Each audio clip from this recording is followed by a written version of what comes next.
Nehru Science Center, and we intend to take it further to different parts of the country. So we have very good guests with us. In fact, to talk about the sun is very difficult for me when the sun is sitting next to me.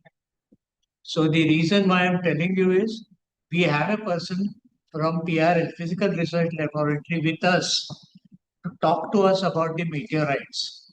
And the most important thing is she has come here for all of us. So please, if you have any queries or questions, please also talk to her and tell her how you are doing about this. Another thing I want to tell you, we have a small felicitation program. I will tell you the reason also. Our chief guest today, Dr. Kaur, or Professor Dr. Kaur, is also a fellowship holder in International Meteor Society, and she will be awarded August, yeah. She will be awarded in August in Frankfurt. So we are going to give her a big and we are also felicitating. We are not missing that occasion. So we are going to felicitate her by offering her a shawl on our behalf and our memento. So the objective is we want to continue this in all further programs that we have for our young people in the subject. And to tell you a short about her, I read her paper. There are 23 pages for a just curriculum vitae. And she's also a Mumbai girl. Am I right? Yes. She's also a Mumbai girl. She has studied in BRC school. So she is from Bombay. And now she is in Ahmedabad. But beyond that, I want to tell you, she has set up a wonderful facility called as NanoSIMS at her laboratory. And that laboratory is known as Planetary Science Laboratory. So we have people in India to do planetary science. And we have today here with us a very distinguished guest. And the guest is her CV. When I was reading, it ran into 23 pages. And the most important thing that I have to share with you, her students have been MSc students, PhD students, and also I think she has been talking about it to several people in the PRL and other places. So for me, reading her 23 pages, I thought I should condense that to a shorter duration and tell all of us that we are also capable of doing planetary sciences in the country. And it's not me alone. The groups which are here who are doing this activity, including Nehru Science Center. For us, we are doing this activity in Nehru Science Center for more than 6 years. And another important thing that I want to tell you, the director also is here with us, uh, Dr. Umesh Rastogi. He is here with us. Also, please give him a good hand. Another personality with us is from Xavier's College, Geology Department. He has retired from that, but he has not retired from geology. So don't consider that whatever we are doing in geology will go waste.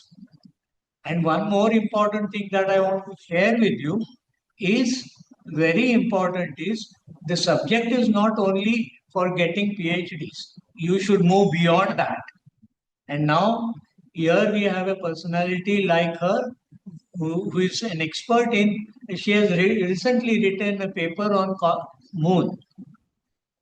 And that paper I would definitely like you to look at because it tells something new with what Chandrayaan and all has done. So it's not that they're strangers to all this. She has also worked on comets. How many of you have worked on comets or have you know about comets? Yeah. So we have people here who know about comets and how to observe. Then we also have an exhibition today for all of us, which we are having it in the exhibition hall, where you can see meteorites for yourself And I have brought one meteorite for all of you to see it. You want to check your age? So this particular thing, what we are doing, we want this subject not only to remain at academic level, it should go even beyond that to a hobby level. My friends here who are there, they are still working on that. I told you about Professor Praveen. He has been working on geology for, I think, more than 30, 40 years. So he is here with us. It's not that we are not aware of our own people, but the reason why I'm telling you is they are there to help us to continue this further. So once again, I'm telling all of us, we will all stand up and give a standing ovation to Madam, and we are offering her.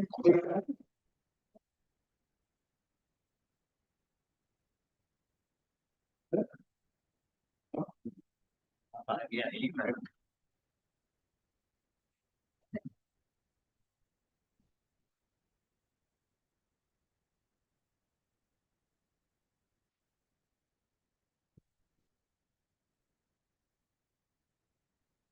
and as I told you earlier, we have to give a second round of applause, a standing applause, not necessary, to our dear Umeshji for being a supportive of this for last so many years. We have been doing this program for last 6 years. So we are also going to even felicitate him for this, and we are also proposing to him to set up a meteor exhibition hall. Are you happy with it? Yes. We are all- Ma'am, this is for you.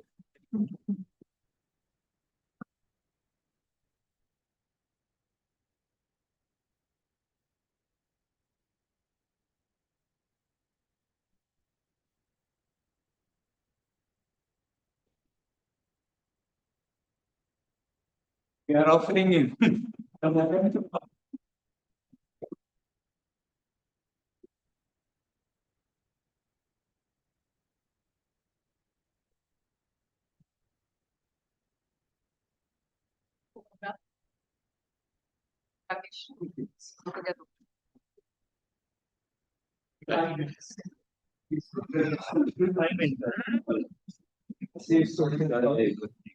Yeah.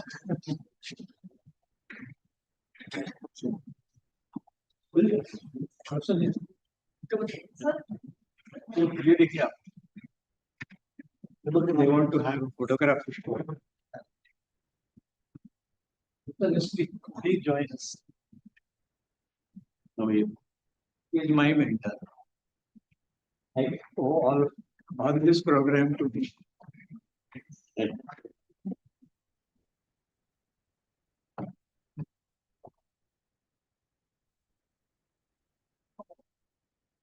So Dr. Pandari has also joined. Adul sir.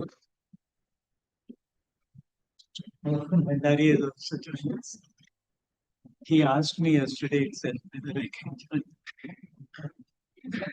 Welcome, Professor Bandari is also here for this program, and we have all the online people here. George, I think he is missing here. George Matthew. George, he joined us on the online. Yeah, he has some meetings in the morning. Yeah, sorry, I'm stuck at the traffic. I'm coming down. When are you? Okay, he's coming down. So we have one more person today to not only felicitate our chief guest, but he is also from IIT Bombay. But he works in area called as Earth Sciences. So you have a lot of questions. We have people for you to answer and also tell you how to do it. And my own mentor is here. I'm very happy. Is Professor Mistry from St. Xavier's College, Department of Physics. He has taught us what we have to do and how we have to conduct. So he is also here with us as a part of Amateur Astronomers Association. So I am really happy that we have all our friends here for this program, madam. And another thing that I want to share with you, is we have also put up an exhibition. Now the exhibition is in 3 parts. We are also showing you how to photograph a meteor in the sky. See, one thing is not just looking at a meteorite.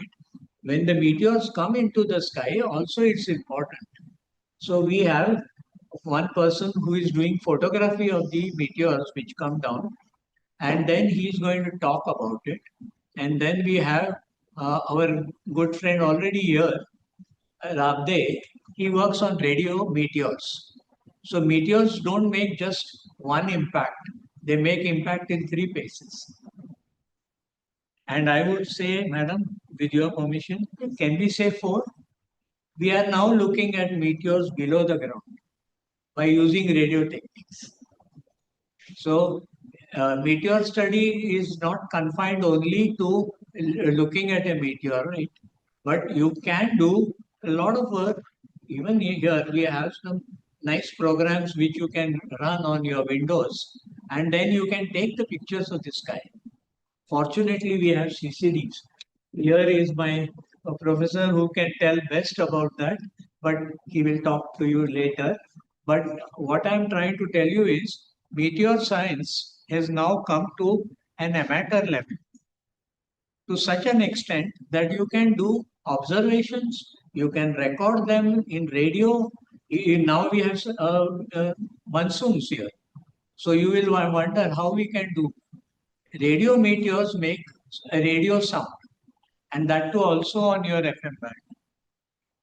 So we record also that and also try to study that. And another very important thing that I want to tell you is Mr. Rabde is here with us. He's also an ham and he works on communication also. He has brought a small antenna for you to see what an antenna looks like. And the reason why I'm trying to tell you all this is we have these programs for you that you should take it up. We get people during the writing their interns, that what project we have to take at the end of the term. You can take this, why not? And you get your data right onto your computer. But don't just go by computer, you have to see the library. I'm always insisting people to see library. For me, we have a library in Nehru Science Center itself. And one of the books which has been written by Professor Bhandari is here in the collection of the library here in Nehru Science Center. So one of these comment is this, and I now want our chief guest to give us good wisdom. Thank you, madam. Thank you so much, madam. So I feel very honored by this recognition given by Nehru Science Center. Thanks to Rastogi and thanks to you. And I mean, the important part right now is, on the Asteroid Day, it's important because Asteroid Day is recognized as a day where the awareness to planetary science is communicated to the public. Yeah. So this honor means a lot to me because it's scheduled on an Asteroid Day. Why we are studying asteroid? Maybe in my talk I'll go through it. And important is now we'll have samples from probably from moon, and eventually by the time you all grow up, maybe from Mars and different asteroids. So the importance is to understand what you can do with them and how you can use your knowledge of planetary science to understand how the solar system evolved, or maybe try to understand exoplanets too. So with my talk, I'll try to explain you all this, and wishing you all a good time here, as well as if you go into science, a good time in planetary science. Thank you very much. Umeji is our anchor here in. Yes, first of all, let me extend you a very, very warm welcome to all of you. Very, very especially, Adu sir has been associated with us for a very, very long time.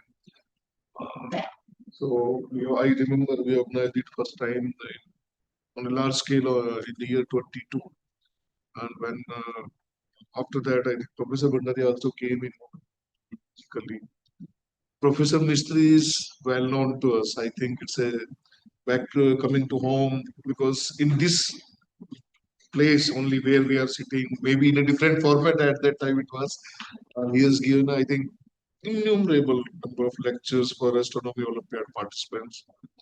I've heard from Professor Vaidya, that's one of the best teacher in physics so far as Professor Mitri is concerned. Sir, very nice to see you once again. I don't know, it's a long gap. Those we are still continuing with that astronomy Olympiad program, but it's on rotation basis. Calcutta, Delhi, Mumbai, Bangalore. So it's a privilege for me to welcome you all, such distinguished personalities. So as Professor Bhandari is concerned, I remember in 2009 when this Chandrayaan, we organized a national science seminar, and I was the national coordinator. So he gave us that book, and he gave the very expert article also in that booklet. I still remember. Later on, also on online or offline, they have come and interacted with young students who are visiting science center. So I'll not say much. I know actually this honor Adurji has given because I'm on transfer. This may be my last program for so far as this International Asteroid Day is concerned. So that's why perhaps he has given me this. Well, thank you very much for this. And I'm also thankful to Professor Anil Bhardwaj, whom we requested to depute Professor Kuljeet Kaur for this program, and he very kindly accepted that. So, and in fact, two professors. He's also from JVS, and he was also here with JVS. So, welcome you all and all organizers, young students to see them here. It's really nice. As Adur sir has told, please join this, take it up. It's a very, very interesting field. I remember on WhatsApp sometime I saw one small movie where a dinosaur goes to the UN assembly and says that asteroid is, at least they had an asteroid for an excuse that they have been extinct from the Earth. And now we are creating our own asteroids all the way, writing our own this means extinction history. Asteroid is very, very interesting subject in the sense that we are always under a threat. Maybe now and then, sometime some news will come. Okay, maybe 10 years from now, 20 years from now, something will come and hit on Earth, and perhaps that our life will be wiped out. But now I think we have tools, and young students, those who are here, perhaps they can identify which is coming, because some asteroids are difficult to predict.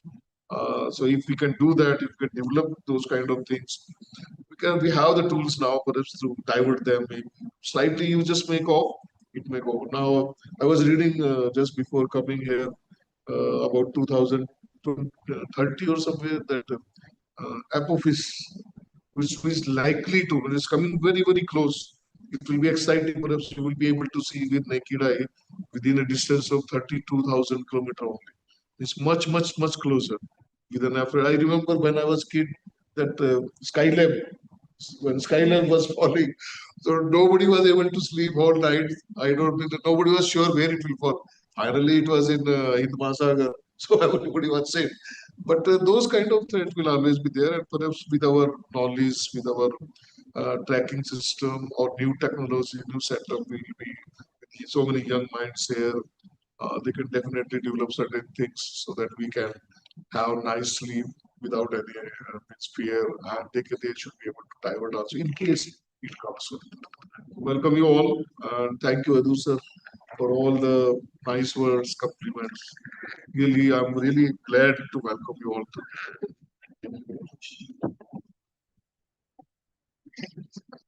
So ask Professor Mistry to say a few words. Professor Mistry has been in this amateur astronomy for a very long time. We work together, so he will tell you more about it. And let me tell you, this is all because of his initiative that we must do something even at a practical level. That's what we have been provoked to start here. He has been doing it all the time in Xavier's. So now we are slowly taking some part of it to. Well, in Xavier's long time ago, 50 years ago, Bharat Adur and I just met in the evening and said, why don't we start amateur? No, the word was astronomy, because we were already doing individually. Professor Kamath was our head of department. And within a month, AAA, not the Alcoholic Anonymous, but Amateur Astronomers Association was founded. But later on, my involvement with Nehru Planetarium, when actually the ZEISS planetarium was made, Thomas and I went inside, the ceiling when all that was done, and Nehru Science Center, a large interaction, including I was on the recruitment of the staff here, and as he said, the Olympiads and so on. So really, it has been exciting. Astronomy being the link. Apart from, of course, going out on field trips in the clear skies, as Bharat said, there were a lot of lecture sessions, library sessions. So there's learning not just outdoors, but also indoors through this type of discussion. And I'm very happy to be here. Thank you. Thank Sir. Thank you very much. And a round of applause for.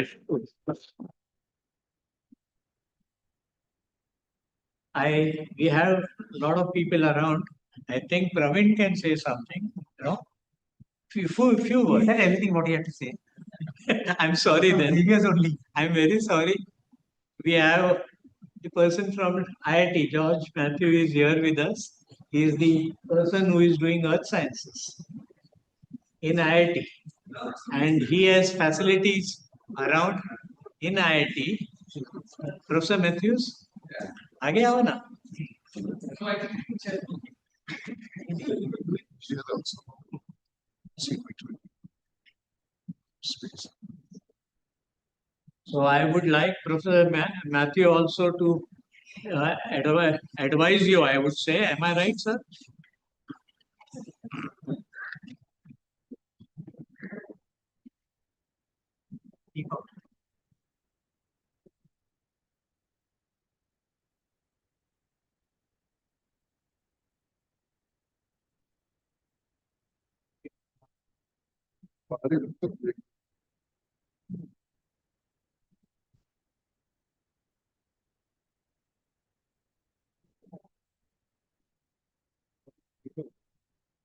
Professor Matthew, I have introduced you here to all the members who have joined us for the International Asteroid Day. We would like to hear a few words. Your old friend is here. Sorry, I just left at 8, it's almost 2 hours. I'm just rotating now. So it was heavy, I think so. Yeah. I wanted to come. I mean, I met Atul sir almost in 2010, I suppose, first time in IIT. That is something when I had actually gone to Kutch, I used to work in Kutch on tectonics and landscape, the Luna. And the first time I had the sample from, I still have the sample of Luna crater. So that is the time when he visited my lab, gave the sample and interacted. Manas, we know each other when I was a postdoc. I think Manas was doing his PhD there. I'm not a planetary geologist. I would work. The interest on meteorites actually recently, of course, when in the US, when I visited on Mars Space Flight Facility, and I think sorry, there, my first student's PhD supervisor on thermal emission spectroscopy, the faculty is now in IT. Firstly, I don't work on battery exclusively geology, but I have last 1 year, IIT Bombay has been rounding the Lunar crater because of a PI. And so IIT Bombay Earth Science took it as a responsibility to actually, as a geoscientist, to save this crater. Because this is a heritage and instead of conservation, it is more into development. So we took it as a responsibility.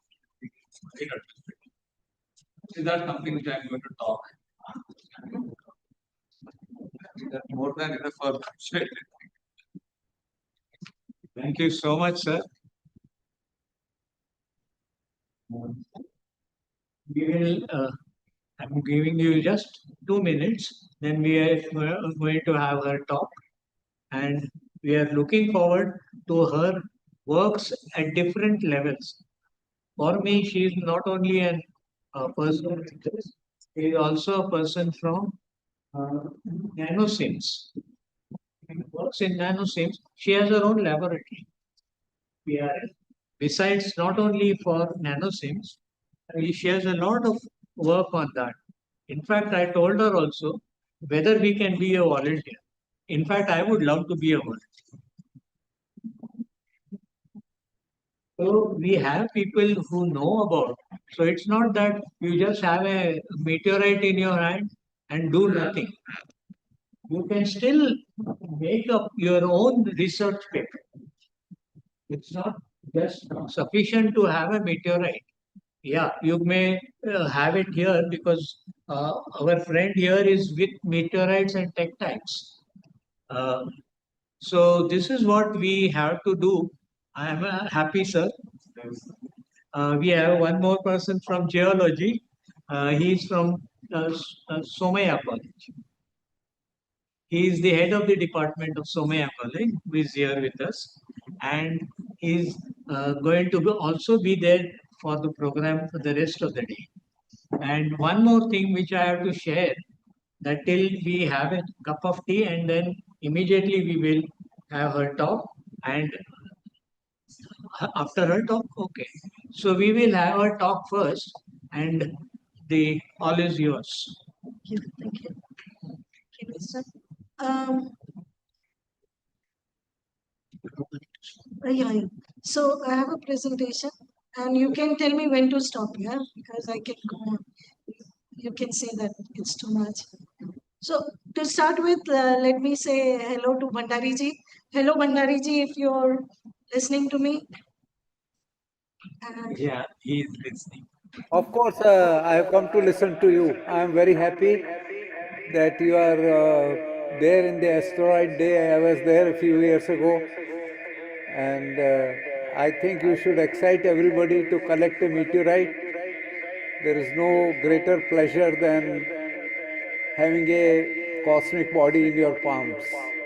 So all the best to everybody, to director of Nehru Center, to Bharat Adur and all others. I see Murthy there. And let us hear your talk. But I am very happy to be a part of this activity. Thank you very much. And second person I would like to thank is my husband, who is also from Metroid field, Ritesh Mishra. So he is also a planetary scientist, and I have a backup with me if you have a lot of questions. And I can't answer the whole aspect. So yeah. So to start with, what you all know is that we have a solar system where there are 4 terrestrial planets and 4 giant planets. In between is asteroid belt. Who told you that? Is the question. Who first found out that there has to be an asteroid belt is the question. Yeah, है तो सही, पर first time जब जिसने देखा कैसे देखा या कैसे आइडेंटिफाई किया कि asteroid belt should exist. So in 18th century, unable to, okay, let me check.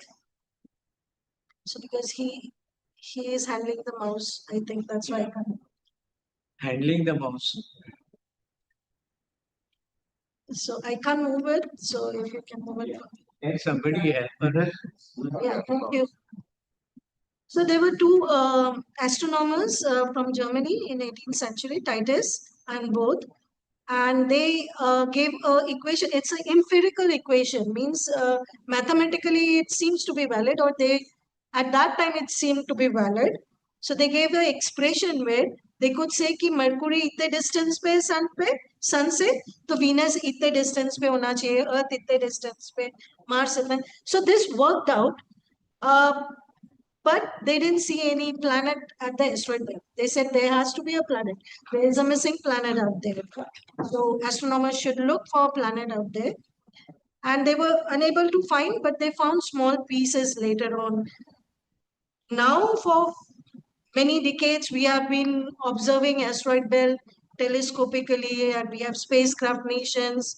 There are orbital calculations and analysis of meteoroids that say what composition asteroid belt has.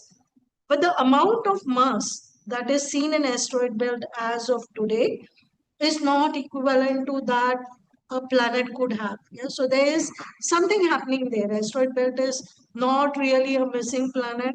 So we will try to answer a little bit of everything if we can. So that's how asteroid belt looks like. It doesn't look like a, so the yellow line, a yellow circle that you see with a planet yellow dot outside is kind of Jupiter. And inside you have terrestrial planets, 4 terrestrial planets. And between Mars and Jupiter is basically the asteroid belt. So you would have expected that एक circle में जैसे सब planets दिखाते हैं वैसे होना चाहिए. But this is spread out. And there are many concentric circles. There is gap in between, right? So asteroid belt has lots of asteroids, billions of asteroids, and they are subdivided into a concentric circle. Yeah? So why is that? So this is the number of asteroids. So you can see there are around spread across 180 million kilometers. Yeah, the distance AU को अगर convert करूँ from say 2 to 3.5 AU astronomical unit को, तो वो it is 180 million kilometers. So this is number of asteroids. So you see that majorly it's divided into 3 belts. Yeah, एक inner है जो 2K across है, और एक outer है 3K जगह पे, और एक बीच में intermediate. So inner belt, outer belt, and intermediary belt. So this is like broad classification. It is further divided. Yeah? So अभी के लिए broadly सब describe कर रही हूँ. So 3 parts में है, and there is gap in between. You see 4:1, 3:1 लिखा हुआ है. तो ये क्यों गैप क्यों जनरेट हुआ बेसिकली? क्योंकि अगर छोटे बॉडीज है, एक ऑर्बिटल पाथ है उसका, and Jupiter also has a orbital path. If they travel the same way, for example Jupiter travels 1 time and that asteroid travels 4 times and come to the same position, there is a perturbation due to the gravitational energy of Jupiter. So that way it kicks out the asteroid. Once it kicks out the asteroid from that region, वो एक gap दिख रहा है. तो every time this happens, the asteroid go and hit each other. I'll show you. So I've generated few images for you. So when I say that inner, outer, and outermost kind of belt, they are of different kind. Chemically भी वो बहुत different होते हैं. तो सबसे पास जो है ना वो स्टोनी आयन है. तो आप नीचे प्लॉट में देख सकते हो एस टाइप लिखा हुआ है, स्टोनी है ना, यहाँ बीच में आ गया है स्टोनी वाला. और फिर छोटा वाला है जो एम टाइप, और सबसे बड़ा carbonaceous. And all 3 are important. है if you want to understand कौन सी वाले एस्ट्रॉइड पे जाओ, अगर आपको मैं डिसाइड करने को कहूँ कि जाओ एस्ट्रॉइड से सैंपल लेकर आओ, and if you want to decide which asteroid you want to go and get the sample which would be most beneficial. तो अगर साइंटिफिक एस्पेक्ट में कि हमको पता करना है कि पानी कैसे आया अर्थ पे, या ऑर्गेनिक्स, या हम लोग कैसे, लाइफ कैसे हुई, तो I would go to C type asteroid, but they are further off from earth, है ना, 3 AU के करीब है. 75% एस्ट्रॉइड इस डिवीजन में आते हैं. So maximum are C type, है ना. और स्टोनी जो है ये आपको बेसिकली कि अर्थ का जो सरफेस है उसको बताता है कि मतलब it's kind of that rock. So if you want to understand the crust mantle kind of a thing, you would try to test S type of stony type of asteroids. और अगर आपको पैसे कमाना है बेसिकली, है ना, तो आप बोलो मुझे एक्सप्लोर करना है मेटालिक टाइप, तो उसमें ना क्या है कि बहुत सारे प्लैटिनम ग्रुप एलिमेंट्स है. प्लैटिनम ग्रुप एलिमेंट्स बहुत एक्सपेंसिव है, semiconductor, all new electronics requires this kind of elements. Yeah? So they are very rare. Earth पे भी था, पर Earth में वो sink हो गए. Differentiation होता है ना, you know about differentiation, that crust comes up and the heavy metal goes down. So we cannot get it from Earth. So this is a easy access कि जाओ drill करो लेकर आओ. ऐसे बोलने में बहुत easy लग रहा है, not that easy. But yeah, if you want to earn, so NASA is targeting to get something from there, right? I mean, we should also target. So there is a proposal to ISRO that we also have put up to and get something, but this is a long-term plan. Maybe you people, when grow up, can think about it. Yeah. So stony asteroids are only 17% and metallic are less. So how metallic body can come? Because differentiation हो गया होगा, आपस में टूटे होंगे, and the core forms the metal part. तो वो बीच में है अगर आप देखो तो, and very less, yeah, just 8% of that. But I mean that was cartoon, so this is the real photography actually कि कैसे दिखते हैं asteroids. तो बहुत irregular सा shape है, छोटे size है बहुत, और उसके ऊपर craters बने हुए हैं, मतलब एक दूसरे के ऊपर impact कर रहे हैं. Craters आपको पता है ना कि impact से बनते हैं वो, तो छोटे बड़े craters you can see बहुत सारे potholes type हैं उसके अंदर. So size अगर आप देखो, नीचे तो scale दे रखा है sun से, ऊपर साइज दे रखा है, और कुछ डिफरेंशिएटेड है, कुछ पार्शियली डिफरेंशिएटेड है, और कुछ डिफरेंशिएट नहीं होता है. डिफरेंशिएटेड का मतलब ये है कि लाइट सरफेस पे चला गया एलिमेंट्स और अंदर कोर बन गया, जैसे अर्थ डिफरेंशिएटेड बॉडी है ना, क्रस्ट है, मेंटल है, कोर है, ये डिफरेंशिएट हो गया, इसको बोलते हैं टोटल डिफरेंशिएशन. पार्शियल मेल्टिंग मतलब थोड़ा थोड़ा सेपरेट होने की कोशिश कर रहा है मेटल विद क्रस्ट मटेरियल, और कोई छोटे हैं तो वो मेल्ट ही नहीं होते, उसमें इतना हीट ही नहीं होता कि वो मेल्ट कर सके, है ना, हीट भी चाहिए होता है ना, मेल्ट करेंगे तब डिफरेंशिएट होंगे. तो सबसे बड़ा सीरीज है एस्ट्रॉइड में, इट्स लाइक अराउंड 1000 मीटर्स या 1000 किलोमीटर, और बाकी बहुत छोटे छोटे हैं. तो जितने बड़े हैं you'll see they are circular, rest of them are not circular. So homework है तुम्हारे लिए कि क्यों एस्ट्रॉइड सर्कुलर नहीं है ना, सब लोग होमवर्क करके आना, ठीक है, कि एस्ट्रॉइड सर्कुलर नहीं होता है, ठीक है. And then so as I told you, Jupiter pushes the asteroid to, I mean there are many bodies, so they have to collide. Yeah, मैं अगर किसी को एक को भी हिलाऊंगी तो वो दूसरे को जाके हिट करेगा. So when it hits, then the remnants of this asteroid can go near the Earth, go near any terrestrial planet or Jovian planet. It can go anywhere. Orbit change हो गया, and if the gravitational pull is high enough, it can be attracted by the planet or moon or any body. Yeah? So they can also aggregate themselves again and become another asteroid. ऐसा नहीं है कि वो जाके गिरना ही चाहिए. So any extraterrestrial material that is coming on Earth and hitting down at the surface is called meteoroid. When it's in the atmosphere, it's meteor. When it's in space, it is meteoroid. Why I made it sure? Because PRL organizes every year conference or meeting for 3 days, which is METMES, Meteoroid, Meteor, Meteorite Symposium. And I invite all of you to join us if you can. This year it's at IIT Kharagpur in October end. So you can join for this meeting where you can learn more about these 3 things. And yeah, so वो बहुत commonly वो shooting star बोलते हैं meteor को. I am sure कि सबको पता है कि हम लोग विश करते हैं. Layman usually wishes, वो कुछ कुछ होता है movie, I don't know, it's not your age but our age type, कि वो विश करते हैं शूटिंग स्टार्स को देख के. So they are not basically stars, they're just rock pieces, but you can still wish if you wish to wish. And they can go and hit other material. For example, if they hit moon का part बाहर निकल के आ सकता है, Mars का part. So we also have meteoroid that come from moon and Mars, so they fall on Earth. So we pick it up. PRL is also has a part of team which goes and picks up meteoroid. वैसे India में any extraterrestrial material goes to Geological Survey of India. We do keep certain amount, but in general. और फिर उसको हम लोग recognize करने की कोशिश करते हैं कि कहाँ से आया, मतलब वो asteroid belt का meteoroid है, वो Martian है, lunar है, Mercury है, whatever. Yeah, so we try to identify from where it comes in. ठीक है. तो जो एस्ट्रॉइड, अब मैं एस्ट्रॉइड मेट्रॉइड का कनेक्शन बताती हूँ. तो मैं मेट्रॉइड बोलूँ तो मेट्रॉइड का पेरेंट बॉडी एस्ट्रॉइड है. So indirectly you are studying asteroid when I say meteoroid, या क्योंकि वो एस्ट्रॉइड डे है तो कनेक्शन दिखना चाहिए आपको, राइट. सो एस्ट्रॉइड और a meteoroid can come and hit. There 2 things can happen. One is वो डिस्ट्रक्टिव हो सकता है ना, क्या शिव जी तांडव कर रहे हैं, and it can be boon also, Shiv ji आपको ब्लेसिंग भी दे रहे हैं, है ना, तो इट्स दैट वे।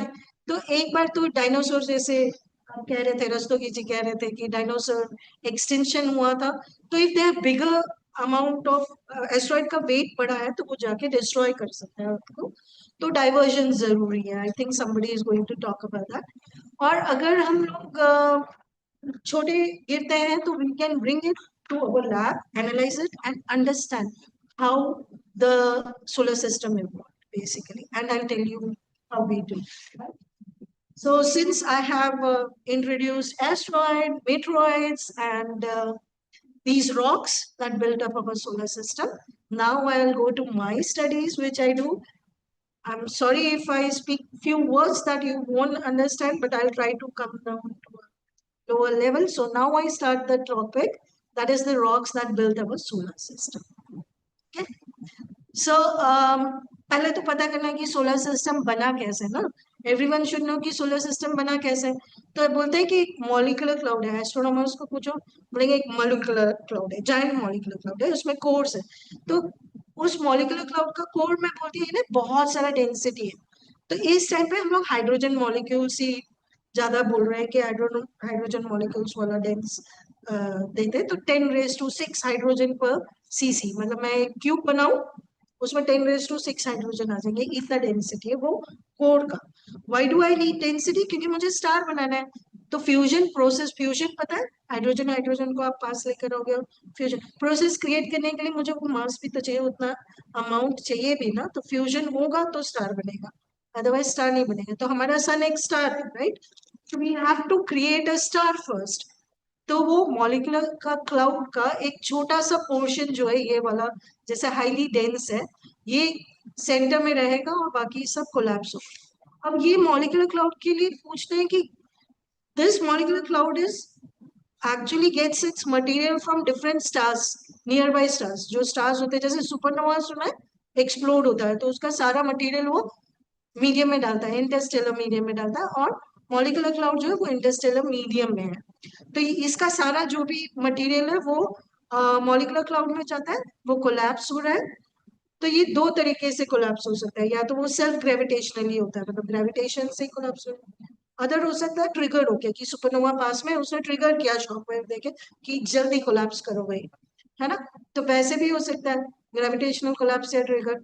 फिर सन बनेगा, प्रोटो सन होता है, अभी तो एक्टिवेट हुआ है, हाइड्रोजन हाइड्रोजन फ्यूजन शुरू हुआ है, अभी हीलियम में जा रहा है, तो it's very active.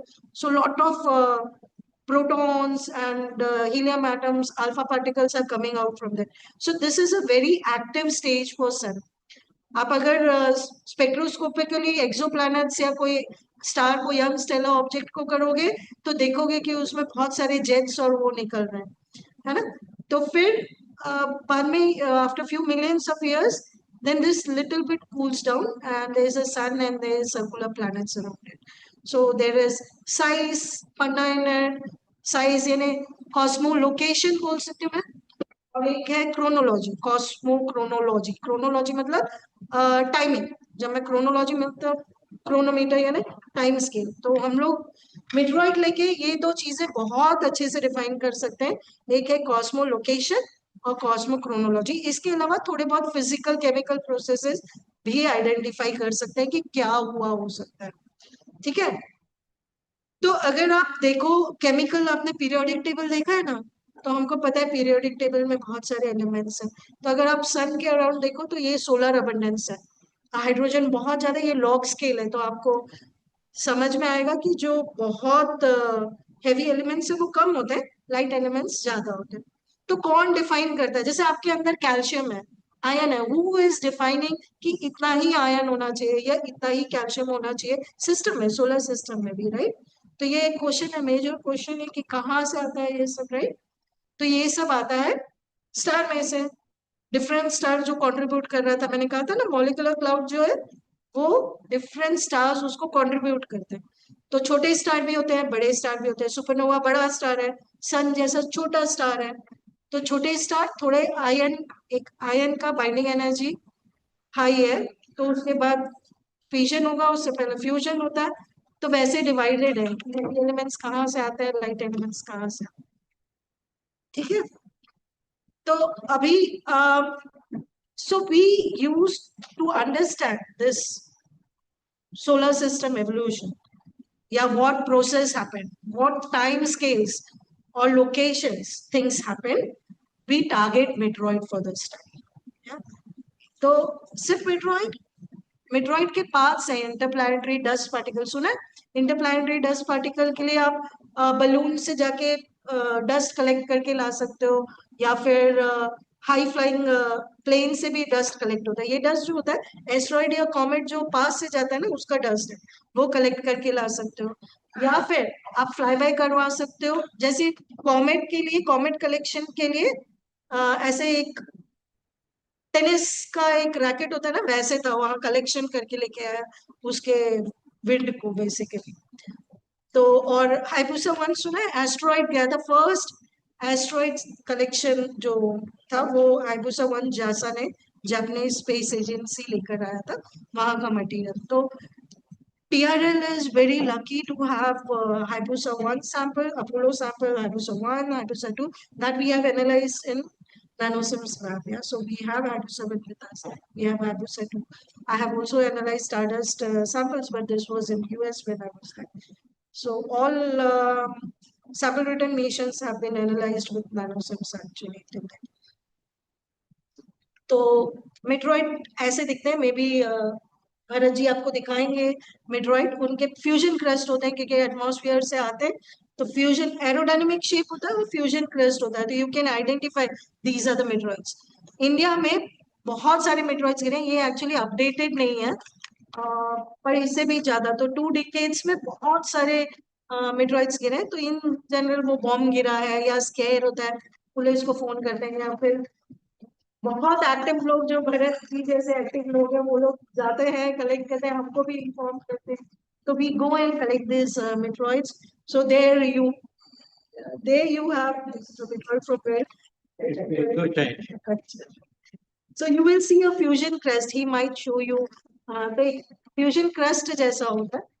In general इसका एरोडायनेमिक शेप होता है, क्योंकि वो आता है ना तो जल रहा है. ये लेयर जो होती है बहुत पतली होती है. So if you want to really understand what had happened previously, तो इंटीरियर मटेरियल होता है. सो देयर देन वहां भी मैंने फोटो में दिखाया, आप देख सकते हो फ्यूजन क्रस्ट टूटा हुआ है. तो अंदर से it looks like a normal terrestrial sample, बहुत ही छोटा रॉक जैसा दिखता है. मतलब you can not really identify. आप जा रहे हो घूमने और आपको मेट्रॉइड मिल जाए ऐसा जरूरी नहीं है, पर इन जनरल आजकल अवेयरनेस ज्यादा है तो लोग रिपोर्ट करते हैं. They send us pieces to analyze this. I am very thankful and appreciate people who do that. So we have a lot of samples because of this awareness. So metroid तो ये collection अच्छा collection हो रहा है. तो major question जो बच्चों को पूछना चाहिए, या एक क्वेश्चन नॉर्मल क्वेश्चन आता है कि अर्थ के सैंपल क्यों नहीं यूज कर रही हूँ सोलर सिस्टम में. मैं तो खड़ी हूँ अर्थ पे, इतना सारा सैंपल पड़ा है, उठाओ कहीं से भी और एनालाइज करो, बताओ सोलर सिस्टम कैसे बना, right. So but what has happened is volcano, wind erosion, हम लोग एंथ्रोपोजेनिक एक्टिविटीज, हम लोग ह्यूमन भी इतना कचरा फेंकते हैं कि we have change the system to good amount that it doesn't talk to me about 4.56 billion years ago क्या हुआ होगा, सोलर सिस्टम कैसे फॉर्म है. तो ये बहुत डिफिकल्ट हो जाता है. और it does tell you certain things, but अगर बहुत पुराना और इनिशियल पता करना है तो you can not do this. That's why you rely on something like meteoroid और एस्ट्रॉइड. क्यों? एस्ट्रॉइड जो डिफरेंशिएटेड है वो तो मुझे डिफरेंशिएशन की स्टोरी बताते हैं, जो प्रिमिटिव है वो अर्ली सोलर सिस्टम की स्टोरी बताते हैं, है ना. और वहां टेम्परेचर जो है वो 10 डिग्री केल्विन पे. So what happens is it is like a freezer. You take something and you keep it in fridge, freezer, you can keep it for a long time, right? तो वो temperature इतना लो है कि everything is preserved, nothing is hurting each other. impact होता है तो बहुत localized impact होता है and you can relate it. So if you take from interior which is not affected, then you know the story of what is happening. So that's why meteoroid is very important. meteoroid के भी बहुत सारे classification, मुझे बता देना, comment करना. So whenever you get bored, let me know. I'll just stop there. So the meteoroids are classified into many different, मैं classification एक बहुत सिंपल क्लासिफिकेशन करूँ ना तो स्टोन, स्टोनी आयन और आयन ऐसे कर सकती हूँ, है ना। तो वो दिखाया है कि एक्चुअली मैंने सारे एस्ट्रॉइड के नाम नहीं बताए थे ताकि मैं कंफ्यूज ना करूँ आपको, पर ऐसे C D type, X S type, बहुत सारे टाइप में क्लासिफिकेशन है। पर here I want to say that primitive जो होता है वो यूजुअली कॉन्ड्राइट्स टाइप होता है जिसमें कॉन्ड्रूल्स भी होते हैं, और डिफरेंशिएटेड से स्टोनी आयन और आयन मेटेरोइड मिलते हैं, यहाँ दिखा रहे हैं। ये जैसे ये आयन मेटेरोइड है, ये स्टोनी आयन, तो ये सेक्शन है बेसिकली। आप ये मेटेरोइड जो भरत जी दिखा रहे थे, इसको आप कट करेंगे और उसके सेक्शन बनाएंगे तो ऐसे दिखते हैं। और ये देखिए, ये बहुत ओलिविन टाइप है, पैलेसाइट में मिक्सचर है स्टोनी आयन टाइप। तो ये सिर्फ आपको डराने के लिए, देखो कितने सारे क्लासिफिकेशन होता है। तो यू कैन क्लासिफाई मेटेरोइड टू, उसका क्लास होता है, क्लैन होता है, ग्रुप होता है, बहुत सारा होता है। लेकिन इन जनरल कार्बोनेशियस जो मैंने आपको बताया था कि ओरिजिन ऑफ लाइफ के लिए यूज करते हैं, ऑर्डिनरी होता है इंस्टेंट, तो ऐसे बहुत सारे क्लासिफिकेशन है, but main stony, stony ion and ion है। तो अब स्टोरी मैंने जैसे कहा कि मुझे सोलर सिस्टम पता करना है, तो हर इवेंट को पता करने के लिए उसके हिसाब से लेते हैं meteoroid. So you have to जज your question based on your question. You will choose a metroid and then answer the question. For example, if I want to talk about something कि जब सन बहुत एक्टिव था, तो मैं ये first forming solid use करूंगी, first forming solid, और फिर बताऊंगी कि सन कितना एक्टिव था। या मुझे पता करना है कि वाटर और ऑर्गेनिक्स कब आया सिस्टम में, तो मैं कार्बोनेशियस कॉन्ड्राइट लेके उसके बारे में बताऊंगी कि वो अर्थ पे कब गिरा और कैसे आया। और सो इट रियली डिपेंड्स। अगर ये टाइम स्केल को डिफाइन करता है ये लाइन, तो वो मिनरल चॉइस भी उस पर डिपेंड करता है, और बहुत सारे क्वेश्चंस आप बोल सकते हैं। यहाँ टाइम स्केल मैंने जैसे दिखा रखा है ना। तो it's not easy to give a talk like this where I have to talk about the whole solar system. So I have to take one or two example to explain you. So I have done that. So you take the midroid, it's like a keyhole. अब बहुत सारा, एक बार की खोला तो दरवाजा खुलेगा, treasure Hunt type है, ट्रेजर ले सकते हो। कैसे लेंगे हम मिड्रॉइड को? एनालाइज करेंगे ऐसे इंस्ट्रूमेंट्स पे। So these two are the, बहुत सारे इंस्ट्रूमेंट्स है, ये दो मैंने इसलिए दिखाए क्योंकि ये इंडिया में इकलौते हैं। They are the only ones in India, and it is in situated in installed in Physical Research Laboratory Ahmedabad. So this is NanoSIMS, the other one, that's my lab, and this is Noble Gas Mass Spectrometer. These are the only ones in India. Yeah. So we have analyzed these midroid samples in our lab, and to give you the, since you will get bored eventually, so I just gave the results first. So there are many results, and I have put up few of them. Moon पे बोलते थे पानी नहीं है, right? तो छोटा सा moon का सैंपल लेके, वेरी स्मॉल, अगर मेरे पास इतना बड़ा मून है, इतना मेटेरॉइड है, मैं उसमें से भी बहुत छोटा सैंपल mm स्केल में नैनोसिम्स में एनालाइज करती हूँ, और फिर हम लोगों ने बताया कि वाटर एग्जिस्ट करता है।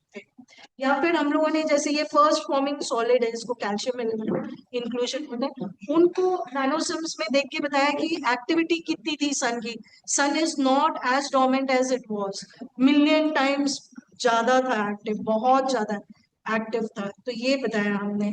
या फिर जब सन एकदम फॉर्म हो रहा था, जो डिस्क अराउंड है जिससे हम लोग बने हैं, उसमें कैसे ऑल्ट्रेशन हो रहे थे। तो जो एस्ट्रॉइड बेल्ट मैं आपको बता रही थी, वो asteroid belt planet nahi hai, it's a mixture of material from the outer system and the inner solar system. So it is not missing planet, but it is amalgamation of both the regions. And people have also done Martian sample to say talk about water on Mars. I can stop here if you want, or I can go on, so it's up to you. We can stop 12 here. minutes. Okay, in 12 minutes I'll just give you a glimpse of what we do. Yeah. Can I ask a question? Yeah. You can. In this last what you said, you are correlating the space for the solar system and the time Yes, we do. from the sample, correct? Chronology, yes. Chronology. So there are two things, because when you say it is from the disk or from center or whatever. So how do you do that? Means So they are from different the type of the meteor?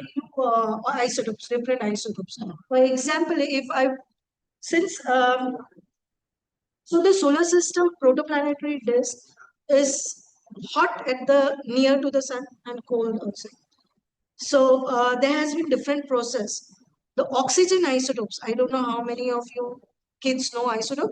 So we take oxygen, yeah, oxygen element है, carbon अलग element है. तो ये you can separate chemically, but this oxygen with this will have three different masses like 16, 17, 18. They're called isotopes. Yeah, this is a simple way of saying that 16, 17, 18. So this is like fingerprint. Yeah. So like we have fingerprints and we are different. All of us can be identified based on fingerprint. Similarly, if you look at the isotopes, they are like fingerprint. अगर मैं 17 to 16 या 18 by 16 oxygen देखूं, तो they are like fingerprints. Yeah, it will tell you where it comes from. So the oxygen isotopic value is a mixing line between the outer solar system and the inner solar system. So if I take a sample, I can do a calculation to say from where it came. So it is like a cosmolocator, and I do radiometric dating basically. So like I don't know how many of students know this, but radiometric dating means कि एक for example 26 aluminium ये stable नहीं है, ये DK करता है 26 magnesium. तो अगर मैं एक सिस्टम लूं फॉर एग्जांपल इसके अंदर 26 एल्यूमिनियम डालूं और बंद कर दूं, I don't let it react with anything else, क्योंकि 26 एल्यूमिनियम इसी में डीके करता रहेगा. So there will be excess of 26 magnesium. It doesn't let it go up. Carbon 14. Like carbon 14. But carbon 14 can be done for 50,000 years only. क्योंकि उसका half life 6,000 है, तो into 10 scales किया तो 50,000. So जैसे 26 एल्यूमिनियम का है 0.72 million years. तो 2-3 million years की डेटिंग में 26 एल्यूमिनियम से कर दूंगी. So it depends. Hafnium tungsten का different है, uranium lead का different है. So it really depends on your problem which isotope you choose. So I'll measure 26 aluminum to say how much 26 aluminum was there. And then this also gives out heat. So 26 aluminum is also a heat source and it also acts as a chronometer. So वो n is equal to, I don't know, बच्चों को मालूम है कि नहीं, पर radiometric dating का n is equal to n0 e raised to minus lambda. इतना ही use करते हैं. So because it's decaying, it's emitting energy. Yeah? So anyway, may decay. Exothermic reaction. It's an exothermic reaction. So you, for example, 60 iron and 26 aluminum are the major heat source. Earth may be other than uranium lead, which is very small. हाँ, abundance कम है, energy ज़्यादा है. इसका abundance ज़्यादा है, energy उससे कम है पर है. So if you look at it, most of the asteroids are melted because of this dating. So there is हाँ internal भी है, internal heat source जब बनता है, internal है, impact से बहुत कम है, but major heat sources in general 26 aluminum, little bit of 60 iron, and then uranium thorium system. So that is how it basically differentiates. So Earth has also differentiated. So in fact हम लोग ये भी करते हैं. We have a thermal evolution programs to run for अभी जैसे hydrocircular run कर रहे हैं हम लोग. So मतलब जो sample हमने किया. So एक quick मतलब तुम लोगों को एक देने के लिए कि कैसा हम लोग analyze करते हैं. तो ये जो stars हैं, stars होते हैं, तो वो सारा मटेरियल बाहर फेंकते हैं. तो उसका जो सर्कमस्टेलर शेल होता है वो जो कूल डाउन होता है तो ग्रेन्स बनते हैं. ये ग्रेन्स 1 माइक्रोन पता है 10⁻⁶. तो हमारे ये बाल है ना, बाल से भी छोटे. So with naked eyes you cannot see it, but on scanning electron microscope you can see it. So वो दो ग्रेन दिख रहे हैं 1 माइक्रोन 10 माइक्रोन के करीब दिख रहे हैं, right? These grains are very small. ये सर्कमस्टेलर शेल्स पे बनते हैं. तो ये हमको मेट्रॉइड में मिल जाते हैं. So if you're lucky enough, बहुत कम मिलते हैं. PPB level होता है parts per billion level, but you have to have eyes to. How do you identify that? So we usually identify by isotopes. So not. So what you do is there are two ways of doing it. You can do in situ by nanosims, or you can do a chemical separation for this. So what we have done, I mean these are stars at night, and these are pre-solar grains on gold foil. So these are microns in size. These are large ones in astronomical units. So there is a difference, but I showed both because this is what we are doing. We are analyzing nanometers and talking about astronomical units. That's the fun of doing this. Just a remark for everybody. If most of us have seen that PowerPoint of the scales of the universe, Also 10. powers of 10, done by DIFR, done by NASA, etc.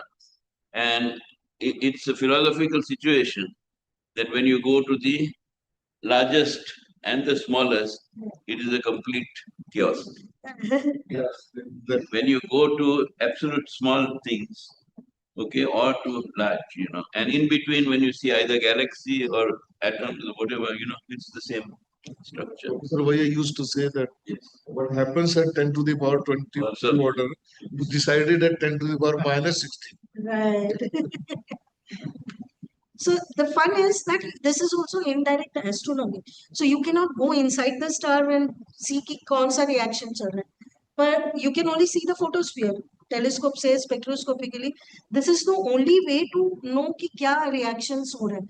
I'm not going into that depth, but this is really a very beautiful work which can be done. And as you were asking, how do I know it's from the stars? Yeah, these, and how do I do? तो chemistry से हम separate कर सकते हैं, या we can do nanosims, and you will see isotopically it's different. ये log scale है. I don't know how much of you. और ये dashed line जो है वो solar line है, तो basically only 5% of things can be from the solar system. I mean, any chemistry, any physics you do, it cannot go off from this जो मैं घुमा रही हूँ इतने regions ऊपर. So when they saw कि इतना difference है isotopes में carbon और nitrogen, they couldn't understand how it can be. So they looked at the spectroscopic measurements of red giant stars or supernova. The pre-solar grain were very similar to that. That's how they identified these grains come from either AGB stars or supernova stars with carbon and nitrogen isotopes. I know from where they come. And then I analyze it for heavier elements. And one of the very important, I mean, for me, it's important. We did some chromium isotopes, and one wonderful modeling we did for galactic chemical evolution. Sorry for taking that. I mean, I'm just doing for few people who know these words. So from this, we have said in the Milky Way galaxy, sun started forming around 4 to 5 kpc, kiloparsec, and has moved to 8 kiloparsec, and this by galactic chemical evolution model we have seen in pre-solar grains. This is what we are seeing from. So this was the first time that we are identifying this from pre-solar grains experimental. So this was recently accepted. So that's why I say it's. And one more, which I will say is short-lived radionuclides. This is what I was saying, that if a body takes 26 aluminum, this is radioactive. So this will decay to 26 magnesium. Yeah. So you will see a excess in 26 magnesium, and it will look like a slope in this 3 isotope plot kind of a region. And this will define how much 26 aluminum was there. So this 26 aluminum is used. So we have analyzed for calcium, and Ritesh has done a lot of work on this. These two actually, calcium, aluminum, and magnesiums, and there is something called chondrules. Yeah, this is with naked eye you can see in meteoroids. This is scanning electron microscope. Yeah, this is 1 mm kind of object. I think 500 microns, 1 mm kind of object. And then this is also a big object. You can see it from naked eye.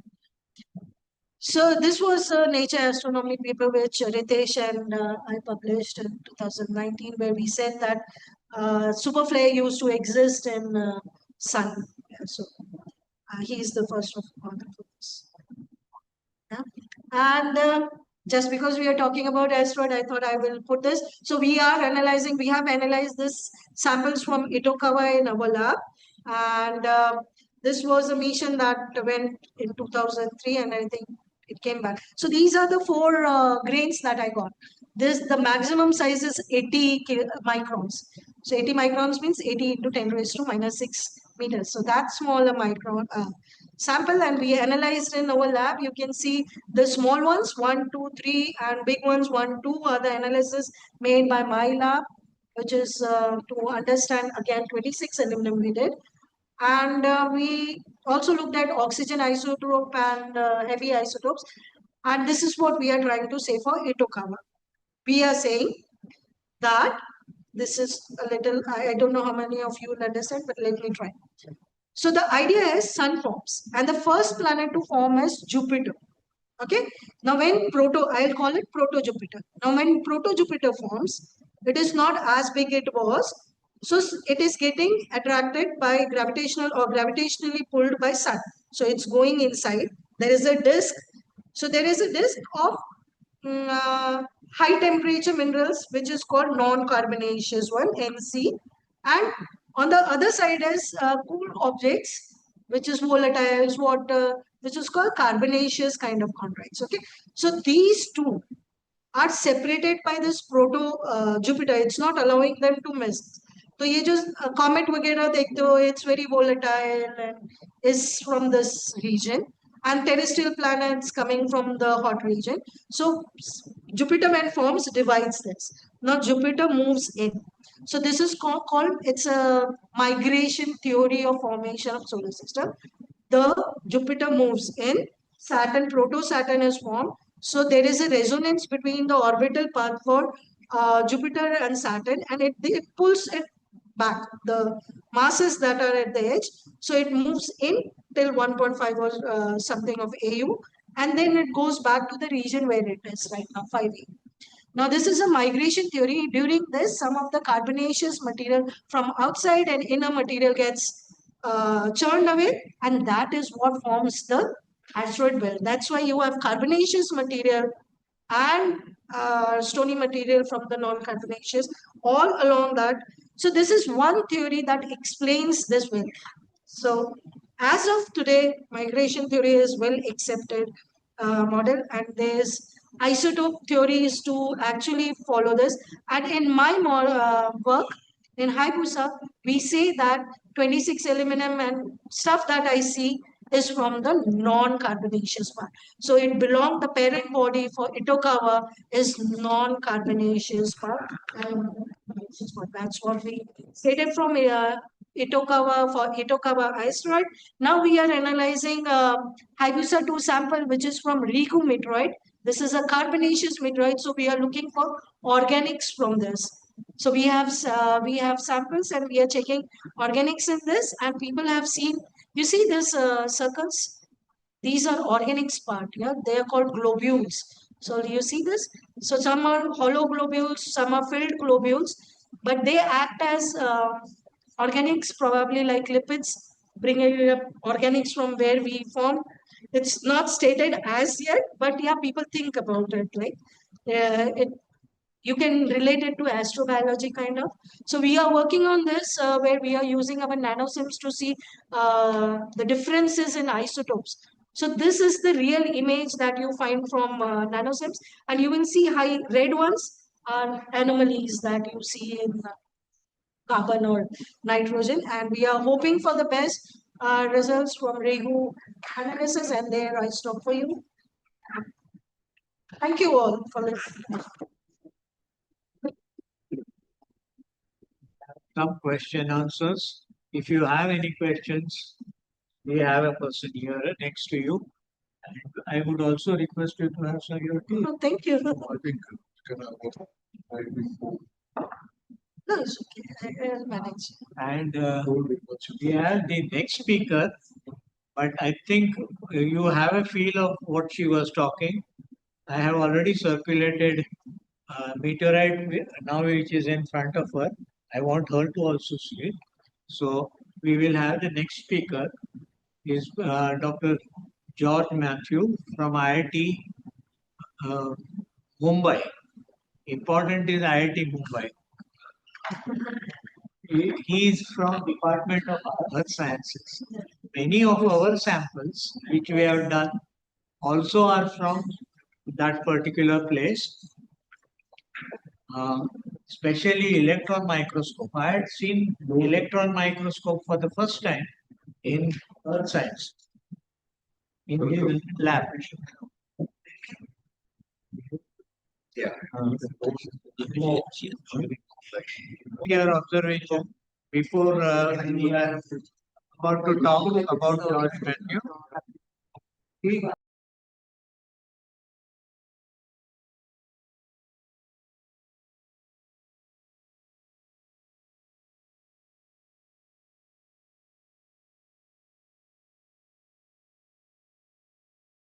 Students with me who have worked on the meteor detection project. Ham radio and radio astronomy, they are brothers and sisters. I've written a small write-up which is available on the group right now. You can go through it. But how we detect the meteors using radio waves? A simple experiment was done by these two youngsters, Aryan and Ram Kumar. They are going to explain. But how we are going to demonstrate is there is a meteor in the sky. You are aware. So just point it towards this meteor. This is a Yagi antenna. This is a director. This is a main dipole antenna. And this is a reflector. So what you should do, if you are not aware about the Yagi antenna, it is Yagi Uda and it is a directional antenna. This is a radio receiver I have. Okay, suppose 101 megahertz is a very popular frequency in this country.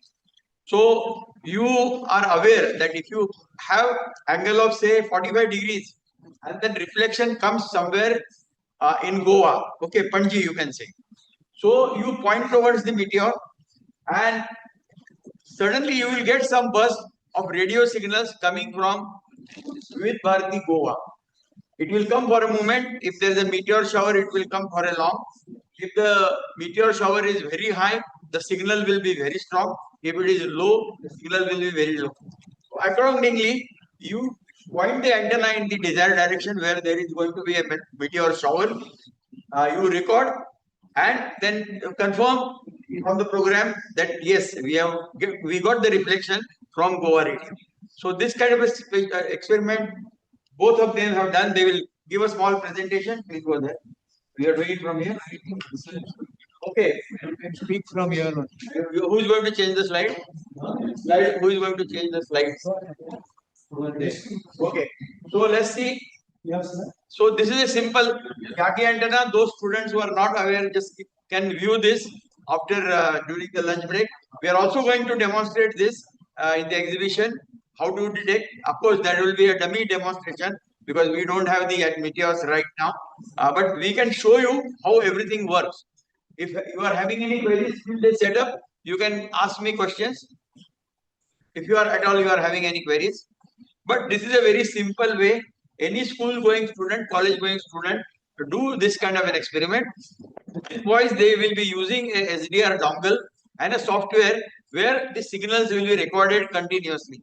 So in a midnight or whenever this kind of a occurrence happens, they will be able to decode it and share with you. This is what we have detected the meteor. And if there is a big meteor, you will get a longer duration signals. Normally, Dehradun, defense is working between Dehradun and Hyderabad. There is a meteor shower radio link and all secret messages are transmitted during the meteor shower. We also did one experiment to confirm this. There is a Pune-Bombay flight. So when it comes over Lonavala, reflect your signals on the aeroplane. The reflected signals will be received in Bombay and vice versa. So we were able to speak for 13 to 14 seconds with Bombay hams using this technique. So reflection coming. Also, one more experiment you can do. You can use moon as a reflector, send the signals of high power 100, 200 watt and receive other part of the world.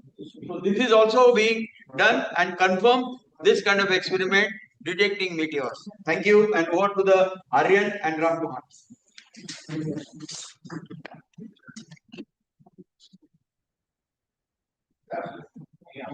Can you start? Yeah. Fast, huh? Hello everyone, I am Ram Chandra and my colleague Arvind. We are doing electronics engineering at MIT WPU Pune and we are part of astronomy club called Cosmos. So we have done this project of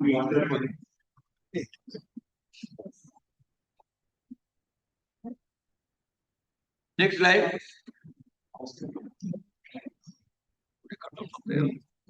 We have to tell them. Have they given you board? You are good there.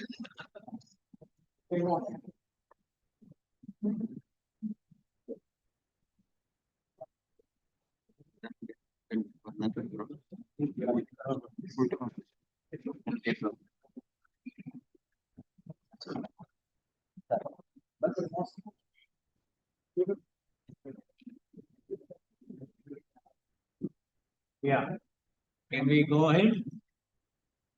As earlier ma'am explained about the difference between asteroid and meteors.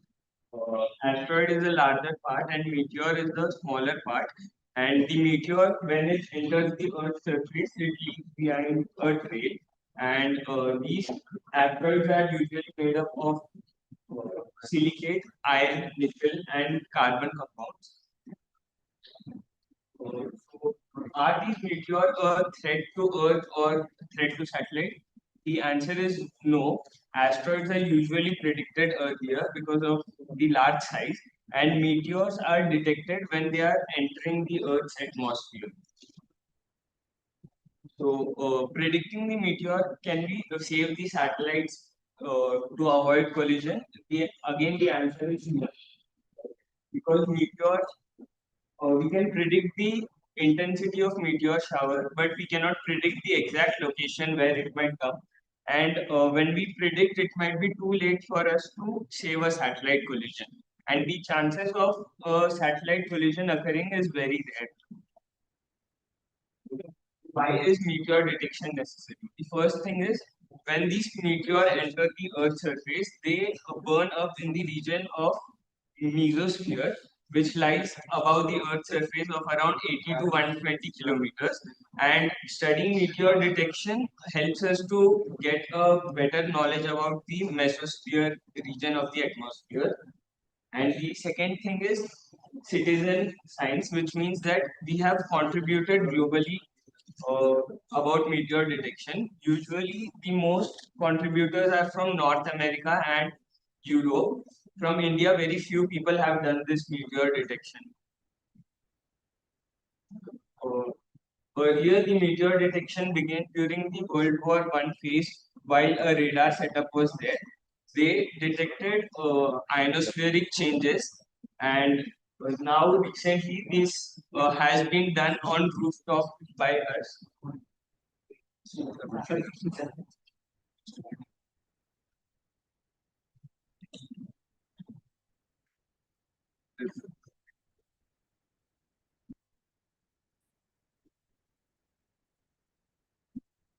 During World War One, there was a radar setup, and scientists saw ionospheric changes, and they correlated it with meteor shower.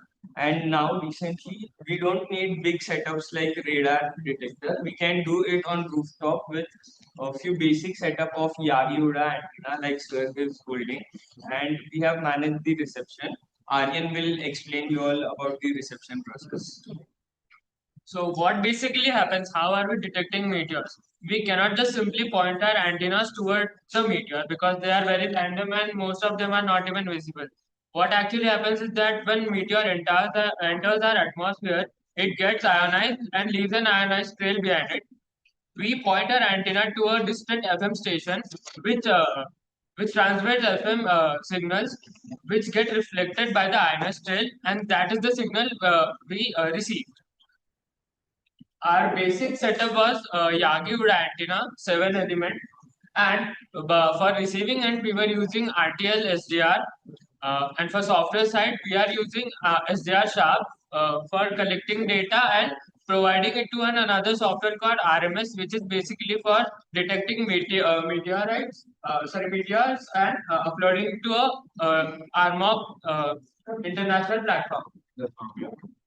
As we can see in our Udupi state, we are currently set up in Pune, and the distant FM station we have chosen is of Udupi All India radio station, which works at 100.1 megahertz frequency, but we have set it on 100.099.3.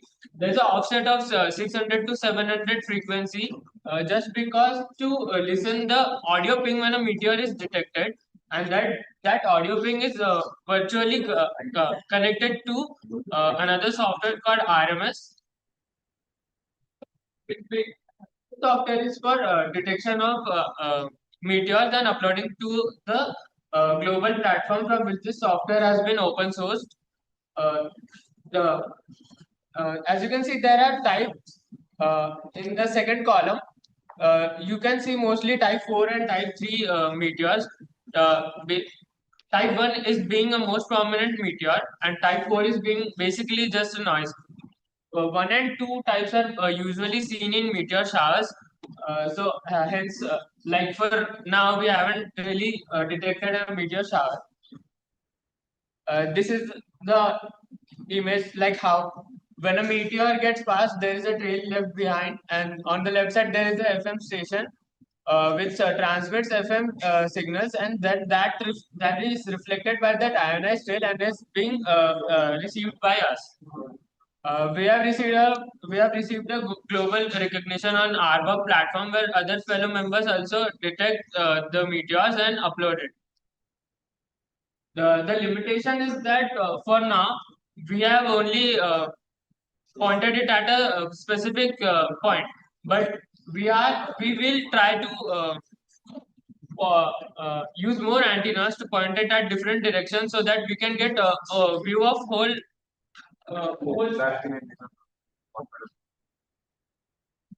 So basically, this is our conclusion. We have detected the meteor detection using 7-segment Yagi, 7-element Yagi UDA. Yes. Antenna. Thank you so much. Thank you. Thank you. Any questions? Any question? Let us do across him. Something very simple, Yeah. but remarkable. See, suppose you have a cloudy atmosphere, okay? You have a cloudy atmosphere. You have a stormy, high storm, like a desert storm, okay? In the atmosphere, okay? And then it's a meteor shower. How will you distinguish between a particle movement and a meteor? That would be very difficult because the RF signal would become very weak because of the climatic condition. So that would be a challenge for us to conclude what it is actually. But you can differentiate because if there is a lightning, then you will get khar. But if there is a reflection from the meteor, you will get the music. Create a data set of meteor shower data set and apply an AM and filter it off the signals. You can actually create the better way.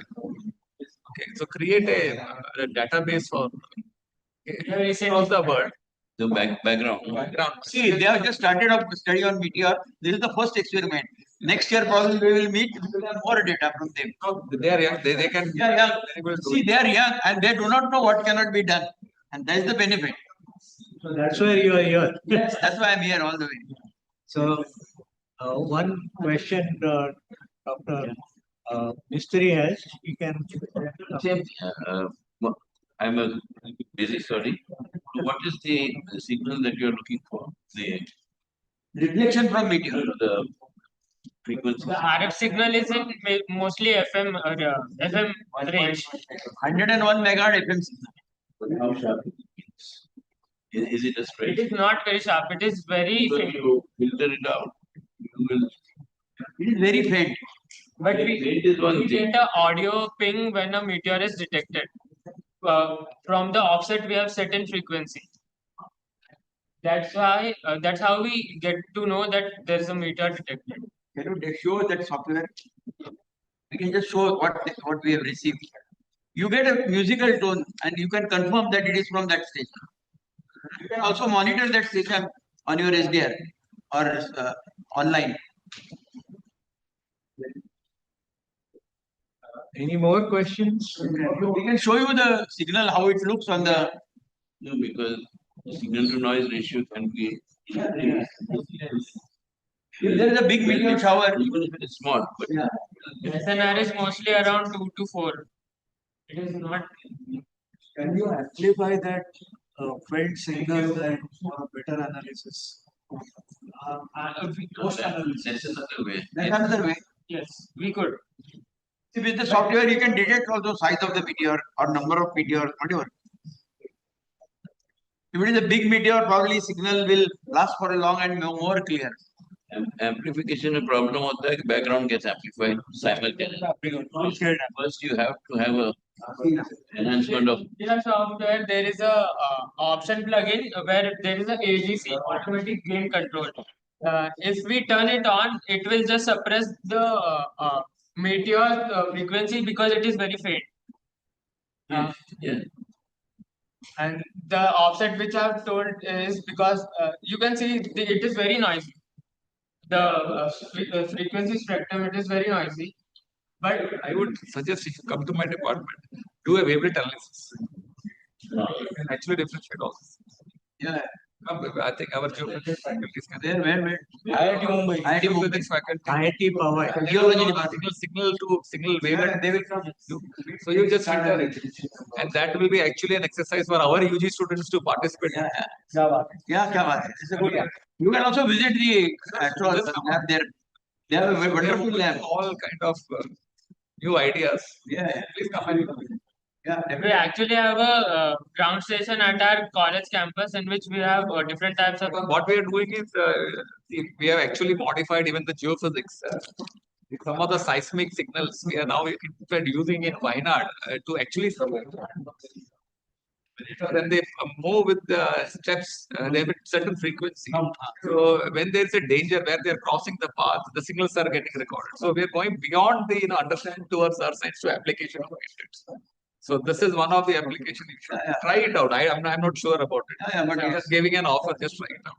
see, they have a beautiful lab. Due to time constraint, they didn't. But if you see their activities, enormous. Anyway, it's a signal, whatever. It could be a magnetic, it could be a electrical, it could be a gravity, whatever. But if you do a wavelength analysis, you can separate out.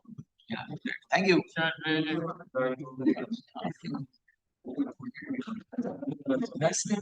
Presentative met my name. Kindly present it in Yeah, let them they have the young ideas. So it's better to. So, is there any further discussion or can we move ahead? Yeah, so. You can meet us during the lunch hours. Understand, we are falling short because we have online people already. So that is where they are going to speak from different places. So Dr. Matthew will also have 30 minutes to talk about today's topic. He is going to talk about Donner Lake and his background. He is the head of the earth sciences. So any of your projects, he is here to tell you what can be done, what cannot be done. So this program, we are asking you all that we want to have all to give you the new ideas. Thank you. And now I think, can I move to Dr. George? Yeah, Dr. George has done a lot of research in earth sciences on petrography and other subjects related to geology. And one of his areas now which he is working on is to save Donner. So it's not that only I am doing it, we are all doing it together to save Donner. And he is one of the persons who is actually at the site. I don't know whether you have been recently, we keep talking to each other and then he is telling us how we have to do it further. So I leave the floor to Dr. George. And please, I also would request my online lecturers, we are slightly delayed. We'll try to make it up before lunch or maybe a little extension in the lunch. Do you all agree to that? We will try to shorten the lunch time to 30 minutes or something, not 45, because we have to accommodate, because the rest of the lectures are also to be. Thank you. And Dr. George, Sure. this is your floor and you are the person to talk to all of us. Thank you. Yeah, can you put them? Yeah. Slide. Forward, Doctor. Yeah, so my talk is very general talk. I'm trying to tell basically students and the scientists also. See, we do science, but we usually write papers and then put it in the basket and be happy. We usually are not a good marketing people in terms of science. So here I'm talking about an impact crater, very well-known lunar impact crater. This is very important because this is the only well-preserved analog of Mars and Moon. So the topic, the title, if you look at it, there's a problem between development of a site and conservation of a site. So probably even the administration is very confused on this. Okay, so so now a state level committee has been appointed. I'll tell you why. It's a lunar crater preservation, and the state administration is also doing a lot of things, but there are different people involved in this. So okay, next slide. Yeah, sorry. Okay. Move it. Oh, okay. Now, I think Dr. Manas, madam, has already told you about the meteorite and meteor. This is a site where you actually get a bigger chunk, okay, not a small dust. You can get a extraterrestrial dust, which can actually bring a lot of information, including your life, amino acid, fatty acids, or sugars. But when the size of this increases to 10 kilometers, the one in New Mexico, which actually generated a huge amount of cloud and dust and the blanketing of sun, the destruction of the whole dinosaur family. Of course, there are two different thoughts of it. The geology people believe in two different things. One group of people believe that the Deccan eruption was different, completely unrelated to an impact. Some people still believe that it is that. So there are both. So we will not go into the controversy of that. Now, this is another, we have a crater right in India. It's a very important crater because the other three craters which are there somewhere in Brazil and other places are also on basalt. They are not well preserved. So if you look at the dimension of this crater, it's almost similar to your Barringer crater. The only difference is that is on a sandstone. This is the target rock is on a basalt. So that is why it is an analog of Moon and Mars. So you can really study the impact signature, planetary chronology. If you want to scale it up, you can unlock it. So preservation of this crater is important. If you look at this crater right now, this meteorite itself can bring life. Okay, it can also destroy it. Both is possible. But let us not go into those part of the controversy now. Now, if you look at the lunar crater, this is of course, it's called like lake. And if you go and ask people, nobody says a lunar crater. Then I'm very surprised. Lunar lake, lunar talab is what it's called. Now, why people tell and what is the problem there? We need to tell it about. If you look at the left side of the corner, there's a temple there. And it is almost now about 60 to 70% submerged. The whole UN cry is because of that. I'm not saying that this temple you should not make the UN, but I'm surprised that a impact crater is getting, water is rising, and nobody's science part is not getting highlighted. It has gone even into the state assembly, okay, and it has been raised. But again, the science part is subdued, the other parts are more important. So that is where the problem is. Okay. Okay, the next slide. Okay, sorry. I will go back. Oh, sorry. Okay. Now let's all of you students understand why this is important. If you look at the lunar crater, internationally it's called a Ramsar site. Why is it called a Ramsar site? It does two important things. It's a saline and alkaline lake. It's also called as a soda ash lake. The pH is above 11 during summer, not now. And because it is a saline and alkaline, there are flora and fauna attached to it. There are very important microbes. And these microbes are so important that in biotechnology, the applications are huge. Even in cosmetics, it is used. So there are unique sets of microbes which preserved in this soda ash lake. And that is why the soda ash lake is a unique international recognition as a Ramsar site. Okay, and way back in 2020, the Geological Survey of India has also declared this as a national geological heritage or geo-heritage. Why? Because it has two things. One is the impact signature of the rock there in basalt. Second thing, it is, if you look at it in a volcanic sequence, it is also a space analog. Now, the Maharashtra government by per se itself is very actively want this to be actually declared as a UNESCO heritage. It's a world heritage. But how do you declare a world heritage if you don't preserve it? And we don't value about it. So I'll show you what it is. So you have a soda ash lake. And because of the soda ash lake, you have a plant, animal species, birds associated with it. There are unique fruits there. So let's look at the God's creation there. Okay, we'll see that now.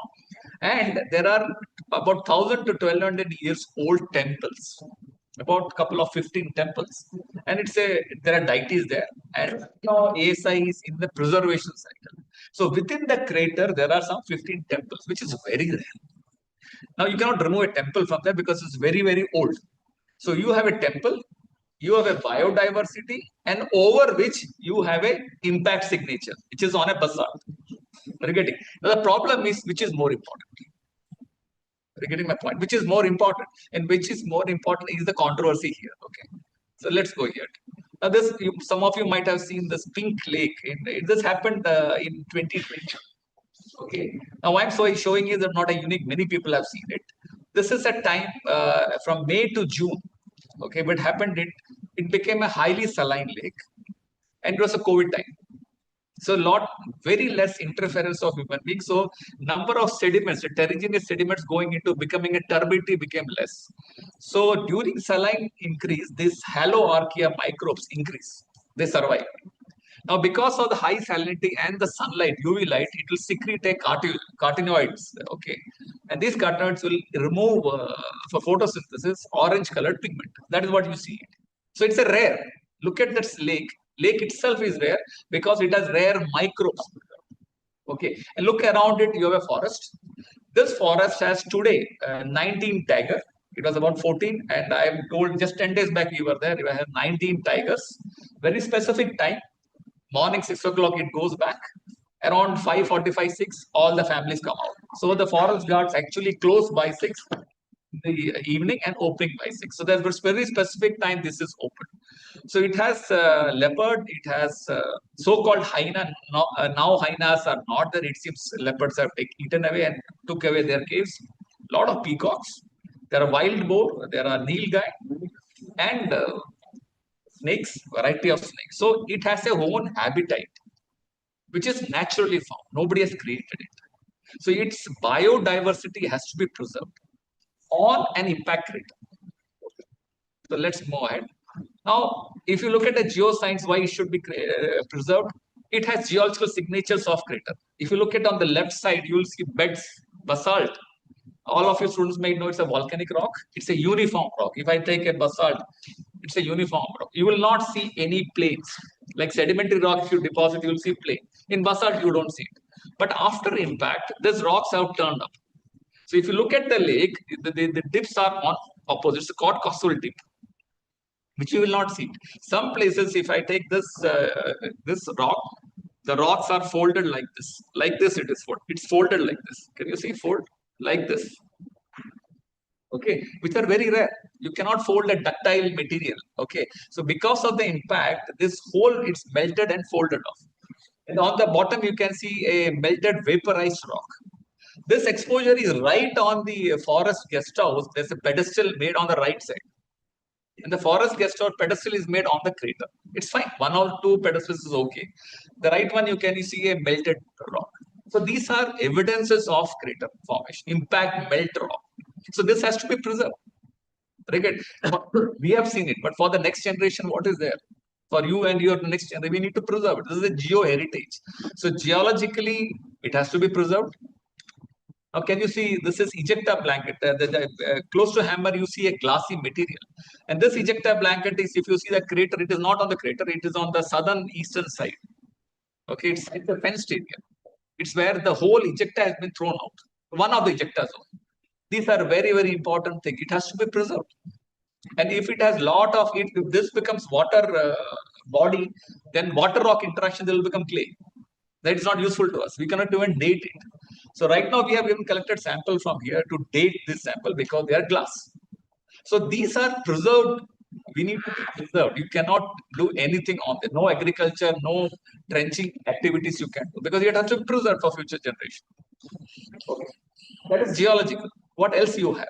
If you go to this place, there's a famous, the way you enter, there is a Gomukh temple there. And there's a perennial water spring. It's 24/7 into 12 months. The water keeps on coming. It's at the edge of the crater. Yeah, it's when you enter on the Lonar, the first one is the Gomukh temple. Okay, and the water pH is about 6.8. It goes to close to 7. It's a neutral pH. Yeah, I'll come back to that. So this is one of the Gomukh spring. So people come here worship it. This is the temple. Of course, they have fenced it. Nobody. Otherwise, people used to go inside and take bath.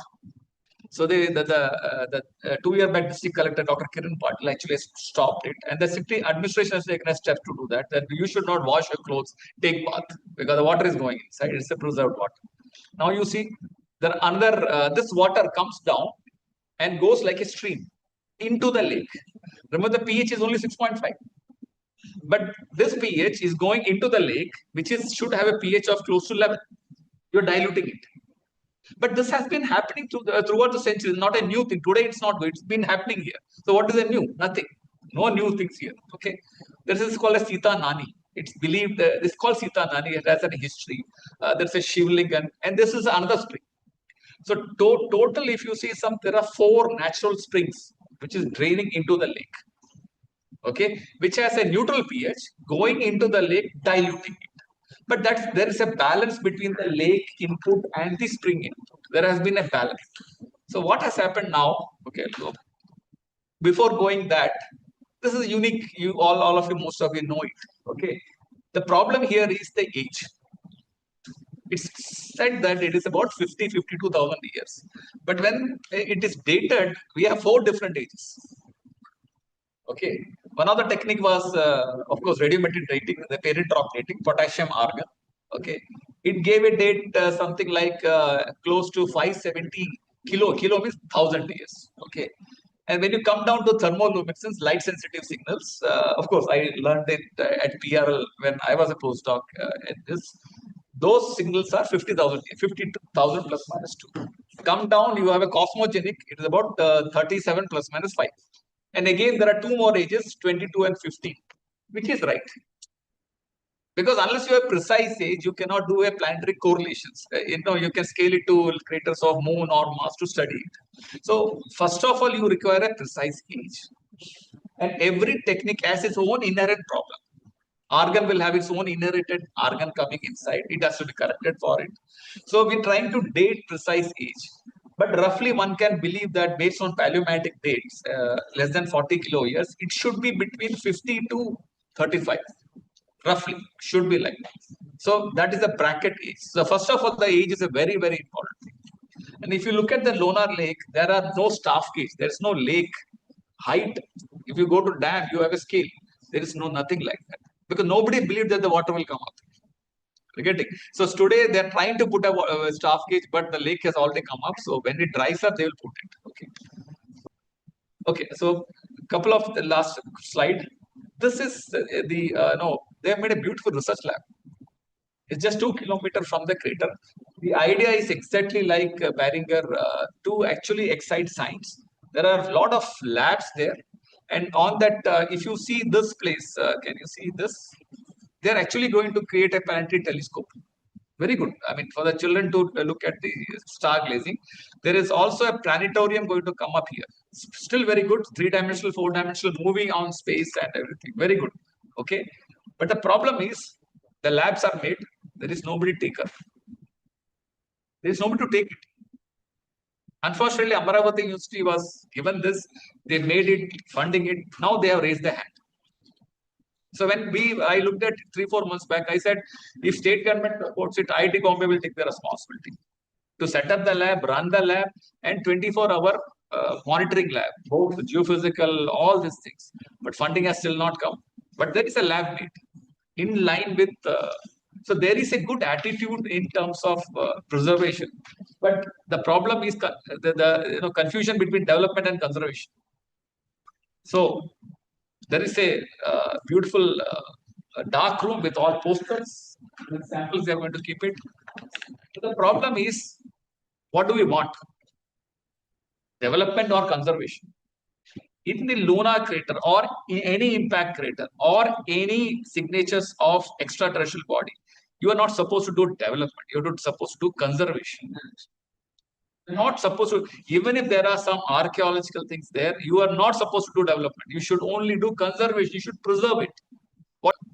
Now, here is a person, we have to give a standing ovation to this person first, that at this age, he actually, I was amazed when he said 25 to 30 students yearly he called, and he actually teaches through his telescope. He has an old telescope kept there.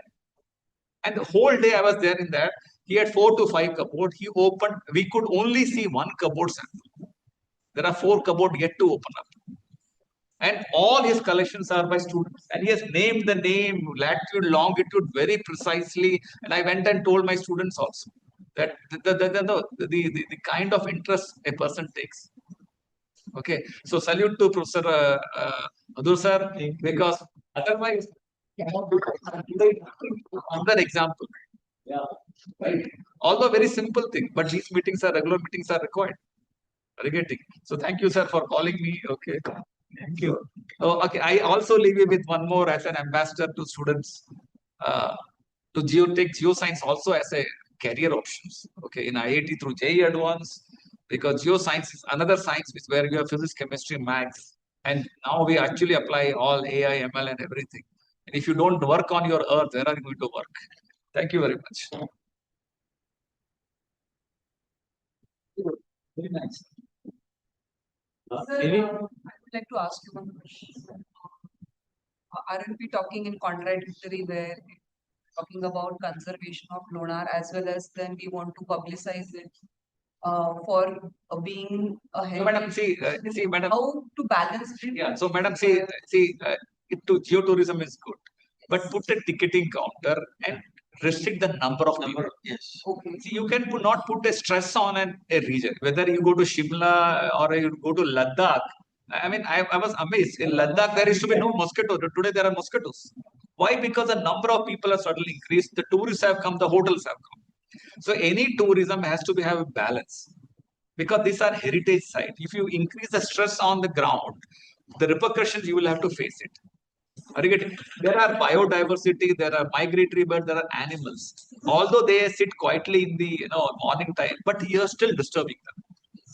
And this has been seen in COVID. And we have all seen in the COVID time, the best people were the best living animals, living beings were animals. So are we not responsible to do that also? So the unique heritage biodiversity, if you want to preserve it, at the same time have a geotourism. Geotourism should also have a science aspect. So what do you mean by geotourism? Geotourism means those sites which are heritage, which are geologically important, meteorite impact, or any other things. Okay, there are a lot of geological heritage we have. Okay, columnar basalt, lakes formed, and this is where we have a planetary geology and many aspects coming together. And this is a unique site, which is an impact crater on basalt. And there is no other well-preserved impact crater on basalt except this. Baringer is on sandstone. So we have a high-pressure quartz, which was discovered experimentally, but then discovered at this place later on. Look at the tragedy, coesite, shishowite coesite, the mineral was discovered experimentally, but it was discovered later in this site because of the impact.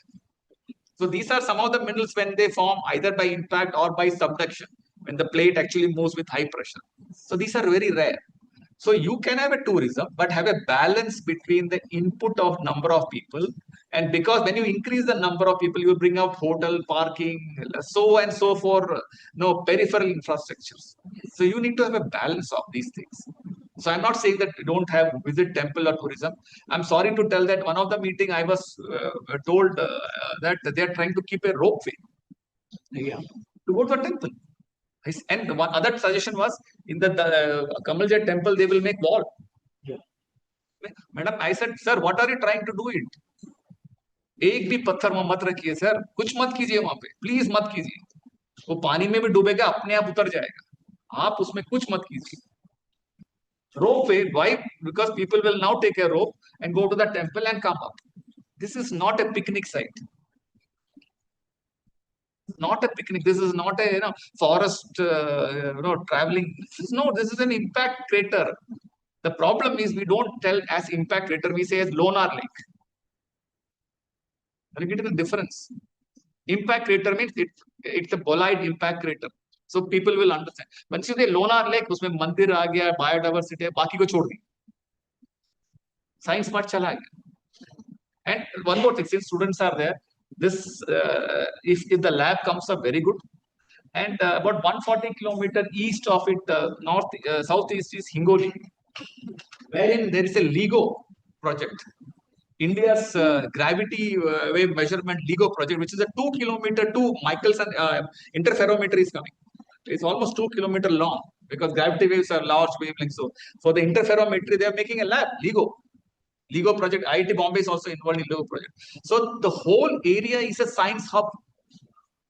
So you have an impact crater, the physics, the space, the geology there, and then you move there, you have a LEGO project where there's a science. So it's a whole area is a science development hub for young, instigate young minds now. And that is what we should do it. Along with that, preserve the natural heritage. Okay? It's a responsibility of both as a geoscientist and as a common being and everybody. And when a person like 80 years old can do it, why don't we do it? Is it not? It's all you students' responsibility. You should speak it up. You're all ambassadors. We should preserve our heritage. Why should we go to other places and say that, oh, wahan pe acha hai, mere wahan kuch nahi. Our India is beautiful. I don't understand it. I'm telling you, this India is beautiful. We have places. You go to Switzerland. I'll show you Switzerland in Arunachal Pradesh. Heaven on earth. It is there in Arunachal Pradesh. Go there. But we don't value it. So as a scientist, I'm telling you, please value your own country first. And we need to preserve our heritage. We have beautiful country. We have water, we have mountain, we have lake, we have sea, but we don't have valley. And we need to be responsible for it. Sorry, thank you.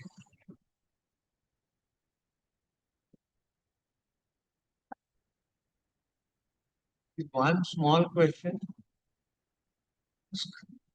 You to ask a small question because Sajin Kumar is already on the go online.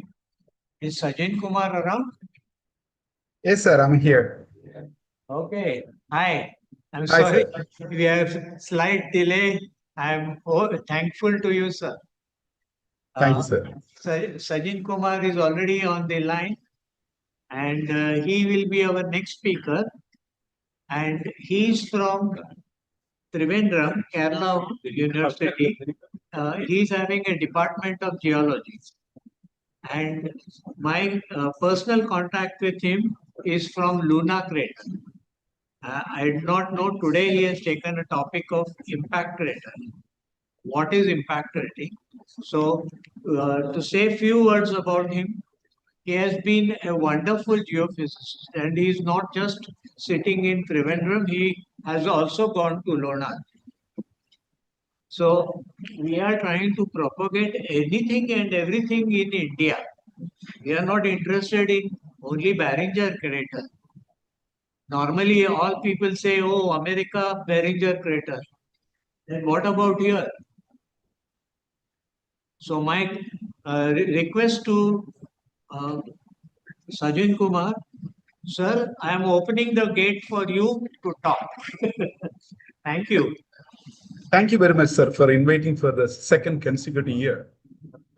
Since I talked about Luna last year, I thought last year I could see that many of the participants are students. So better I will give an introductory class on impact cratering. That's why I've selected. Before that, I thank George Matthew, sir, for giving an opportunity to do a field work in Lonar also 2 weeks before. Yeah. So this is a very rudimentary talk, very superficial talk related with impact cratering. Of course, you all know that many things which come from extraterrestrial and fall on there, we call it as a meteorite, which looks like this one. And many of the meteorites, which we call it as asteroid, when it is not, it is outside the Earth, is now skewed or constrained between the orbits of Mars and Jupiter. So we are now safe today because of the huge gravitational attraction of the Jupiter. Most of the asteroids are in this main asteroid belt. So there is no potentiality of any future impacts on our Earth. And when the meteorite collides on any planetary surface, the resultant is a crater. This is Barringer crater. And I was so fortunate to visit many of the craters on Earth.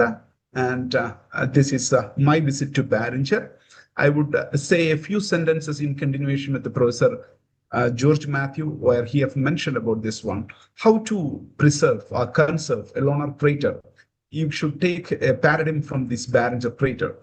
You are not permitted to go inside this crater. If you want, you have to have a 1/5 of the crater wall or crater rim. You can travel with the help of a guide. The guide will be usually a geology person. Since I have gone officially, he have given me a few liberty to go inside the crater and to collect the sample. And in the center part, you can see that this is the drilling location, and only the scientists who are having the permission can go there. And every year, the Meteorological Society conducts a field camp inside here. During that time, you can have a visit. And most of the field work is funded one. So if you are coming from a developing nation, you can apply for some funding. You will have an excellent field work here. And the next, this is Lunar crater, and this everyone has to see this photograph in continuation with the previous talk.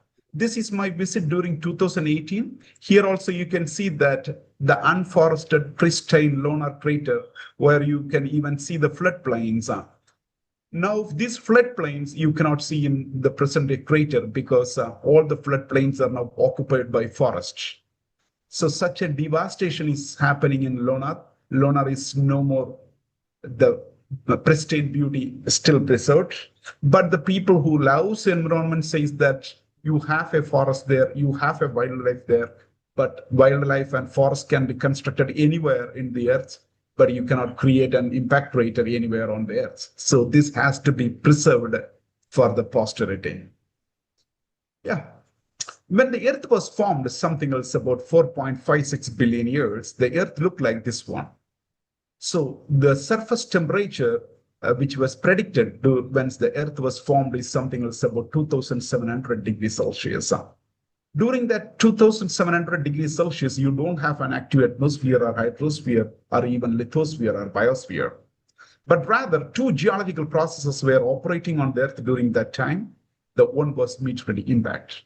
The earth was continuously bombarded by what is an asteroid or meteorites, and there was a time specifically between 4.1 and 3.8 billion years, which we call as the heavy bombardment. This was quite omnipresent throughout the solar system, not only on the Earth, but throughout the solar system or planetary bodies. And if all the meteorite impact craters which occurred during that heavy bombardment has been preserved on the Earth should have been looked like this one, dotted with or sprinkled with impact craters throughout. So Earth, this is Moon. So what happened to Earth is that Earth is a very geologically active planet, like what you see in other satellite called Io. Io is a satellite of Jupiter, which is a rocky, when Jupiter is a gaseous planet, but its satellite is a rocky one. You can see here, all the craters has been resurfaced because all the red things what you are seeing here are active volcanoes. So active volcanoes, because of this active volcanoes, the lava have resurfaced in this crater planet satellite. And that's why this is the evidence for Earth being a geologically active planet. You don't have much of the impact craters. Yeah. So when an impact crater forms, a fresh impact crater formed, this looks like this one. This is a fresh impact crater on Mars. So you can see that the ejecta are, especially this is the proximal ejecta where you have the continuous, and where it is you have seen the trajectory that are called the rayed craters, and this is how a fresh crater looks like. And this crater has not only fascinated geologists or scientists, but rather it have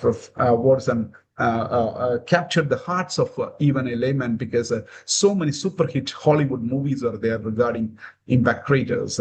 And this is Armageddon. The other one, which it was Deep Impact, and even the Meteor Apocalypse is also an interesting movie. So those all is an exaggerated versions, but that gives them common, or an introduction about how the impact looks like. Yeah, so saying about the type of meteorite impact craters, there are 4 different types of meteorite impact craters. One is a simple crater, that is a bowl-shaped depression, and complex is much bigger in diameter than simple, where you have a central elevated area, which we call a central uplift or something else. And the third one is peak ring. Instead of the central uplift, you will have a ring in the center part, and that's why it is called the peak ring crater. And the last category is the multi-ring, which are the bigger impact craters, approximately 1,000 kilometers in diameter. But these two are simple and complex are the two different type of craters that you can see on Earth. The other two craters you cannot see on Earth.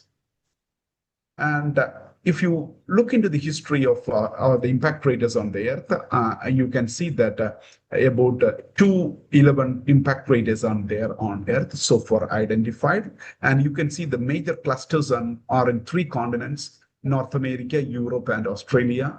This is because not the impact crater is wasn't selective in hitting in only this continent, but because these countries spend a lot of money for research, for impact crater studies, not only impact crater studies, for science, they invest a lot of time and money.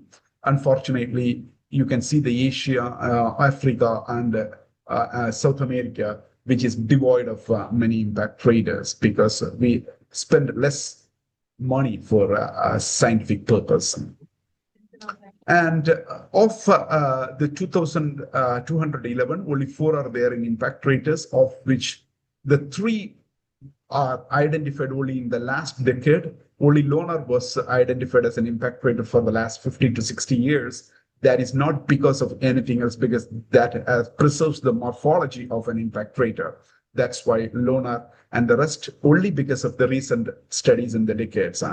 And of which Luna is still not confirmed. What are the evidences that we put forth is just one of the several factors, and those are not unequivocal evidences for an impact crater, because only the high PG values, the circular morphology, and typical mineral assemblage is what prompted us to say Luna.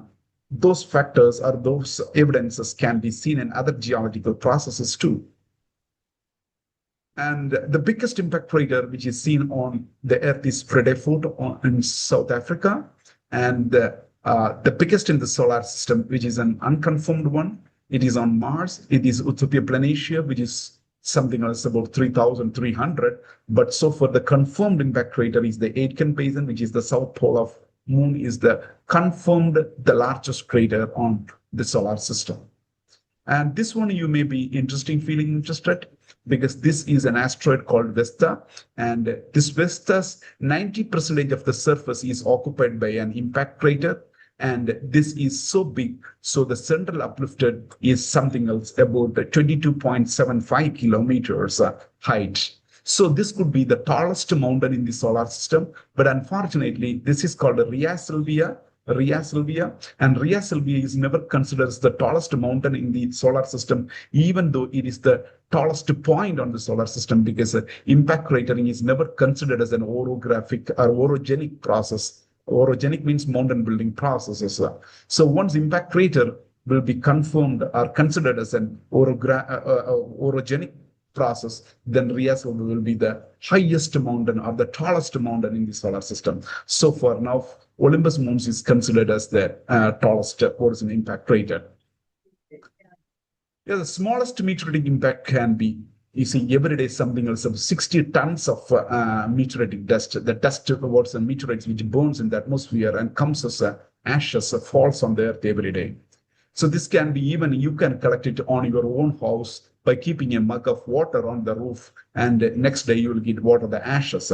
But since it is anthropogenic activities are huge, soot also will comes. The normal wood burn things and all the waste burn things also come, which will be difficult, which will mimic like a meteoritic dust. So in a virgin area in Antarctica, if you take a bucket of ice, melt it, and you will get the remaining portion and as ash, and those are the meteoritic dust.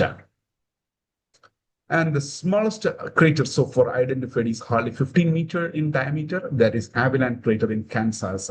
And the asteroid or meteor which is responsible for this one is showcased in the museum. Yeah, how you can identify meteoritic impact craters? So circular morphology, obviously it gives an indication. Circular morphology with its floor, that is the towards a depressed part, should be below the adjacent area. If it is above the adjacent area, then it could be a volcanic crater. So inverted topography, you can see that in geology, there is a branch called stratigraphy, where the older layer will be the bottom and the younger layer will be on the top. But when an impact crater happens, it excavates and reach up to the bottom layer and bring or hurl back the older above the younger. So the older will be sitting on the younger rock. That is also an indication of impact crater. The other is ejecta. Ejecta is the hurled out thing. Ejecta are divided into two, proximal and distal. Most of the ejecta you can see within the 5 times the radius of the crater. And this is shatter cone. Shatter cone is an obvious evidence of impact crater. If you get a shatter cone, then the impact cratering process or crater can be confirmed, because this is formed by the attenuation of the seismic waves generated by impact crater. This can be clearly or well seen in rocks with fine-grained rocks like basalt, etc. You will get it, or fine-grained shale, etc. You can get it down.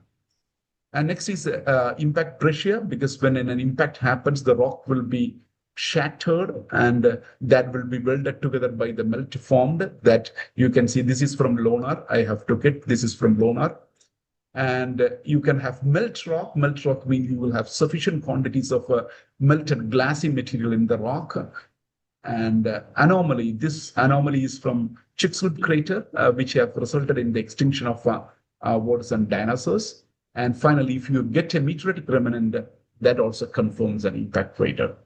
Meteoritic remnants will never give you this one, because there is no meteoritic remnants identified in the craters greater than 10,000 years. So the younger craters has the potentiality of having meteoritic remnants. So these are the factors one or more evidences can give you, and the most important is shatter cones. And these features are the features which you see on the ground or through this one, not the petrographic evidence. Petrographic evidence, it is difficult to mention to non-geology students, so I didn't include it petrographic evidences, but these are the things that you can see by your naked eye. Yeah, these are the petrographic evidences, which I am not saying, with the increase in temperature. This is for the La crater, which I have mentioned, which I have prepared. So why we are studying impact crater or meteorites? The first is that, all the planets, including the Earth, are formed by a collage or accretion of meteorites. Okay, so even the Earth itself is a different meteorites clubbed together. So if you get a piece of meteorite, you will be able to study the early composition of our planet or any planet. That is why for all the geochemistry, you use a comparison with the rare earth elements or the trace elements with the chondrite, normalized chondrite. This is because only because meteorites are the primitive of any planets. And of course, if you get a meteorite that gives you the composition of the early solar system, even the nebula composition can be studied from a meteorite. And the origin of moon, of course, you all may be knowing, or if you do not know, I can say that moon is formed by an impact on the Earth. When Earth was formed, there was no moon for the Earth. Rather, I can show you, if the video works, I can show you. Let me see. Or else I will show you the formation of moon. This is a video showing how the moon is formed. This is how the Earth looked like when it was formed. All the brighter parts are meteorites striking on the surface of the moon. So Earth was called as Gaia during that time, Gaia. So during that time, at 4.5, there is a big asteroid, size of the present-day Mars, approached the Earth and hit on the surface of the Earth and took a big part of the Earth and even the part of the Theia, and which have become as a satellite, which we call it as moon today. So moon is a part of the Earth once upon a time, and moon is not a different entity. So this is how the moon was formed.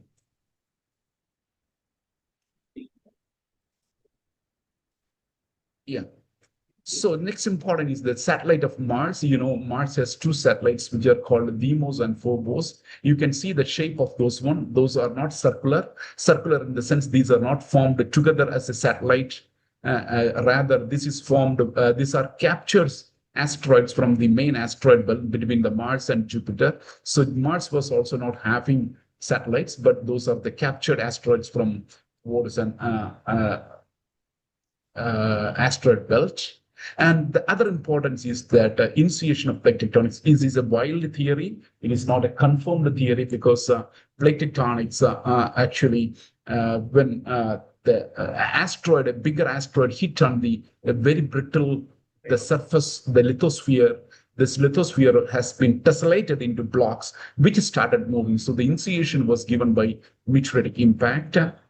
And the opposite Venus is the only planet which has an opposite revolution. It says that meteorite asteroid hit on the Venus, which has resulted in stopping the revolution of Venus for a moment and start the opposite revolution. So these are hypotheses, not confirmed one. And origin of life, there is a theory called the theory of panspermia, which suggests that the life originated not on Earth, but it has been originated in extraterrestrial planets and brought to the surface of the Earth through asteroid hit and meteorite hit or even comet hit. So this has got a momentum when a Martian asteroid, a Martian meteorite called ALH 84001 has been identified from Antarctica, where when they have studied this asteroid under a microscope, they could see that what is an unicellular organisms like this one. Later, they confirmed that these are not organic remains, rather these are blobs by this emanation of this one. But since it have given a curiosity, still scientists are looking for life on this one. So there is a potential origin of life. And next is origin of hydrosphere. When Earth was formed, there is no water because the surface temperature was something else about 2700 degrees Celsius. So there is an hypothesis stating that when the comet has hit on the Earth, comet is composed of ice and water, and those has contributed water to the Earth. So that is another possibility. And mineral deposit, of course, impact craters has become an embodiment of mineral deposit. The Sudbury crater on in Canada has a high deposit of copper, nickel, etc. The Popigai crater in Siberia has resulted in the formation of microdiamonds because the meteorite hit on a marshy land where a huge amount of coal deposit were there, marshy land, So that has been converted into diamonds, microdiamonds. So these are a good ideal location for mineral deposit. And the formation of rings of Saturn, Saturn has several satellites, of which 2 satellites collide each other, and which have resulted in the formation of the dust, which revolve around the Saturn as a ring. And finally, mass extinction. I have given 2 things in red colors because those are 2 n numbers. One is the origin of life, and other is mass extinction. Okay, so for mass extinction, I have to say a good example of the Great Cretaceous dying, that is the extinction of dinosaurs. This is Luis Alvarez, a Nobel laureate in physics, and this is son Walter Alvarez, who is a geologist. He was doing his MS dissertation in a place called Gubbio in Italy, where he places his hand. He could identify high amount of iridium. Iridium is a platinum group of element which can be seen either inside the Earth, deep inside the Earth, or on meteorites. If it is deep inside the Earth, if it has to be brought to the surface, that should be through volcanism. But since these are sedimentary rocks, they could say that there is no volcanic rocks nearby. So they have identified the only one source of iridium is from a meteorite. So when they have dated this age of this strata, it came exactly 65 million years. 65 million years is the age of extinction of dinosaurs. So they have published a paper for stating that the extraterrestrial cause for the Cretaceous tertiary extinction. So this is one of the most controversial paper, even though it was published in Science during the last century, because they told that the opposing groups told that if you get a high content of iridium in such a huge quantity, then that should be a crater of diameter of 200 kilometer. And that 200 kilometer before 65 million years is too young crater. So if you have to prove it, show us the crater, where is the physically you show us the crater. They failed to identify because this is a paper identified in 1980, and in 1992, after 12 years, other team of scientists could identify an impact crater in Mexico. You could understand this is in Italy, and this has in Mexico. So in the surface, you cannot see it, but this is the geophysical anomaly where you can see that partially the semicircle is within the land and the half this one, this one. So in a Chicxulub in Mexico, how the thing have transported to what an Italy. So don't think that asteroid has resulted in the extinction of dinosaurs because asteroid fall on the head or body of the dinosaurs. No, dinosaurs can meteoritic impact can generate tsunami, can create what is an earthquakes, create landslides, create forest fire. And one of my student did her PhD in land, this KPG boundary, which have resulted in dinosaur extinction. She could say that it took 1,000 years for the dust to settle because this dust has traveled or engulfed the entire globe. 1,000 years you are inhaling dust and dust and dust. All the organisms should have died by tuberculosis or such sort of things. So it is not mandatory that asteroid has to fall on the body of every dinosaurs. Rather, there are so many implications due to this such big events.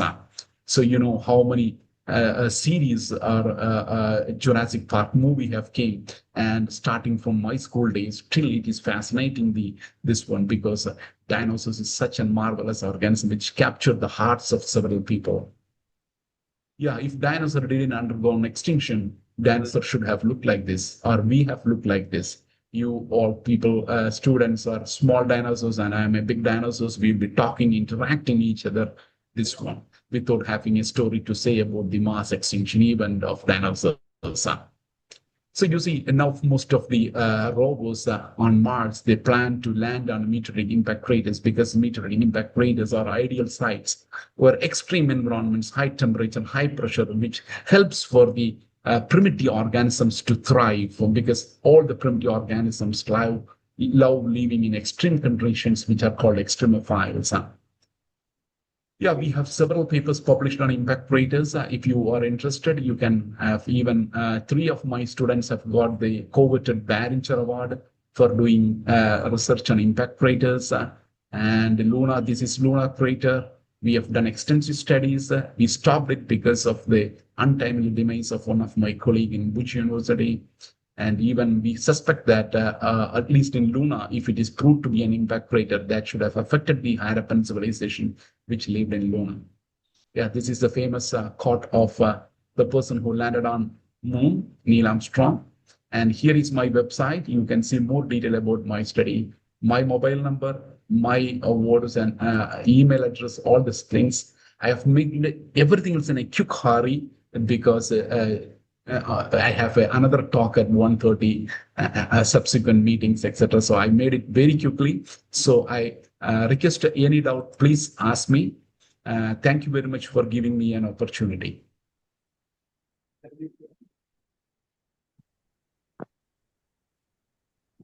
Questions? Yeah. Can you have some questions? Yes. Hello. Yes, I am speaking from Mysore. I'm a retired professor of earth science, Prakash Narasimha. Sajan Kumar, you have given a very wonderful talk and a thought-provoking talk actually. So while explaining things, you mentioned that moon is a part of the earth. Out of curiosity, I am asking why this moon did not develop atmosphere like earth. Sir, actually, for developing atmosphere, it needs the atmosphere. What we see today on the Earth is not the primitive atmosphere. Maybe this may be the 15th or 20th or 60th, this one. For the formation of atmosphere, you need a particular gravity to withstand the envelope, and you want a secondary source for the gases to escape. When I've told about the formation, forget about moon. When I've talked about the what is an Earth formation 4.56 billion years ago, Earth was not having an atmosphere because of the high temperature. The gases which was present in the atmosphere have diffused and escaped to the outer space. the second atmosphere, what see was formed due to volcanic emanations. Okay, the gas was one of the important, different gases was the important constant. That's why we are not having hydrogen and helium, which are the composition main gases which we see in other planets apart from Mars. So we have a different gas composition, whereas moon become a dormant. They don't have a prominent volcanism. They don't have a gravity to withstand an atmosphere. That's why. And more to that, sir, even Mars, if you can understand about the moon if you I talk about Mars. Mars was having a very good atmosphere, but unfortunately, there are solar flares. The temperature of the solar flare comes about some 10 lakh degrees Celsius, and the speed is about 10,000 kilometers per hour on average. I'm saying about the average. So one solar flare can take away all the atmosphere and even cause ocean vaporizing events.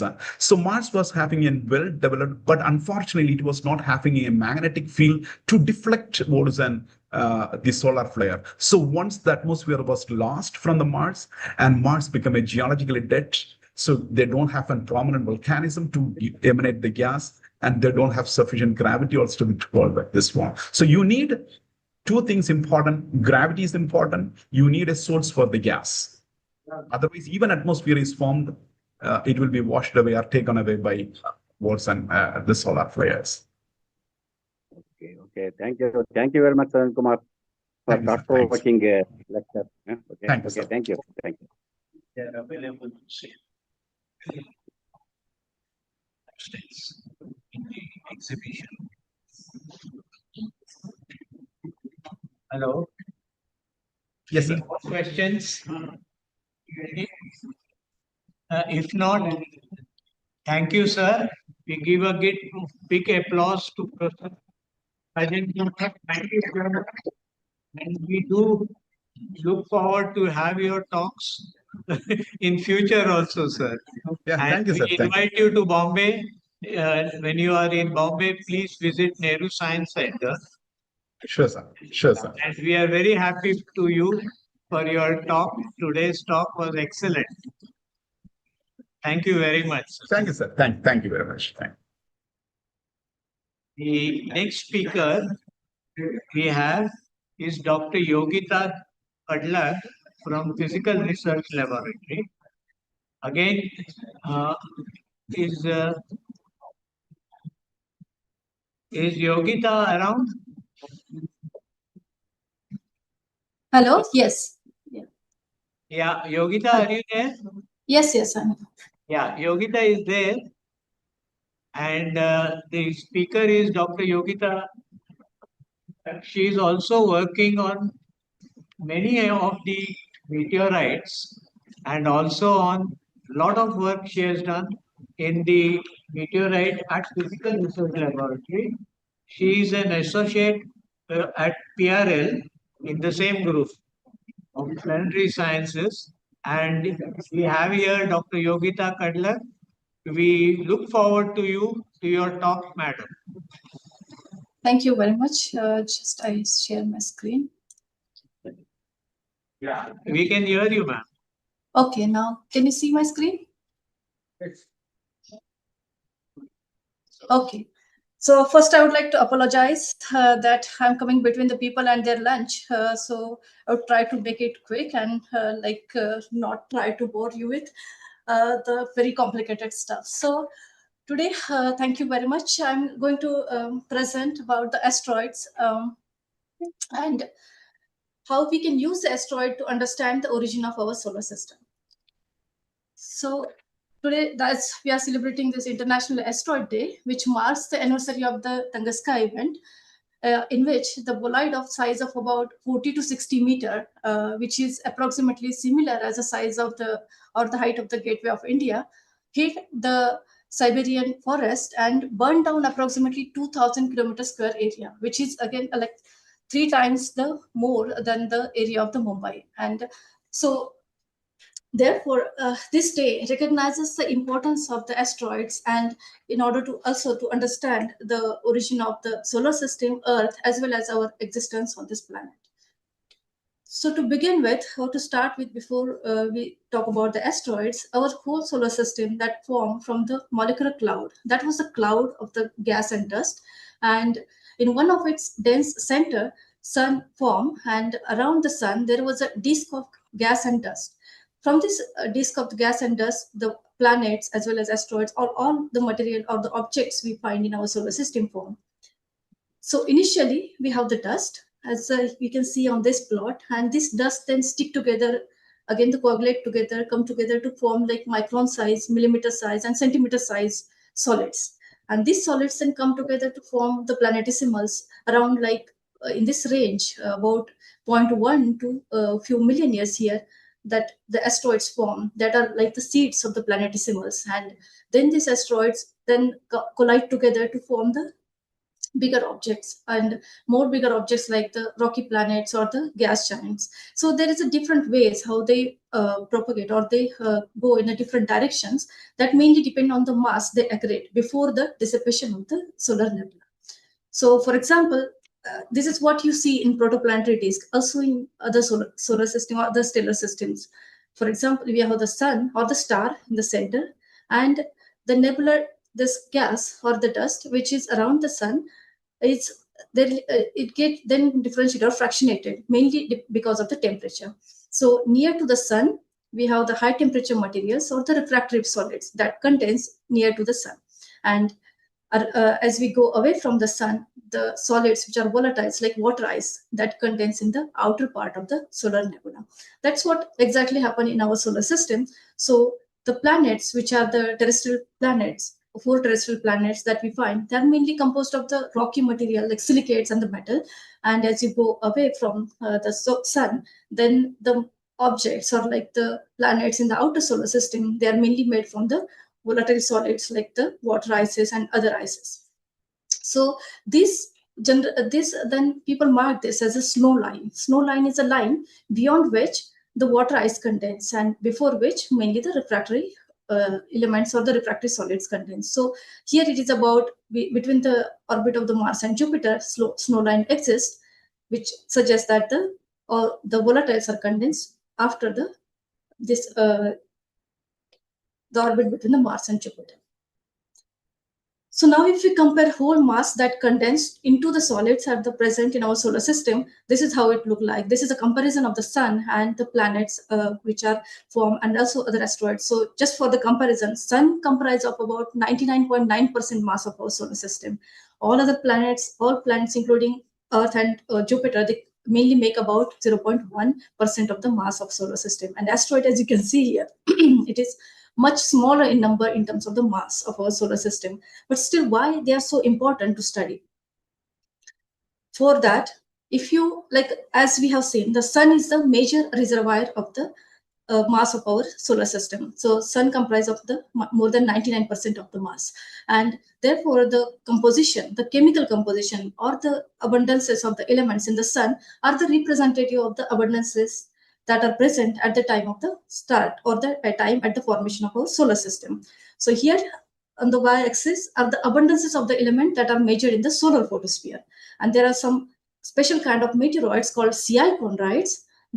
If you measure the element abundances in this meteoroid, they show 1-to-1 correlation with the solar photosphere. It means that element abundances present in the CI chondrite and sun are exactly similar, and that is very interesting. It means that these rocks preserve whatever the information present before the formation of the planets, and they trap this information mainly in the asteroids. So if we look at the asteroids, and asteroids, such a kind of like a billions of asteroids present in our solar system, they mainly classified into 4 different types, like near Earth asteroid that are mainly in the orbit of the Earth, near to the Earth. Then main asteroid belt that exists between the orbits of the Mars and Jupiter. So there was an empirical law which states that like all the planets, they follow certain kind of orbits, that they are in different orbits from the sun. And this is given by this law here, which is shown here on the top. So any planet, the semi-major axis of the planet, that is following the path of like 0.4, 0.71, like that for Earth. And by this law, there should be a planet between the Mars and Jupiter. However, as the Jupiter formed very early, it could not allow this planet to form, and therefore such a tiny mass, or the like the asteroids, they are there without becoming a solid planetary body, they are dispersed in this asteroid belt.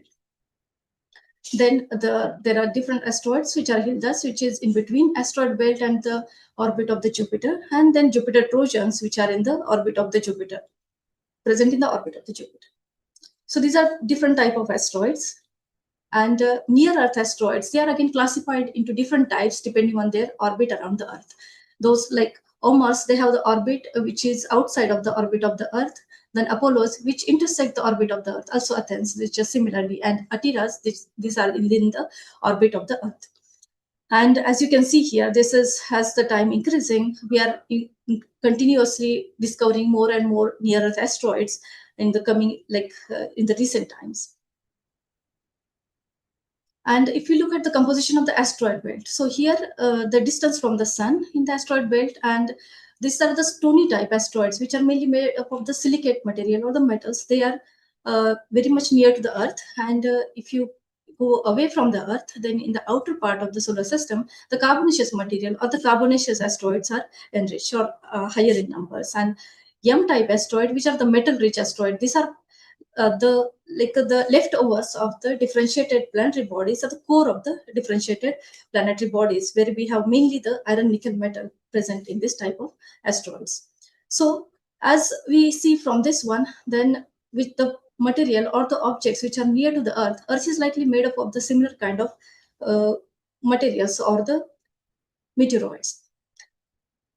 Now we have seen there are the objects before the Jupiter, those are the asteroids, but beyond the Jupiter, beyond the orbit of the Neptune, there are also again several or many small objects, but they are mainly rich in the volatile species, and they're mainly made up, like the comets are mainly made most of these objects, also the Kuiper belt object and the dwarf planets. So our solar system, then there's such a small leftovers of the planet formation, they are present in the two such kind of differentiated orbits. One is inside the solar system, one is in the outer solar system. And traditionally, asteroids are mainly considered as a present in the asteroid belt. So now, if you want to study this asteroids, then how we can study the asteroids? Mainly there are two approaches. Either we can directly study the samples, or we study the asteroids or the extraterrestrial objects through the observations. And so before we go into the details of the different techniques, just I give you some kind of introduction to the different terminologies. Asteroids are the relatively large rocky or metallic bodies, like greater than the 1 meter in size. And those objects which are less than 1 meter in size are called meteoroids. And as we can see here, this like a stick or a stick of light here, this is called the meteor. When the meteoroid passing through the Earth's atmosphere, then it produces this bright streak of light, and that is called the meteor. Now, after this meteor phenomena, if the meteoroid or the part of the meteoroid that survive the passage through the Earth's atmosphere and fall on the Earth, then it's called the meteoroid. Every year, about 500 to 1,000 meteoroids fall on the Earth, which are having the size greater than 10 gram. And out of this, only 10 to 20 meteoroids will recur every year. So much less frequency of the recur. And here I show the largest meteoroid that was present on the Earth. This is called Hoba meteoroid. It's the largest chunk of the iron. You can see this is look like a pure iron metal. And mainly they are classified into 3 different groups, like non-carbonaceous meteoroids, carbonaceous meteoroids, and the differentiated bodies, such as like the part of the metals or the cores of the differentiated asteroids. And once this meteoroid hit the Earth, most of the time, like if the meteoroids are small, there is not major effect. But if the meteoroids are larger, then we see also the impact structure, as already discussed by Professor Sajan Kumar. This is the largest crater in South Africa, about 300 kilometer old, 300 kilometer. This is in South Africa, and Lonar crater, that is in Maharashtra, about 1.8 kilometer. So far, there are about 200 impact structure identified worldwide, and 3 confirmed in India, like Lonar, Dhala, and Ramgarh, and 4 speculated craters like Shiva, Luna, Kaveri, and Simlipal. So now, how do we know this material extraterrestrial? So for that, the most important proxy, or which we can say as a genetic tracers of the planetary bodies is called the oxygen and the chromium isotopes. As oxygen has a different isotope, so if we measure the tiny differences in the isotope ratios of different species and also the isotope ratios of the chromium, then we find there are differences in different planetary bodies. So on this plot here, you see here the BE means bulk Earth. Bulk Earth is somewhere here, and these are all different meteoroids fragments of the meteoroid samples people have studied. You can see clearly there are two groups. NC groups, these are the like non-carbonaceous group showing completely different oxygen and chromium isotope signatures. And here the carbonaceous group, this is from the outer solar system, as we have seen the C-type asteroids. They show the completely different signatures of the oxygen and the chromium isotopes. So these are then usually used to understand the origin of any planetary body or any asteroid or any meteor. So asteroid research, then so far that you can categorize into two types. One is like a ground base, in which we can do the photometry or spectroscopy to discover the like size, shape, and to characterize the surface feature of the asteroids. Second one is a radar observation, which is more detailed in order to understand the size and shape and surface phenomena of the asteroids. And laboratory-based studies, which are the meteoroid studies, in which we can do the mineralogy, chemical and isotopic properties of the meteoroid samples. We can study them and to infer about their origin, as well as what kind of processes happen on those parent bodies, as well as on the small rocks. And the space missions are evolved with time. So initially, space missions are mainly like a flyby missions. So they're like the spacecraft go and image the asteroid for the small planetary bodies by just high resolution imaging, and we only know about the surface morphology. Then the orbiter missions, which give more detailed understanding of the mineralogy as well as the global mapping of the asteroids. Then lander missions, which do the in situ analysis directly landing on the surface of the asteroids. And then sample return missions, which are in case, so to reach the sample return, we need to have information from all other initial studies, so that we can clearly, or we can say that more sophisticated and challenging technically to get the sample return from the asteroids. So we start with the ground-based analysis of the asteroids as the laboratory analysis. Laboratory analysis are mainly depend on the meteoroid studies as well as the impact rock studies. So from the impact rocks, we know about what kind of impactor was present, which impacted and formed that impact crater. I show you just one. So there are different techniques people use. We do not go into those details, but I just show you one example, how we can use the chromium isotope to know about what kind of material impacted on the Earth. So this study we have done using all different type of craters that form from like 4 billion years to like present on Earth. And we find that in earlier time, about between like 3 to 4 billion years, majority of the material impacted on the Earth, like the carbonaceous type. And then with time, this material changes, and mostly like a mixed material flux is then increased, or that we observe in the current times. And this is also a powerful tool that we can use to understand what kind of material was present in the late heavy bombardment, during the late accretion, or the late veneer on the Earth. So another ground-based analysis is using the photometry and radar imaging. So this is about the asteroid Itokawa. So you can see here, this is a light curve, and through that we know mainly about like shape and size of this asteroid here. And through the radar imaging, we know in detail, a little bit more detailed shape and surface features of this asteroid. But for that, you need to have continuously observe these objects, and then also like do the data reduction so that you can get to know about these objects. These studies are revolutionary.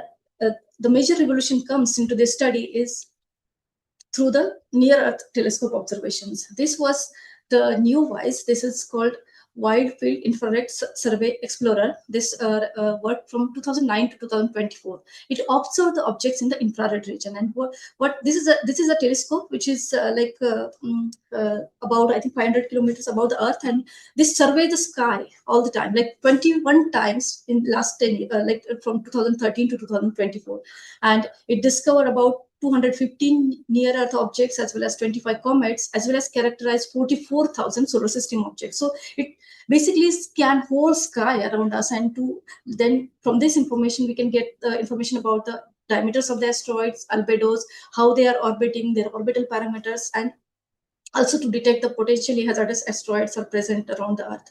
So this was the one which which provides us the useful information that we need for the future studies. Then comes the flyby missions. Actually, the oldest flyby mission is quite old. That is happened in 1989. As you can see here, that the Galileo that took the photographs of the asteroid Gaspra, and then in the recent times, the Dawn mission, as you can see, it took the photographs of the largest asteroid, Ceres and Vesta, in the asteroid belt, main asteroid belt, and then there are several missions of the flyby missions that I have listed here that took the images of the asteroids, and then we know about the surface features of these asteroids from these missions. Next strategy in this one is the use of the surface or the spacecraft missions for the planetary defense. And for that, the one mission that was planned is called the DART, the Double Asteroid Redirection Test. And there is this moonlet of this small asteroid. It's called Dimorphos. The NASA hit or the crash this DART spacecraft into this moonlet, and it changes the orbit of this moonlet. So this is kind of a successful test. So in the future, if we have the potential hazardous asteroid that is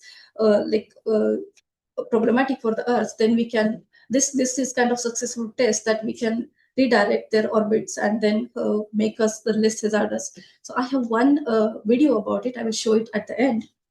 The Dimorphos is a size of about like this one cricket stadium. So you can see that even though with the small spacecraft, we can change the orbits of such small moonlets.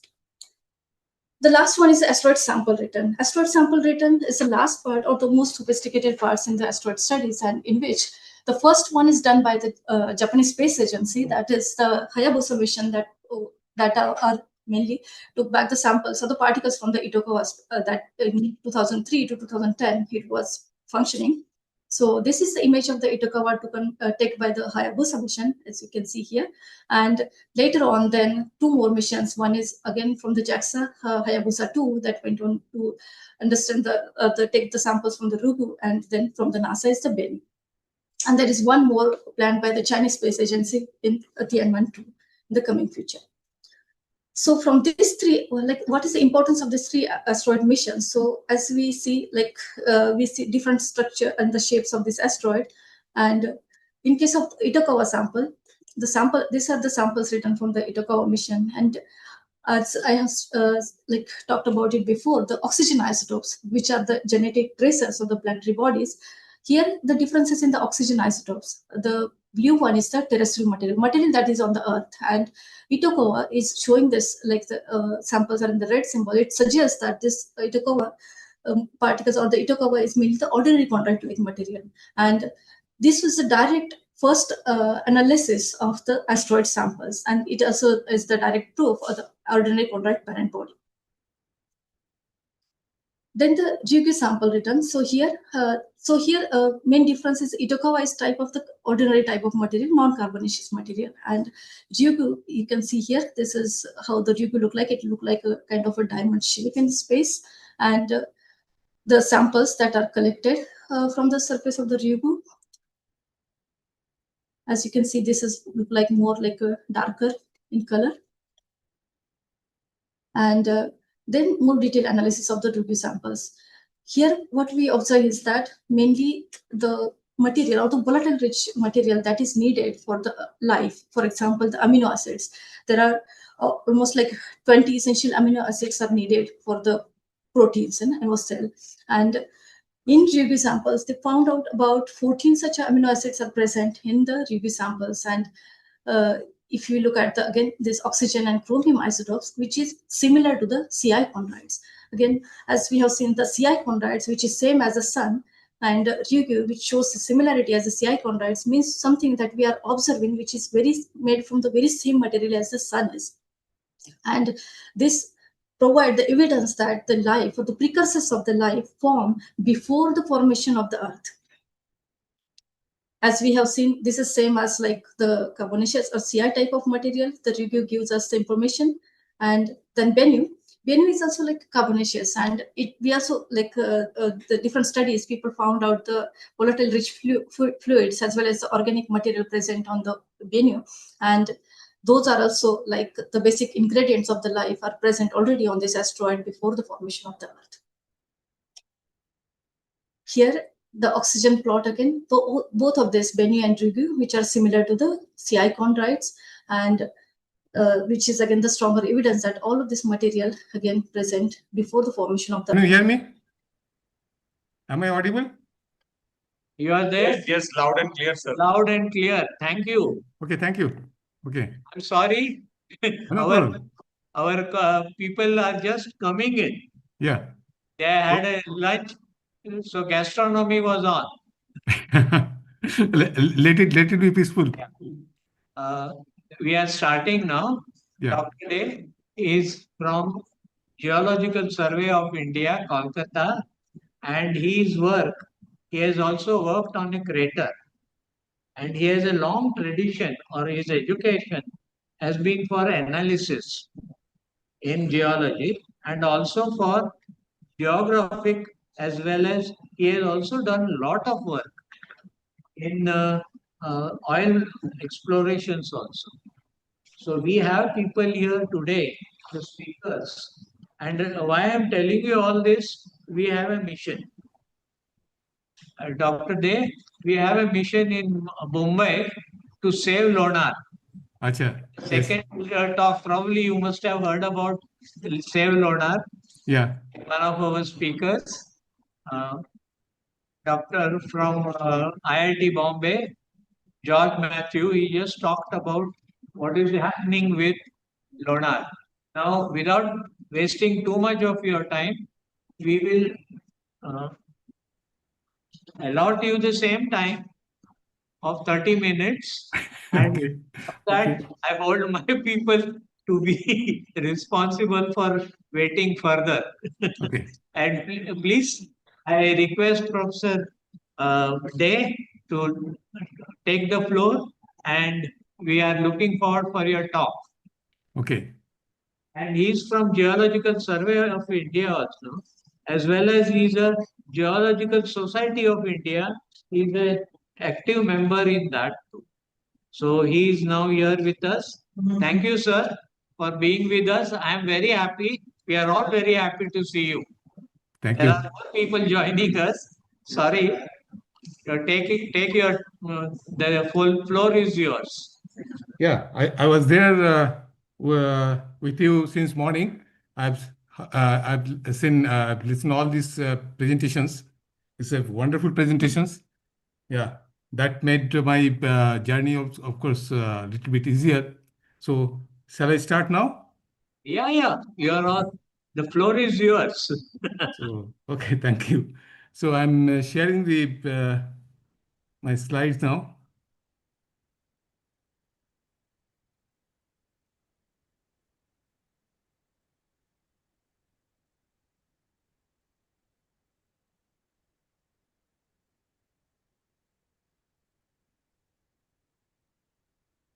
Is it visible now? Hello? Yes, it is visible. Okay. So you can hear and visualize this.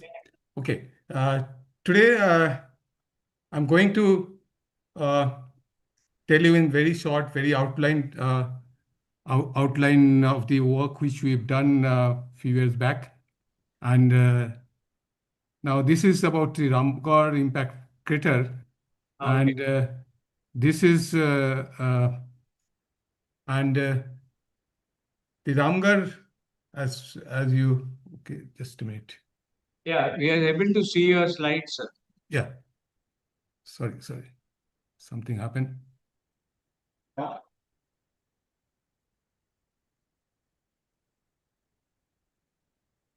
can't see my slides now. Yeah. Something happened. I clicked somewhere. Okay.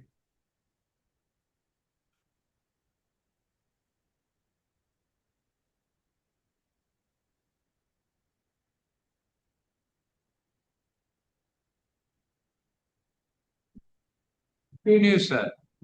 But something happened. Yeah. I'm not able to see my slides. Okay. Okay, just a minute. I'm trying to fish out. Okay.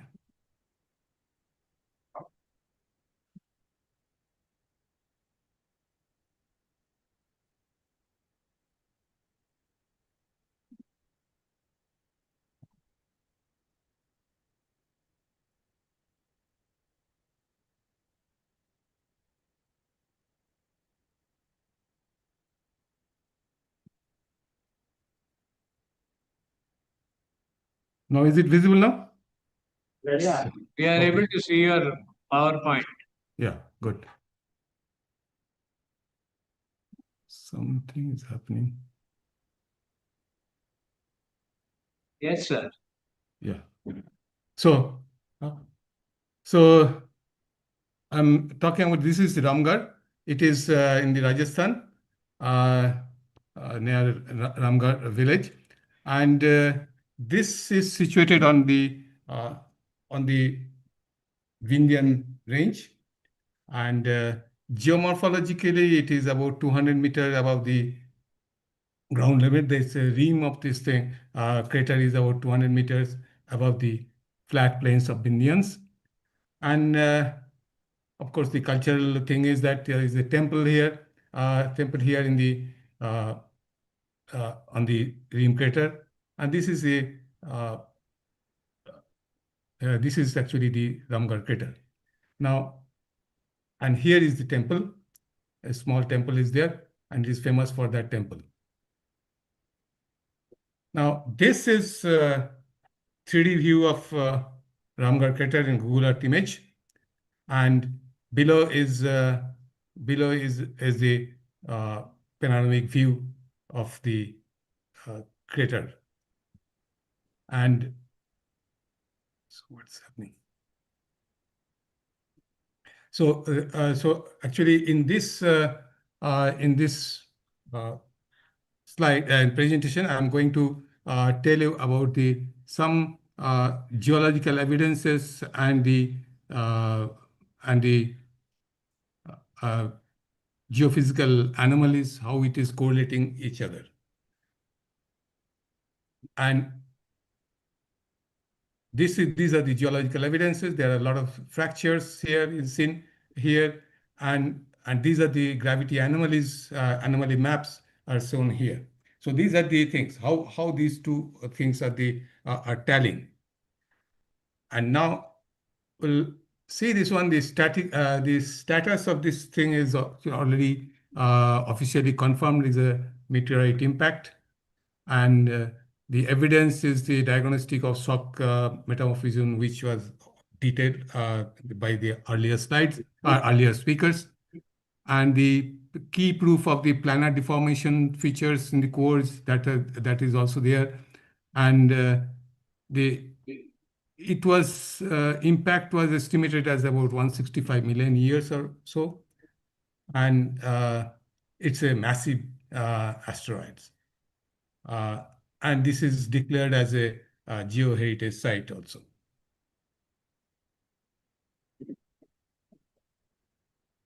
So, okay. So now here in the visual and the physical sequence of the impact craters, crater, how it is formed, this is already discussed by earlier speakers. What are the contact and the compression when it impacted?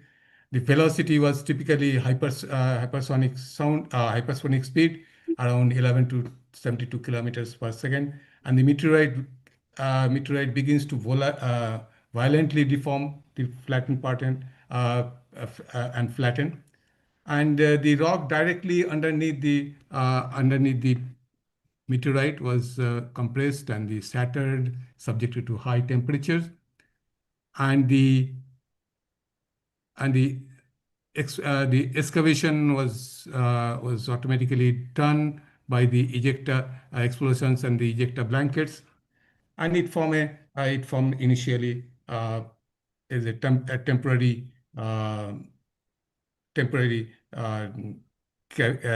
cavities. So transient cavities, and afterwards it was collapsed by the rim formations immediately after that. And then the final crater profile is the dust settles down, melts solidified, permanent geological scars then remains, and the raised rim around that impact site is buckled by rocks and folded ejector layers. And breccia lenses are also seen and diffused over the fused as glass melts and shattered minerals. And the shock metamorphism, that is shattered cones like this, is also seen. So these are the different shattered cone. Of course, this is not very much. This is taken from the other side. And now, if we look into the cross section of the geological cross section of the Ramgarh crater, it looks like this, about 200 meter high above the normal level. So these are this is raised about 200 meter above the surrounding plains. And this is the satellite image. It is all there. And this is the SRTM data, that is the altitude data, satellite-based altitude data. It's 200 meters from the ground level, almost there. These are showing the rim height at different sections. And now I'll go into a little bit from the meteorite to the ground. So this is a magnetic anomaly map. This magnetic survey was done it is somewhere in Shillong. So I wanted to show you some of the geological features, how it comes, how we should expect for the meteorite impact. So instead of the meteorite impact, I'm going to tell you if something comes below the surface and tries to come up the surface, what happens. So normally we get a ultra basic rocks, which is intruded, normally intruded and very nicely mapped by the magnetic data, aeromagnetic data here. And this anomaly aeromagnetic data that tells us that it is a small intrusive body, plug type body. And when it intruded with a very low impact, and see the fracture patterns of how it becomes. So these are the Google Earth image were exactly on that. We have a small crater type of thing because the erosion of this thing, erosion of the rocks. And these are the radial fracture patterns we are getting it. Okay. These are the radial fracture pattern we normally get it. Whenever there is some intrusions like this, and because of this is the Shillong Plateau, and somewhat erosion was not this much there, so it is still preserved. Now there's another one. It's a big object delineated from the aeromagnetic data, and hello. Yeah, so big object which is intruded in the Shillong Plateau again, and it has come with a great force, and we got a fractures, radial fractures, similar radial fractures like this also, and also we have found the map the arcuate fractures, concentric fractures like this. So this is because of the great force it has impacted. So these are the composite fracture pattern in the when intrusive bodies come with a big thrust. And this is the thing which most of you have seen in the windscreen of the car. So ejectors from the roads, when it hits your windscreen, you get this type of fracture. Sometimes few radial fractures, and sometimes you get a radial fractures and the concentric fractures. This all most of us have seen in the windscreen of car when car is in a very high speed, and this creates this type of fractures. So this is the impact point here, and see this thing, and then these radial fractures are coming from this and going outwards, and these are the concentric fractures which develop. exactly same thing happens when a meteorite hits. So this is the geological map, the lineament and lineament and the fractures or the fault lines are actually plotted here. And this is the radial fractures, and these are the concentric fractures. So as it was discussed in the earlier speakers, it is overturned on the rim. So we get a high, deep, very steep, deep of the rocks on the rim, near the rim. So we get a, near the rim, we get a deep of the rocks is very high, more than 60 degree or so. And on the away from the rim, the radial fractures, where you get the deep is more or less flat or a little bit of inclination. Okay, so these are the things which are going to correlate it. Now, here we'll try to integrate the geology and geophysics, how the geophysical evidence is matching with the geophysical anomalies.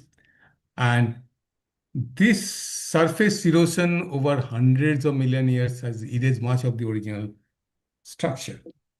So whatever we get geologically is actually the after erosion, most of the information is gone. Some of these fractures and some of the other features are still there, which we are actually studying.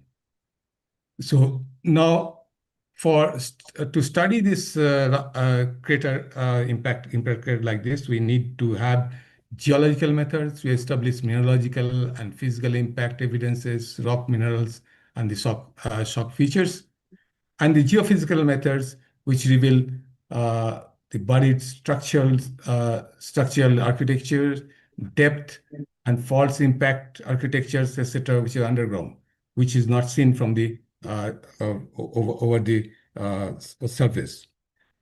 And now the role of geology here is we get the geological focuses on the high pressure recurrent fold patterns. These are the folds in that area.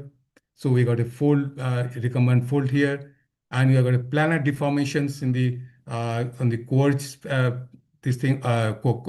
quartz grain in a microscopic scale. So these are actually the what you call the evidences, geological evidences, which actually say that this is an impact crater. The primary objective here, I've chosen that Ramgarh, is to prove that the structure was caused by the hypervelocity impact rather than the internal volcanic or the tectonic process, which earlier speaker has also described that this is not possible by the tectonic processes on the Earth surface. It is this type of things can only be happen in the impact crater, impact sites. And now the shock metamorphism, we got the different types of the rocks which is under pressure by actually of the order of some 10 to 50 gigapascals. And this has got a definitive signature, geological signature, and the contact metamorphism at that particular impact site. And the fault brexia, fault melt lithologies also seen in the rocks in the site. So microscopic structural indicators are the shatter cones, conical fracture, that is the conical, these are the distinctive conical fractures, point directly towards the origin of the shock waves, and folding and faulting, and the strata were upturned in the rim regions. So which excavate the phase of the impact. Now, these are the geological evidences we look for, and we are getting all these informations, whatever remnant informations. Now we'll see that how geophysics helps in corroborating with this thing. to study this one, geophysical informations, geophysical maps, anomaly maps, we had used GRACE satellite gravity data. GRACE gravity data is actually satellite-based gravity data.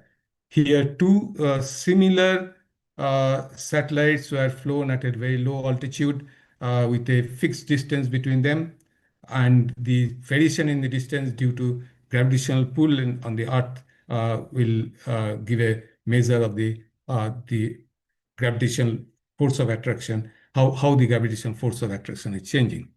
There is another satellite mission that is a GOC principle, that is Gravitational Field and Steady State Ocean Circulation Explorer. And this has got a 3 gradiometers in 3 different axes, X, Y, and Z. And these are the shape of the satellites. It has got 2 fins on the other sides, an X-axis and Y-axis and Z-axis. And it has got accelerometer here. And this data,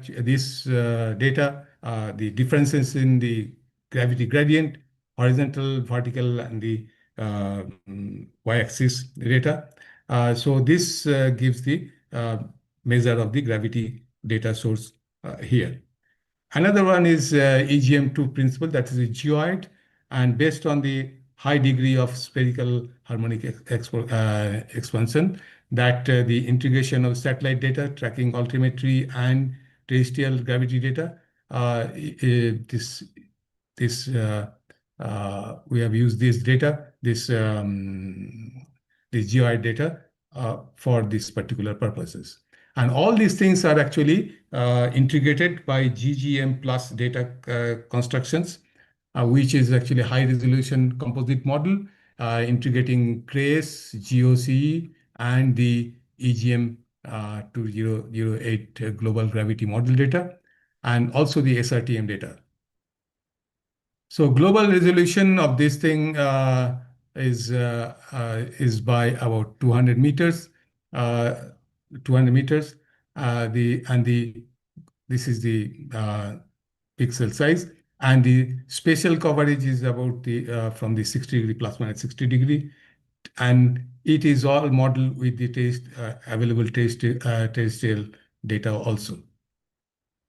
Now, with this data, in the Indian context, we use the GGM plus data and the Corsair EGM 200 data. What we can do is a large regional structures we can delineate very nicely with this data, and broad basin features and regional and tectonic studies, and this is suitable for regional and tectonic studies, crustal scale structures, and the preliminary target generations and reconnaissance of the gravity interpretations also. So these are the little bit of Corsair data, but we have used this data for this interpretation of interpretation for the gravity anomalies in this area. So in geological data, the geologists analyze the superficial rocks, rock exposure and the mineral features, whereas the geophysicists investigate deep into the Earth's crust. The erosion, the hundreds of millions of years, the extensive erosions have already taken place and heavily obscured the original outer limits of the crater. That's the main hurdle for the geologists in this area for this one. So there's a debate whether it's a small impact, a meteorite with a small size impact, or it's a bigger module. So some authors has claimed that this is about 2.4 kilometers or less, and less than 2.4 kilometers. And some authors described as a 10 kilometers big model. So there are some controversies, some arguments are there, and the geophysical solutions here is the subsurface geophysical evidences that creates the density contrast of the structural data, mainly the gravity data, and needs to resolve this dimensional dispute. So we have analyzed the density contrast of these surface rocks, the rocks, and then try to interpret in that way. So whenever there is when there's impact, the rock gets scattered. Original rock gets fractured, and the density of the fractured rock is definitely less than the compact rock, original compact rock. And we try to find the effect of that. So that thing is happening here also. Geophysicists measure the distinct subsurface density contrast. What we have just noted, that there's a subsurface density contrast. Wherever density is low, the gravity pull is also low. So gravity. So we have used the Brugger anomalies, Brugger gravities, and this the Ramgar gravity profile. If we see this here, we find that there is a clear localized gravity deficit in within deficit confirmed that within 1.2 to 1.4 kilometer in radial distance from the center. So this is the one. These are the rim. These are the profile over the rims. These are the ground base, and these are about 200 meter rims. And these areas are highly fractured. So rims are also fractured rocks. And so if we see this is a gravity deficit. So we have got a gravity low here. And also we have got a gravity low over the rim sections. So it is very nicely correlating with the rims where we have got a gravity lows. And now the structural variations is this is the elevated low density rocks here, okay, and this is the gravity low here. So this localized lenses are scattered gravity. This is about rim to rim model is not actually supporting the 10 kilometer rim. So rim size. So this is about the strongly varying the smaller, less than 2.4 kilometer rim to rim model. And now in next slides, in the magnetic surveys, we get we got a thermal melting. The hypervelocity rocks when it's got a very high temperature, develops very high temperature, and that temperature magnetic properties has lost, and it again gained the magnetic signatures of the Earth's surface at that particular time. So those things are actually recorded in the magnetic anomaly maps. And here I have not shown anything because not a good data was available at this point, but I have seen some of the papers. They have used some magnetic surveys by GSI. And the seismic and electrical activity also gives the underground signatures. So these are the things. Now, if we look into the geophysical subsurface things, regional Brugger gravity anomaly changes. Brugger anomaly in the valley shape region. This is the Brugger anomaly map here, and background value decreases symmetrically on the either side. If we look into the profile pictures, it is very clear here. So we have got this is about 55 minus 55 milligal to 60 milligal on the ground. Here this is the regional trend, and it is a little bit lower than the regional trend. So these low density values here, and on the rims we have got a little bit of we got a low density and a low Brugger spikes here also. And this has got a structurally this is the rim, the low gravity over the rims here, and this is actually showing the gravity low density material here. And here also we get a general low over these things, tending that all these areas, the basement rocks are actually shattered here, having a low density signatures. And this is actually the comparison of the geological informations with the geophysical signatures.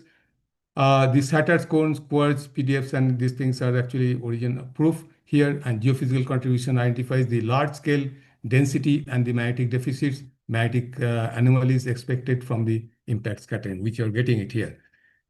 The crater diameter tracks the faults, lineaments, and the near the river on the near the impact site, and these models of subsurface density contrast also seen in the Google Maps.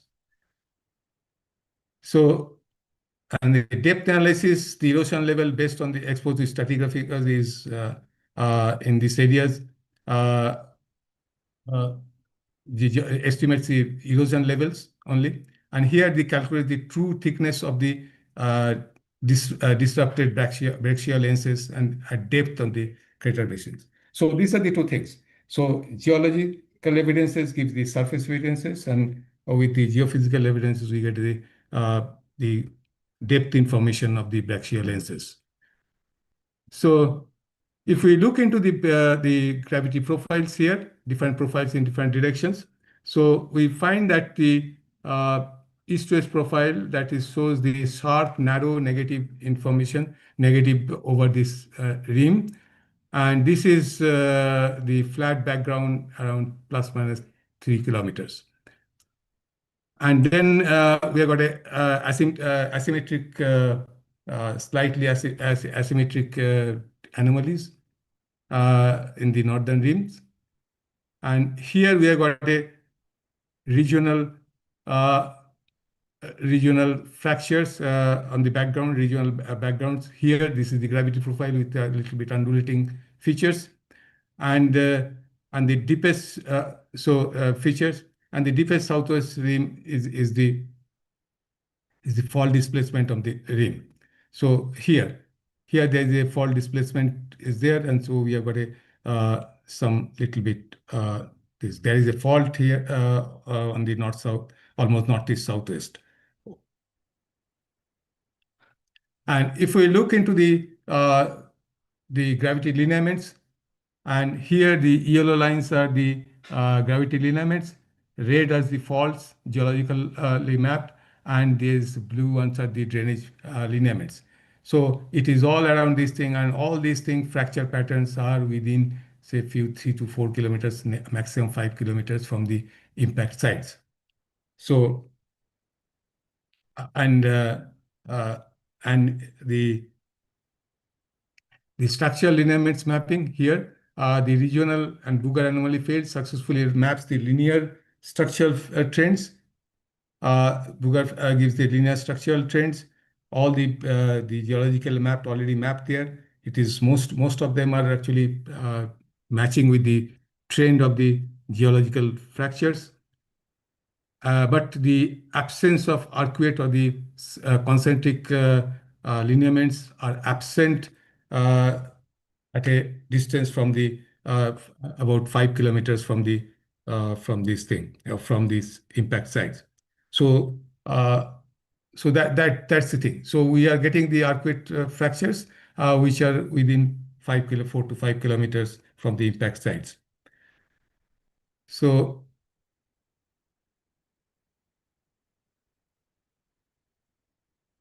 okay, now the geological framework here is the excavated within the flat-lying sedimentary rocks. It is impacted over the flat-lying sedimentary rocks of Indian basins, and a neoproterozoic one-dead groups of rocks, about 1.72 to 1.5 giga year. And the target lithology primarily comprises of sandstone, shale, and the minor limestone horizons. Now, the structural debate here is despite the decades of studies in the true diameter of the Amgar structures remains a subject to active scientific dispute. Current research is divided into two fundamentally opposed structural interpretations: the small craters hypothesis versus the large crater hypothesis. Objective of this hypothesis is to utilize the synthesis is the utilize the subsurface sensitivity sensitive Booger gravity anomalies data alongside the field geological data. Now, in the next slide, we'll see that this Booger anomaly field offers the most objective constraints of the subsurface structures, unlike the surface mapping, gravity data, and the inherently the sensitive surface density contrast rather than the superficial erosional profiles. The subsurface constraint on the rim is due to the crater rim produces the distinct anomaly signatures due to the over-thickening of the tidal sedimentary sequences, tilted sedimentary sequences beneath it. Actually, the inside the rim, we have got a little bit low density material, but not as that is the thick, the little bit of high density material probably is underneath. And the conclusion here is the subsurface density models show a confined gravity low that directly aligns the 2.4 kilometers model. The geophysical data strongly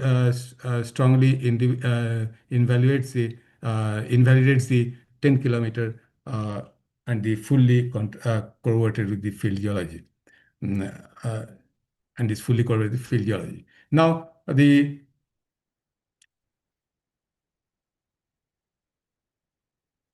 the proposed diameter is the 2.4 kilometers rim to rim, and the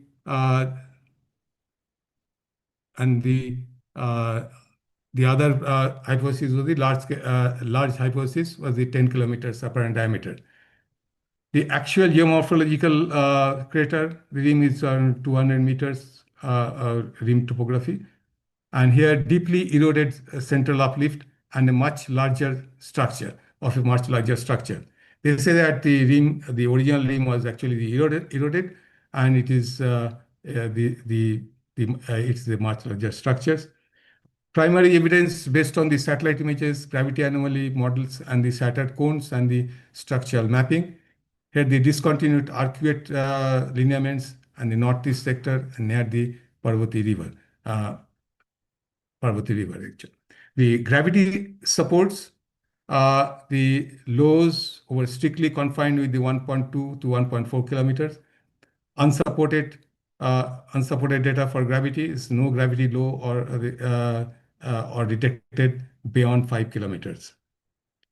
The key proponents were the Sisodia et al., Misra et al., and so there are so many other papers. Srivastava et al. Are supporting their evidence, geological evidences in support of the small rim, small crater hypothesis. And there are some other papers which support the larger diameter hypothesis is that's and Macon 74 Raksit of GSI and the Kenman et al. At 2020. So they have got their own arguments. So for us, it is gravity is showing more affinity towards the small crater hypothesis. In summary, we have got the limitations of the we have got some limitations in pure geophysics also.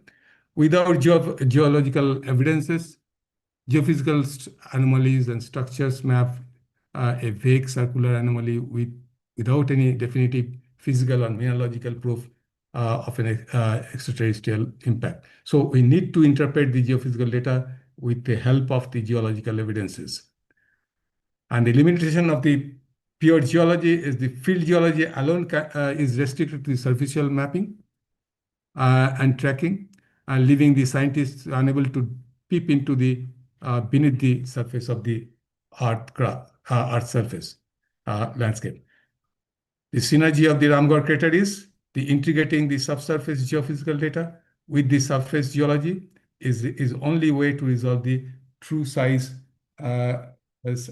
size and depth profile and structural boundaries of this unique Indian geoheritage site. So thank you. This is in short, I try to conclude it. So thank you very much.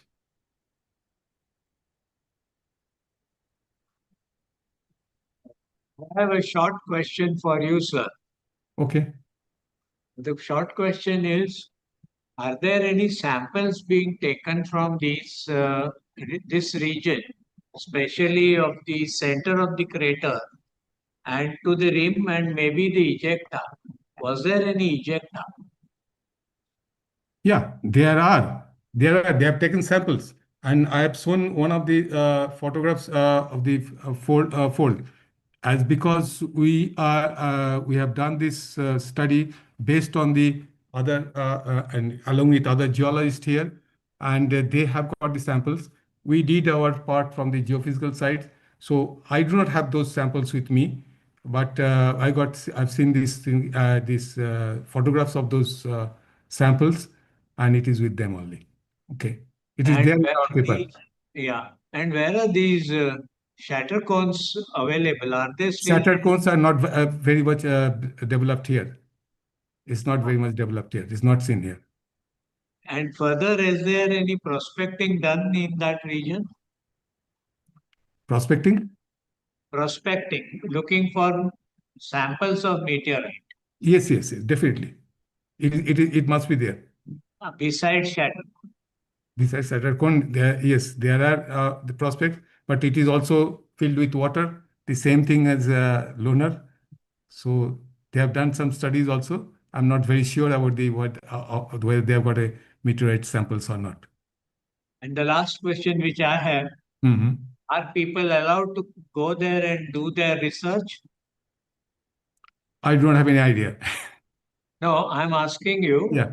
whether if some groups want to come and study that, is it possible or? Yes. There are people who wants to do. We some of us actually from the retired from GSI, we took this initiative and wanted to do surveys. So those who were in the field earlier, they have got their ground data, and we have got this the geophysical data. We just compiled those things here. This is our contribution. Thank you. Are there any questions, sir, from the group? Yeah, please. We have a question here. The comparison with the glass shattering looks very different because this is a rock and glass is a different material. Yeah. So glass is actually when this high temperature, when there is impact, it develops a very high temperature, and it forms the quartz grains into the glass, something like that.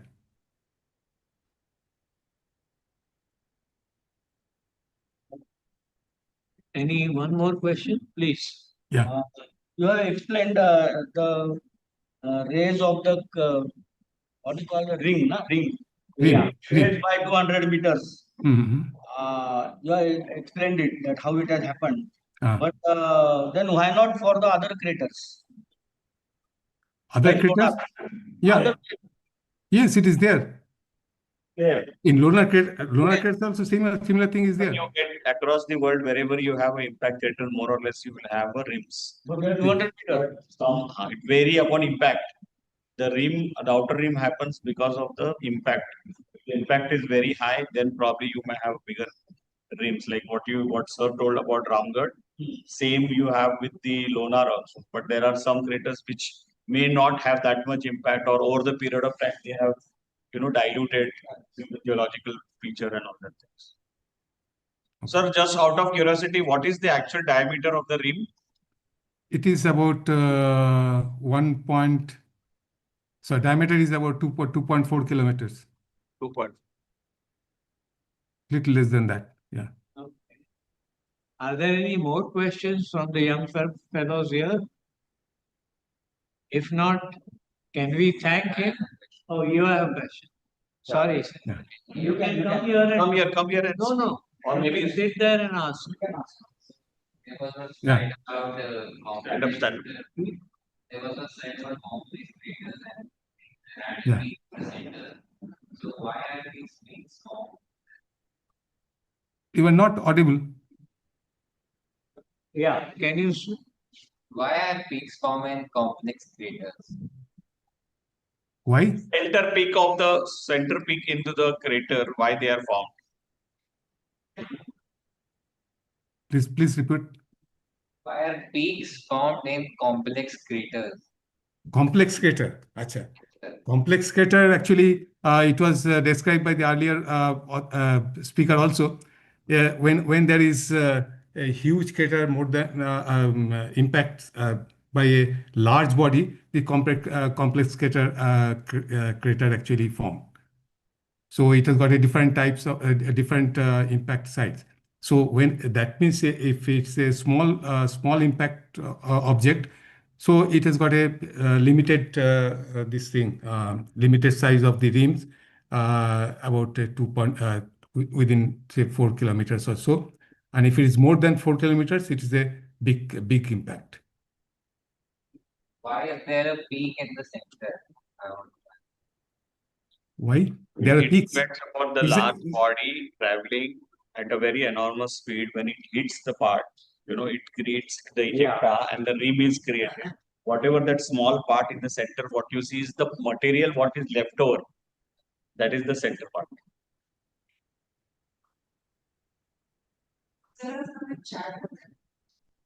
Chat मध्ये बघू. Yeah.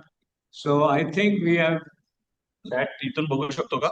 मी chat box मध्ये प्रश्न टाकलाय. He's not answering. Yeah. Yeah. I think we should, if there are no more questions, can we thank the speaker? Sir, there is a question in a chat. Question in the chat box. There is it. We cannot see. Not able to see it actually. तुम्ही विचारा प्रश्न. Chat display का? तोच प्रश्न त्यांना मी chat मध्ये टाकलाय. फक्त दिसत नाहीये. अच्छा, okay. The same question. Okay. Okay. Okay. The question is answered. Okay. So if there is any question in chat, please send me by mail. I'll try to answer it. Yeah. Same question here. Okay, thank you. Okay, thank you, sir. Thank you, Thank sir. you. Now, applause. Thank you very much. Controversial crater is already. I do not know about the controversial crater, but the fact remains about the crater formation is there is a lot of requirement of geochemical analysis. Correct. So one of the reasons is to look for materials either in the ejecta, in the part of the ejecta, and also the rim. Normally, most observations which happen in geology or rather in crater formations, there are three things to be looked for. One is this little hump which happens at the base where it has hit. The second part is the amount of the material which has been thrown up and then settles as a rim. And then the third part is the ejecta, the matter which has been thrown out of the crater, out of the rim. Some distance. Yeah. So one can follow that by looking at, see, one thing which we all do is we don't just look at the center of the crater. In case of Lonar, you can't do that. Okay. And in case of any other crater, for example, Luna, the period of that crater happening is much far off. So the age of the crater is far off, around million years. So the center hump is not visible. You find the crater, but you find the rim only, rim and maybe the ejecta. So in ejecta, there is a possibility of finding the geochemical like glass-like material, tektites, all this is available in that. Am I right, sir? Yes, exactly. Yeah, correct. So I hope we have understood that. And if we have any further questions, At least what I can know about it, I will share. So you can say send these questions if there is any. I can send you by mail. Okay. Okay. Okay, thank you, sir. Thank you. Thank you very Thank much. you. Thank you very much, sir. Thank you, sir. Can we move to the next speaker? Or some?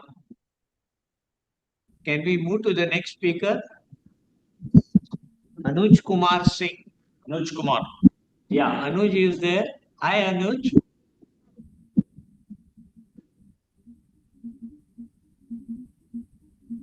I have a little information about Anuj Kumar. He is going to speak to us about Thala crater. And he has worked on that. Hi, Anuj. Are you seeing me? Hi. Anuj, you are on mute.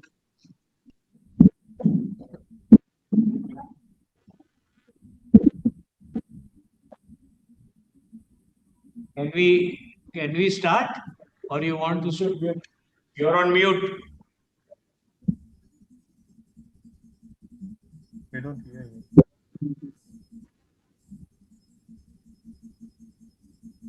No audio coming from Your audio is not coming from your end, Anuj.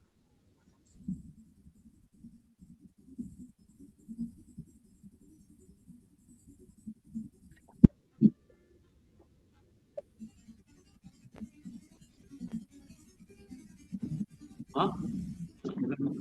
Nine.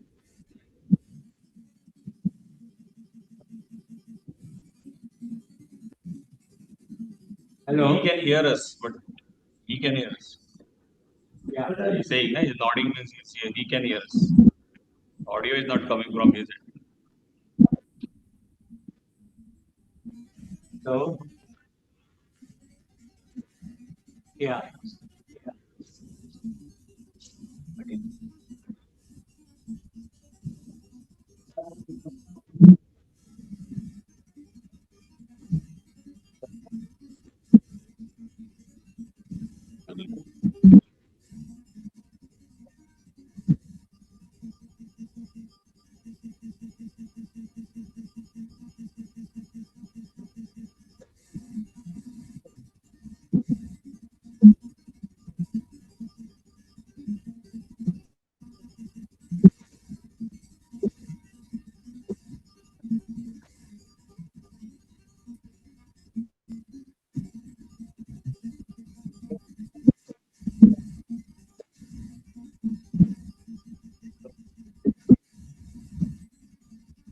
Phone करना पड़ेगा phone करके बताना पड़ेगा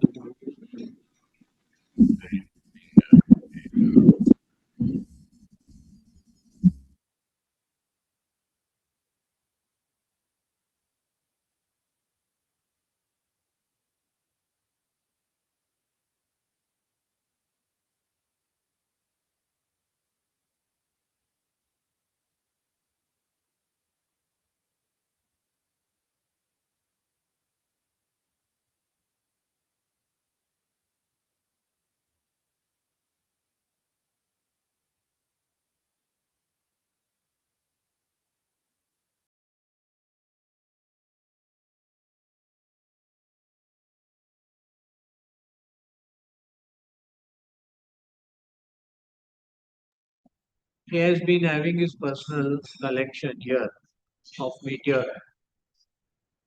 It's not that important that you have to be into that subject all your life. He's a business person and he is working on chemical technology. I have only knowledge of that, but beyond that, he has to say. The reason why I'm showing you all this, please circulate amongst us to see. This is then sample from Argentina.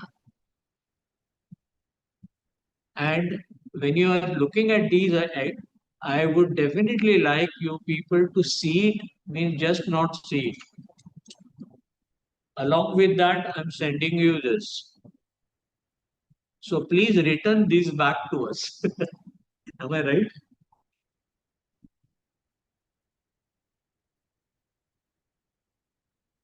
Don't open the casing. Don't open the casing. He is also from geology, studied in geology, and he has been studying this for a long time.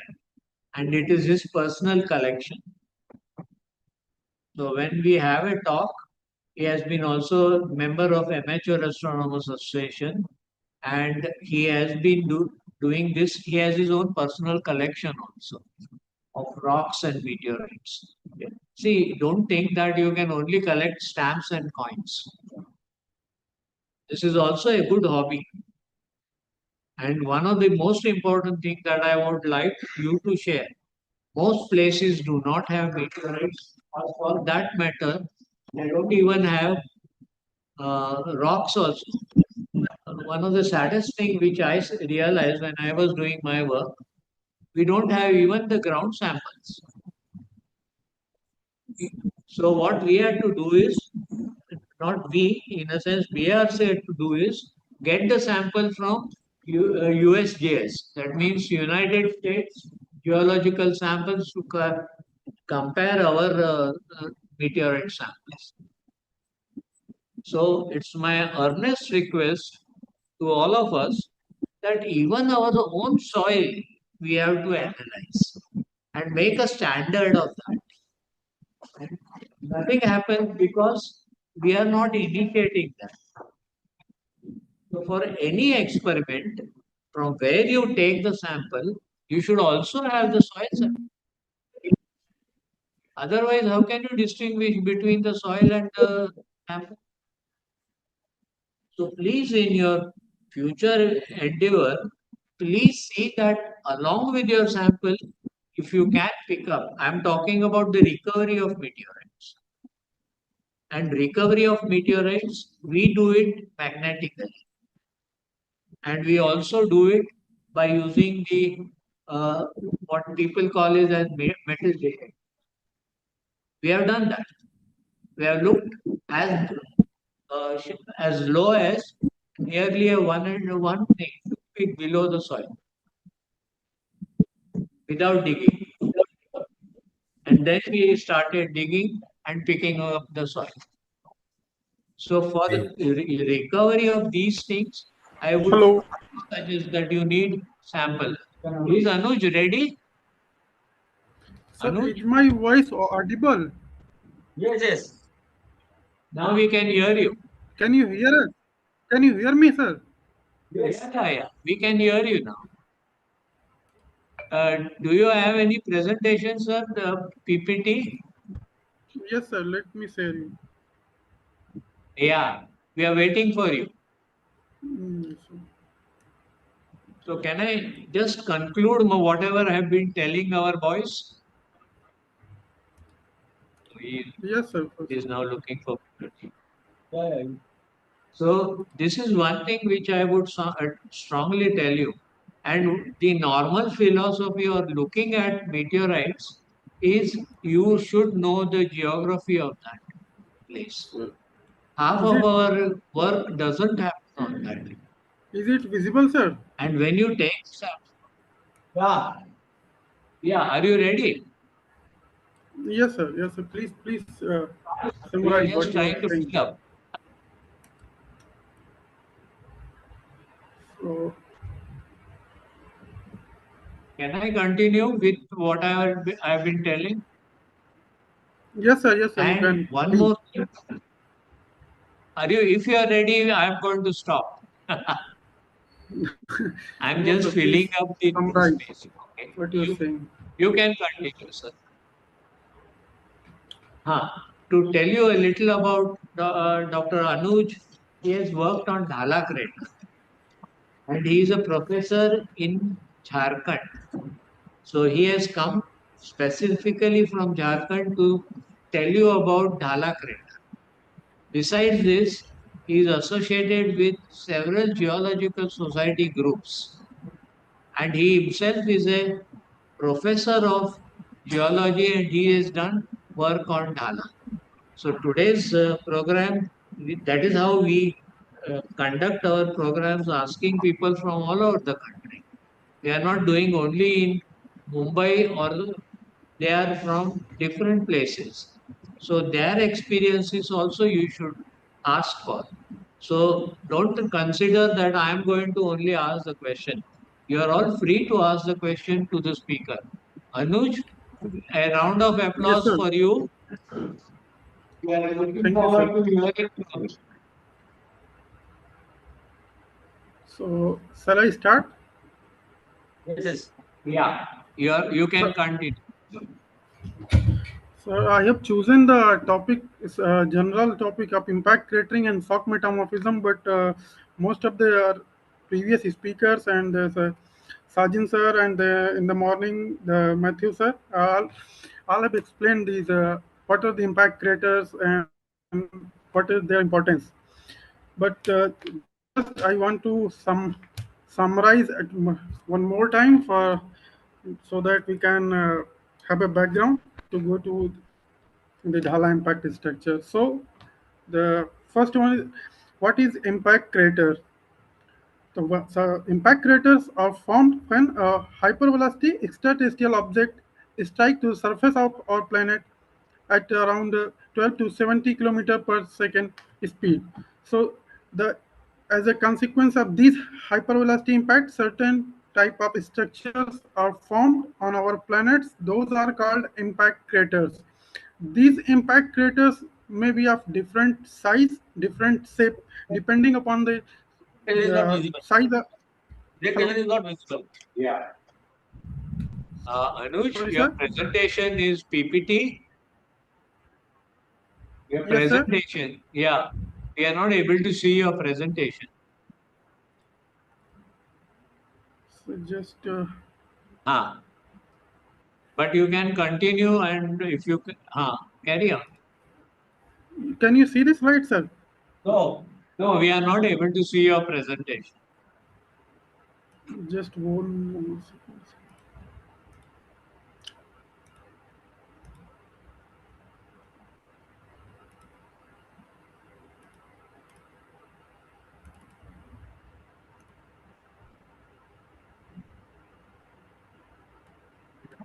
Yeah. Double click.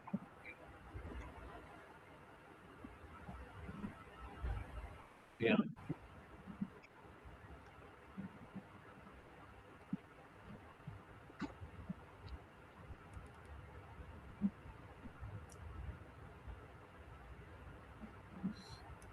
Sir, are you able to see this?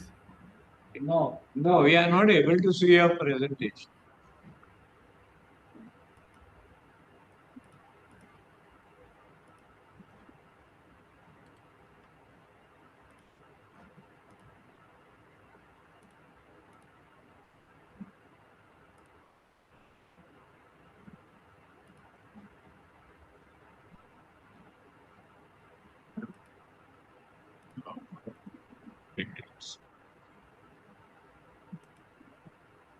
I could have problem.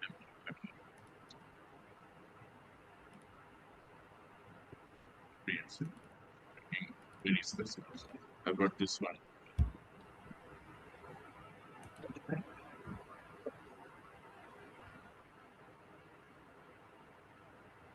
You can ignite that.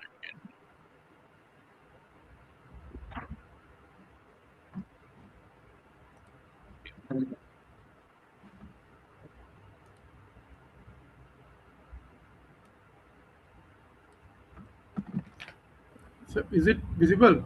No.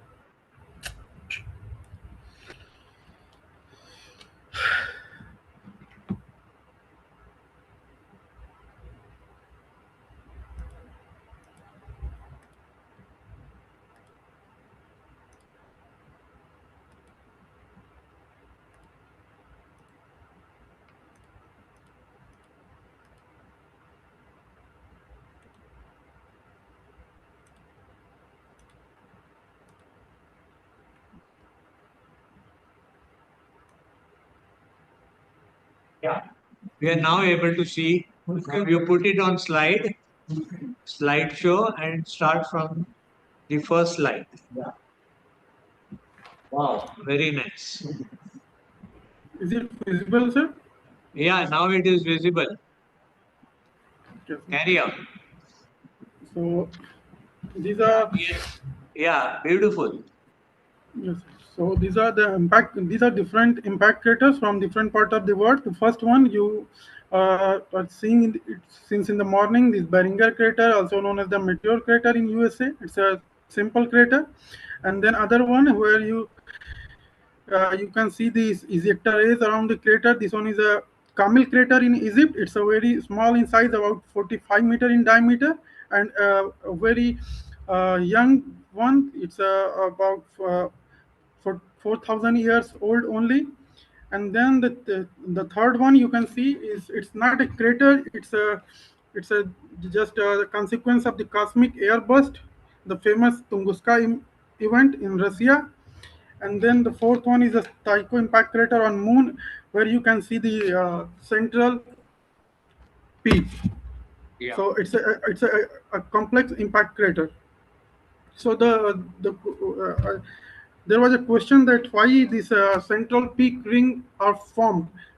The central peak rings are basically formed as a consequence of the enormous pressure generated during the impact event.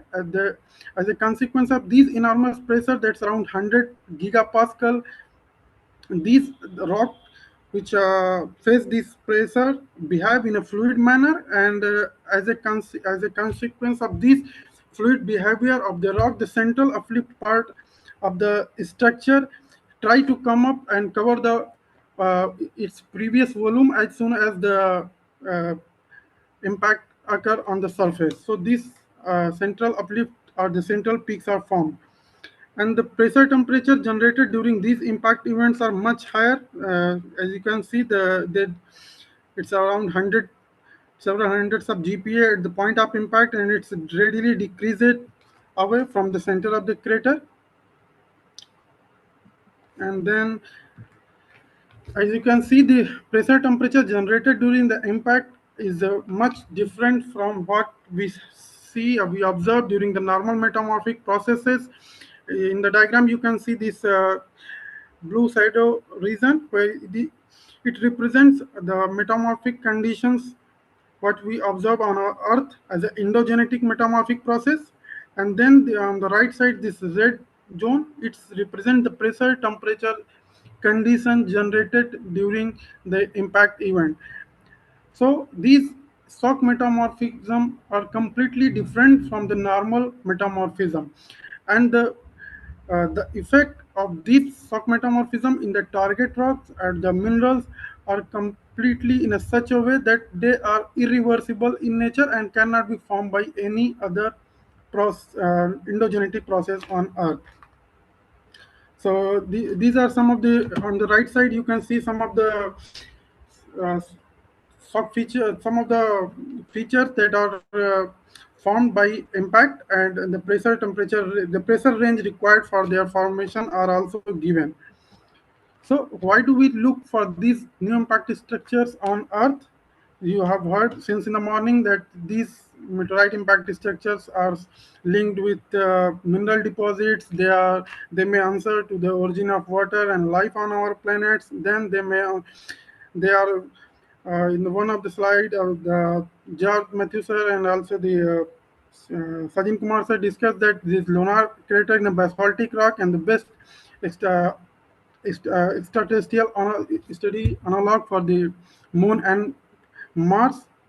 And then these impact craters are also found to be correlated with the formation of the moon, and then they have a possible link, may have possible linkage with plate tectonics, origin of large igneous provinces. There is a theory that explains that the Deccan volcanics may also be a result of these meteorite impact, and then a very famous KT mass extinction, that is the extinction related with the extinction related with the disappearance of these dinosaurs, is also linked with impact craters.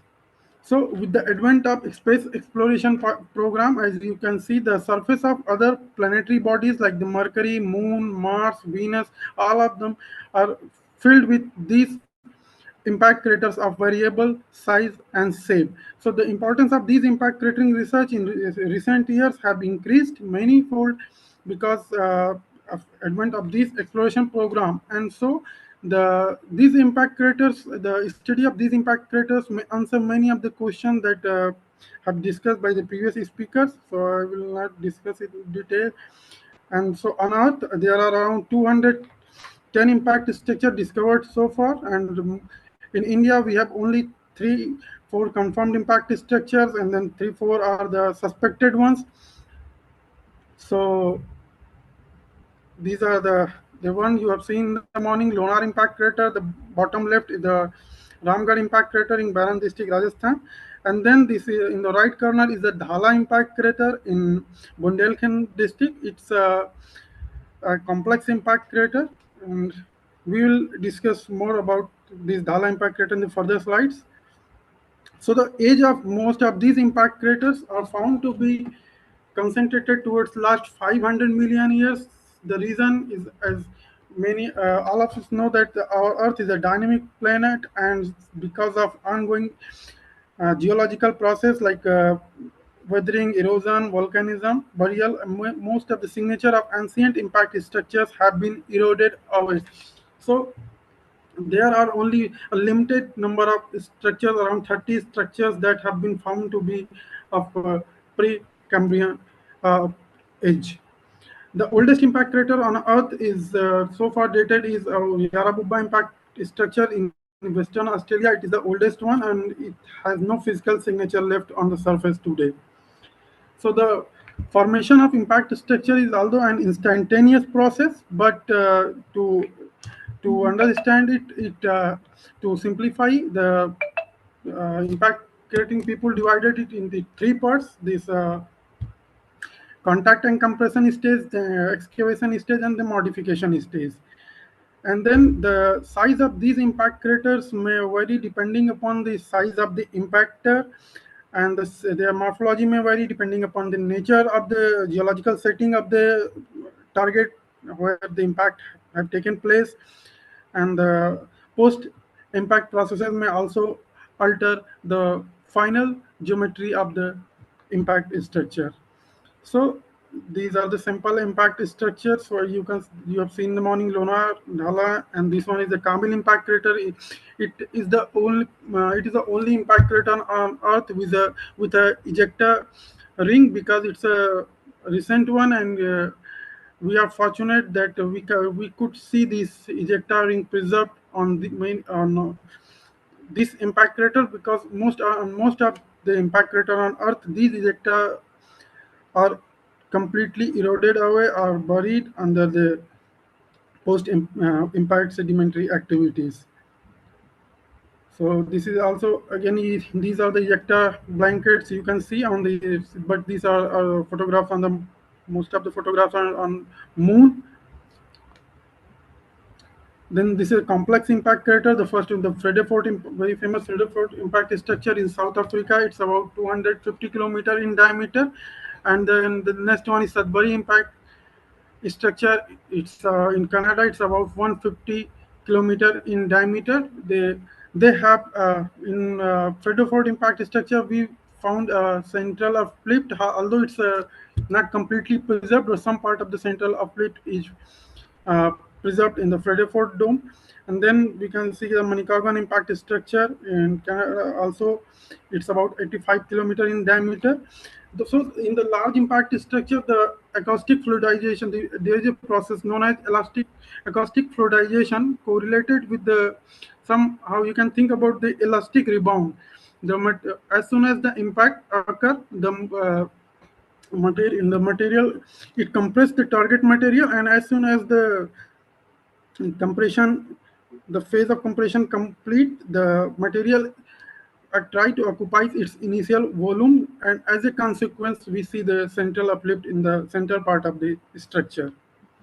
So these are the some of the examples of the complex impact structure on Moon and Mars. And then when these complex structures are larger in size, they don't form a single central uplift, but they form a ring of this central uplift like feature. So they are called peak ring structures. And the angle of impact for most of these impact structures on Earth have been found to be at oblique angle. Then the as a consequence of these impact events, the rock produced, modified, or affected, they are called impactites. So these impactites have unique texture, mineralogy, and sometimes they have distinct geochemical signatures, which help us to identify the uh, impact craters. So these impactites are classified into two categories: the proximal impactites and the distal impactites. The proximal impactites are those ones which form or are placed in the nearby the vicinity of the crater or within the crater, but the distal ejecta ones are those which form away from the crater. So you have seen the lunar crater. These are some of the samples that have been collected from the lunar crater. Here you can see these distal ejecta, these tectites from the lunar crater. This is the impact melt rocks. Then there is a target rock sample from the lunar crater. These are the spirules collected, all collected from the lunar impact craters. And then there's Dhala impact crater. So Dhala is a complex impact crater, is in a Archean basement rock of Bundelkhand crater, and the elevated area which you are seeing in the satellite imagery is nothing to do with impact. It's basically post impact central elevated area. So it's formed by sedimentary rocks which are post impact, so they have nothing to do with impact, and they are not the central uplift. And this impact, the diameter of this impact structure is around 11 kilometer. However, our recent remote sensing study, we have extended the diameter of this structure to around 25 kilometer, and the age of this impact structure is around 2 billion years. So there are three distinct morpholithological domains in the Dhala structure. One is the central elevated area, in the yellow one in the center you can see, and then there is a annular trough in the environment of Ca, and then there is a ring of brachia bodies around these uh, annular trough. There are around, we have mapped these brachia outcrops around the Ca. There are around 202 distinct monomic brachia outcrops around the Ca. And towards the inner part of this brachia ring, there are several patchy outcrops of impact melt rocks are found to be exposed at the surface. Here you all in satellite imagery, these structures can be easily delineated with the help of this elevated area. And the linear feature here you are seeing in the image, they are basically northeast southwest trending quartz reef, very common in Bundelkhand craton. And then the southern limit of the impact structure, you can see this Bundelkhand tectonic zone. And then there is also northwest southeast trending low-lying mafic dikes in the area. So these are the bouldery outcrops of mafic dikes in the Dhala structure, and then this is a outcrop of quartz reef in the Dhala area. So here you can see these mafic dikes are extensively fractured, and they cut across these target granitoids in the area. And these are so here you can see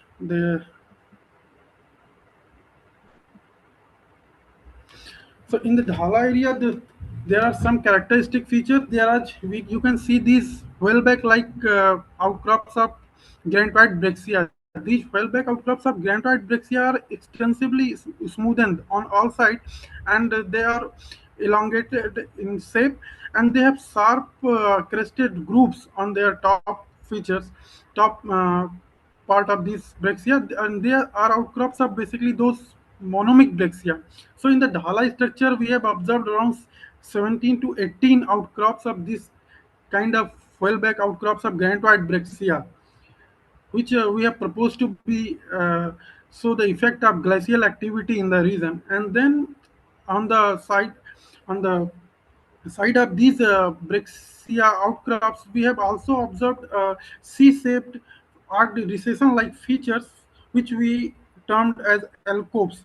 So these alcoves we have proposed to have been formed by combined action of wind and water. And these alcoves are very common features on the surface on the rim part of crater walls on moon, and they are uh, thought to be the excellent site for preservation of microbial life if there are.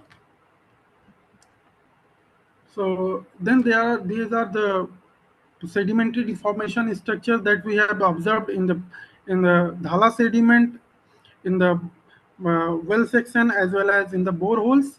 In the area, you can see that in this image particular, this image is the southern part of the Dhala structure where we have seen the extensively fractured target granite wire. And then we have also observed some drop stones in the post-impact sedimentary rocks, and these drop stones are the characteristic features of glacial origin that we have found in post-impact sedimentary rocks of the Dhala structure. And then on the drainage map, we have found a typical annular drainage map around the CA of the Dhala structure. So based on this, we have tried to develop a set of geomorphological parameters that can be utilized to identify to at least for first order of discovery of meteorite impact structure on Earth. So the erosional features, tectonogeomorphic features, topographic features, all these can help us to establish a first order identification of impact structures on Earth. However, the conformation of impact structure is solely dependent on the evidences of diagnostic shock metamorphic features or chemical traces of projectile preserved in impact, right? So these are the some of the different kind of brachia in the Dhala impact structure. We have found the signature of shock metamorphic features in all these different kind of brachia rocks. So these are their nomenclature have been done based on the nature of clast and the matrix. Some of them are the monomic brachia. Then if they are originated from a single target lithology, they have the single clast and matrix composition. Then they are we call monomic. Then polymic brachia.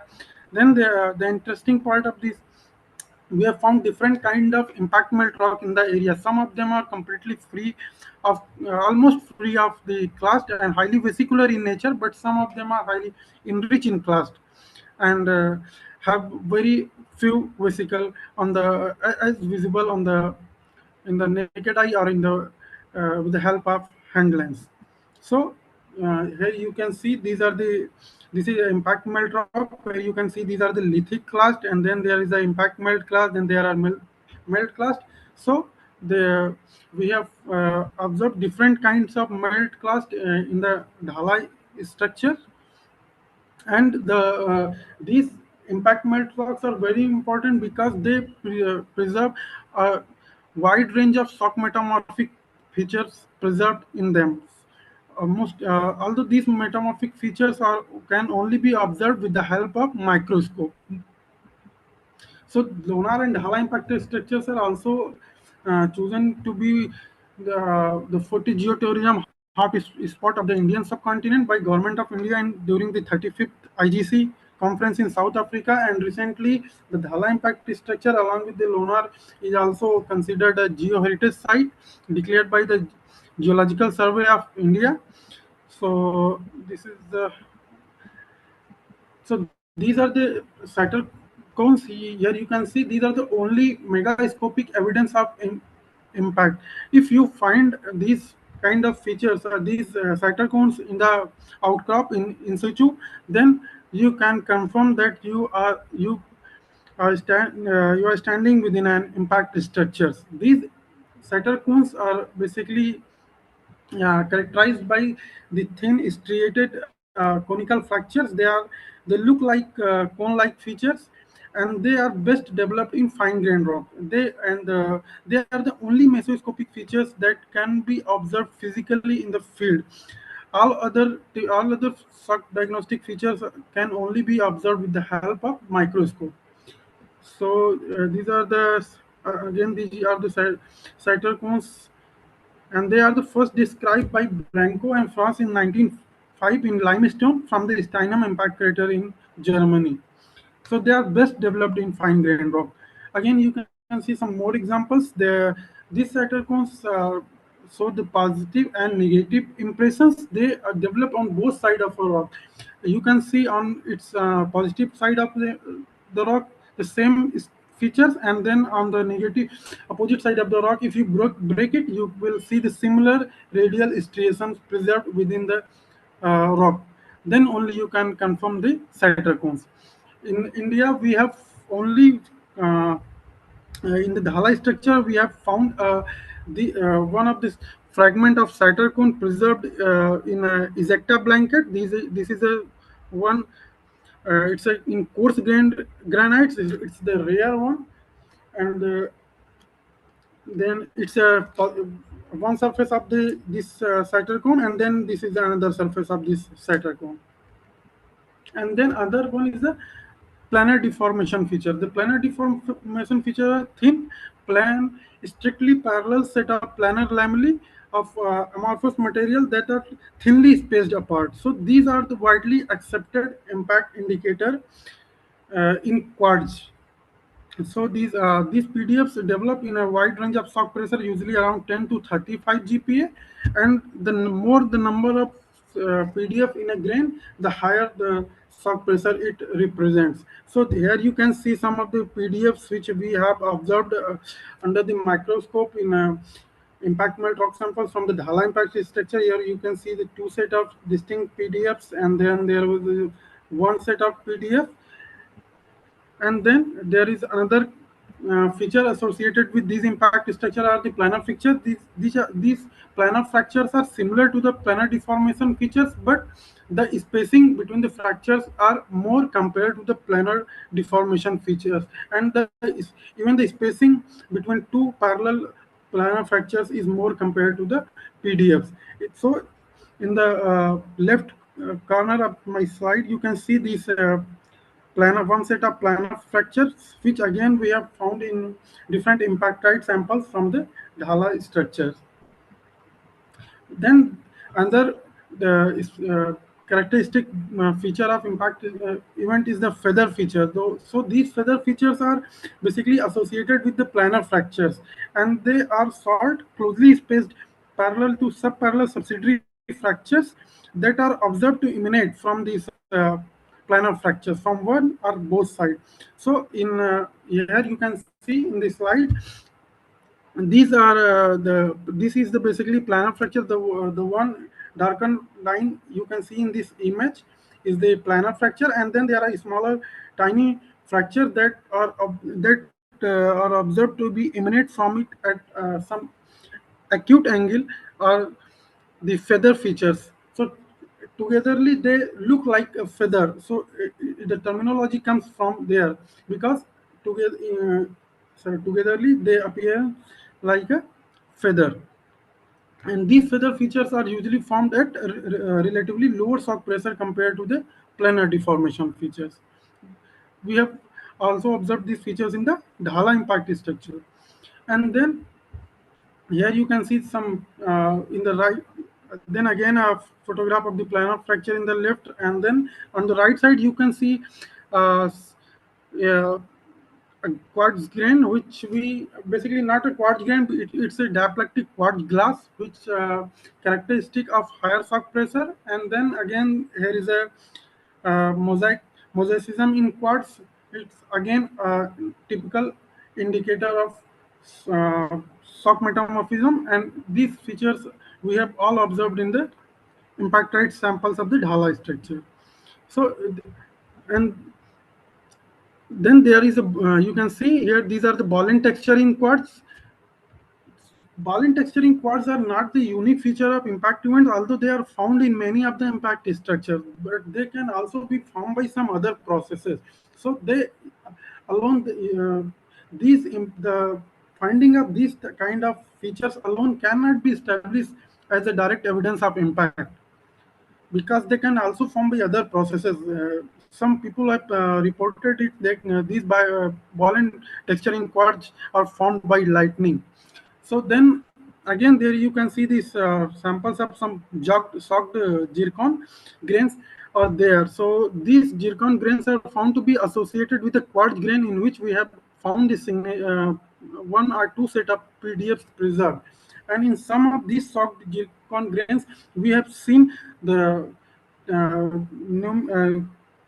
some deformation lamellae within the central part of this zircon grain.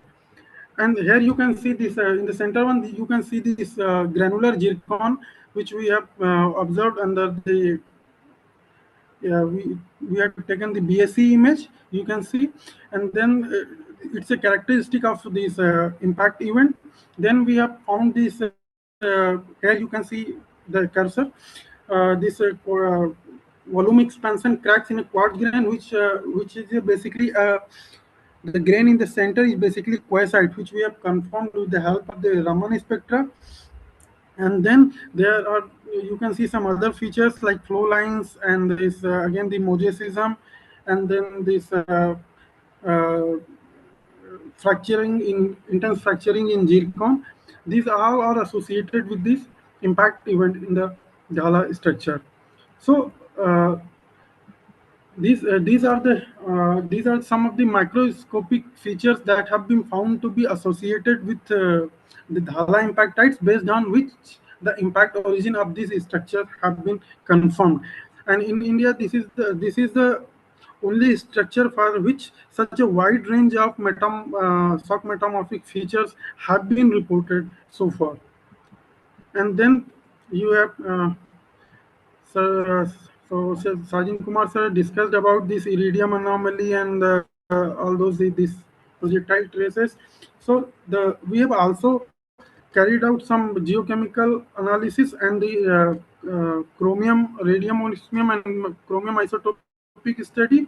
So with the help of this isotopic study, we have established that we have found the traces of extraterrestrial material in the impact melt rocks, and the type of for the type of these the impactite which possibly cause the formation of Dhala impact structure, we have carried out the chromium isotopic study. With the help of that, we found out that the uralite type of meteorite is responsible for the formation of Dhala impact structure. In the left corner, again you can see the one of the quartz grain in which we have found this quartzite that we have confirmed with the help of Raman spectra further. So the Dhala impact, in the Dhala impact structure, we have reported a wide range of shock metamorphic features, starting from these PDFs, planar deformation features, to feather features, apoplectic glass, and we have also reported some high pressure mineral polymers from the area. And the age of the Dhala impact structure is recently established to be around close to be around 2.1 giga nm. This paper is not published so far, but we are going to submit it soon. So so if it's around 2.1 giga nm old, then Dhala is about among the world's 2-3 oldest impact structures. So you can think that how important this impact structure in India is. And then, hello, hello, hello. Audible. Sir, I'm audible. Yeah, audible. So, sir, should I stop or should I continue? You're done with your presentation? Yes, sir, I'm almost done with my presentation. Thank you. Thank you very much. We have some questions. Do we have questions? My dear sir, Dr. Anuj, I am very Yes, sir. happy with your showing these works. In fact, we are going to have your show available also on YouTube. So people who are Yes, sir. watching this, we are also trying to put it on YouTube for all of our people who are watching our shows. not only in India but outside India also. So, Yes. Anuj, one question that I have, Yes, in sir. Tala, you have shown so many things. Yes, Have you sir. really been able to get any, what do you call Samples. scatter codes? Sir, sorry, sir. Can you repeat the question, please? Pardon? Okay, I'm asking you whether you have been able to pick up in Dala Yes, any sir. scatter cones. Yes, sir. We have one sample of Saturn from the Dhala that we have found in a ejecta. We don't have any in situ outcrop of Saturn in the Dhala structure. So far, we have not found. Okay. Yes. Another question is, are there any more craters even in Madhya Pradesh? Yet to be studied or maybe researched. Sir, so far I don't have found any impact crater. Although there are some, but we have not found any Okay, okay. definite signature of impact. Yeah. So I cannot say Okay. that. We are compiling actually a Yes, catalog of Indian meteorites and impact craters. So there were instances, I do not know whether it is Jharkhand, but we have some records of meteorites which have fallen earlier. So there are two different things that the meteorite fall and this impact crater. Even a small fragment, there is many small fragments of meteorite may form an impact structure which may be very tiny in shape, but that will be soon eroded away. Yeah. So we cannot if we don't have any evidence, if we don't find any feature of diagnostic feature of impact in the area, so we cannot say that these are the impact craters. Just the only the discovery of meteorites sir, should not confirm that these the impact that there are impact craters. In Maharashtra, we had one meteor fall in a place Yes, called sir. Asteroid, 2 years back, or yeah, last year. And it was observed by a young person, young means a schoolboy from Yes, sir. that far in Bid. Yes, So sir. we would definitely like at Jharkhand also, if you can create an awareness program for Yes, sir. such a meteor shower or meteor crater or something. So if you Yes, sir. need any help, we are all there to help you. Yes, sir. I've recently completed my PhD and just it has been around 8-9 months I have joined here in Jharkhand. Uh-huh. So I will definitely contact you, sir, to do such program in the Jharkhand. Okay, okay. There are some small impact craters have been found, sir, in the like the Chelyabinsk in Russia. There we they people have reported about 10-meter diameter structure, and then there in one place in Chile they reported about 10-12-meter diameter structure. But Because they are soon eroded because, away. They are soon yeah. eroded away, completely buried. Or so Besides that, I would like to add to your and for our uh, participants who are here with me, we are compiling. In fact, I want young people to join us for making a catalog of Indian meteorites. We have already started that work, and yeah, from 1700 till date, how many meteorites have fallen in India? yes, sir. For this kind of work, we are doing it for all over the country, and we would definitely like our friends in Jharkhand also to give us some information on that. If there have been meteorite falls in Jharkhand. Yes, sir. Sure, sir.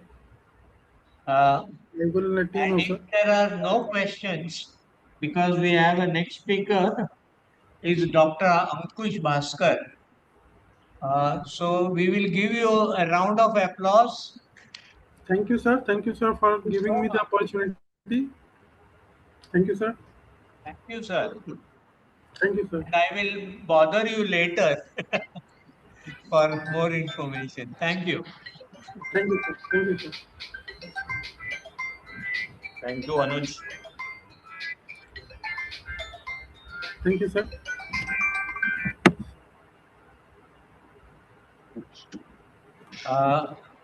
Hello.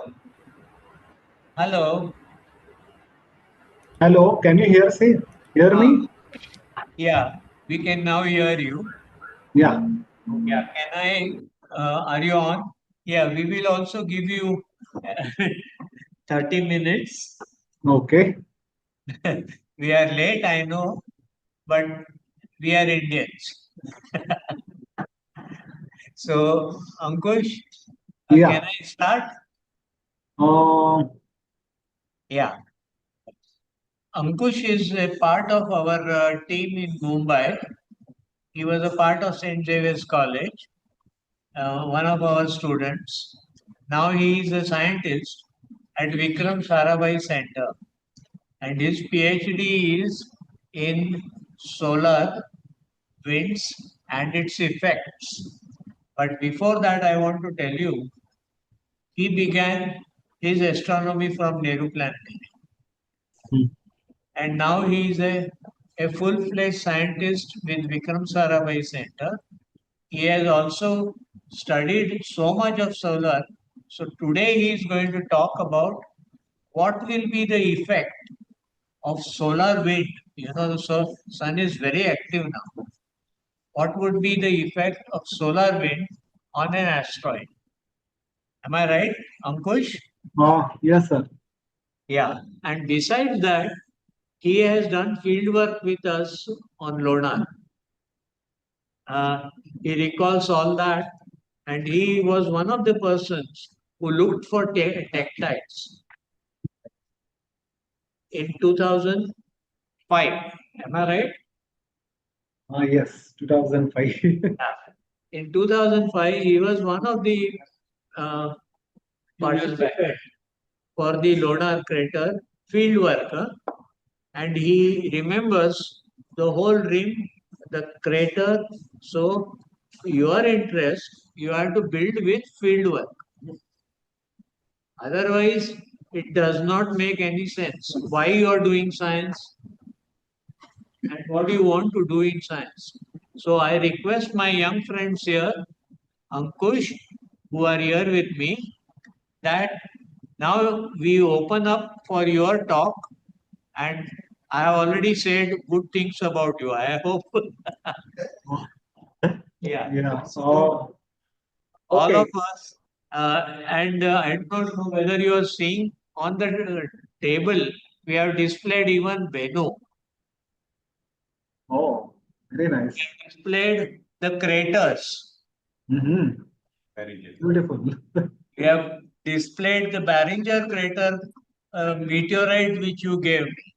Oh, that's nice. So, Then also the Lonar. no. The reason why I'm showing you all this, these are the outfall of today's meeting. All right. So the floor is yours. Yeah. Thank you very much, sir. First of all, this opportunity to share something about from my own field and connecting to asteroids and meteorites. So as you mentioned already, I'm working in mainly solar wind science, specifically Aditya L1 observations and trying to understand how does it affects our Earth mainly and other planetary environments. So this will be slightly popular level talk more than technical. So just I will try to just give a brief about what is space weather because not everybody is aware what is it, and try to connect how it is important in past when sun was young and current era and even future how it is going to affect us. So as uh, already I've seen a lot of talks and talked about craters, meteorites, so I will not be going in any detail much on that. So just to set up the floor, uh, as we know, astronomy is one of the oldest sciences, and as a human, when came on Earth, it started looking at this starry night sky, and looking at different various phenomena, including meteors, which we are known as the shooting stars, and then comets, and a lot of stars and planets are moving. All those observations were done, and a lot of detailed observations led us from geocentric to heliocentric study. And then now we realize even sun is not at the center. We are going around the galaxy and there is no center almost. So this night observations since past time led us to understand a lot of cosmic phenomena. And we come to the close to the sun now. That is very much the closest star in our whole universe, and most important because it directly influences life on Earth and everything.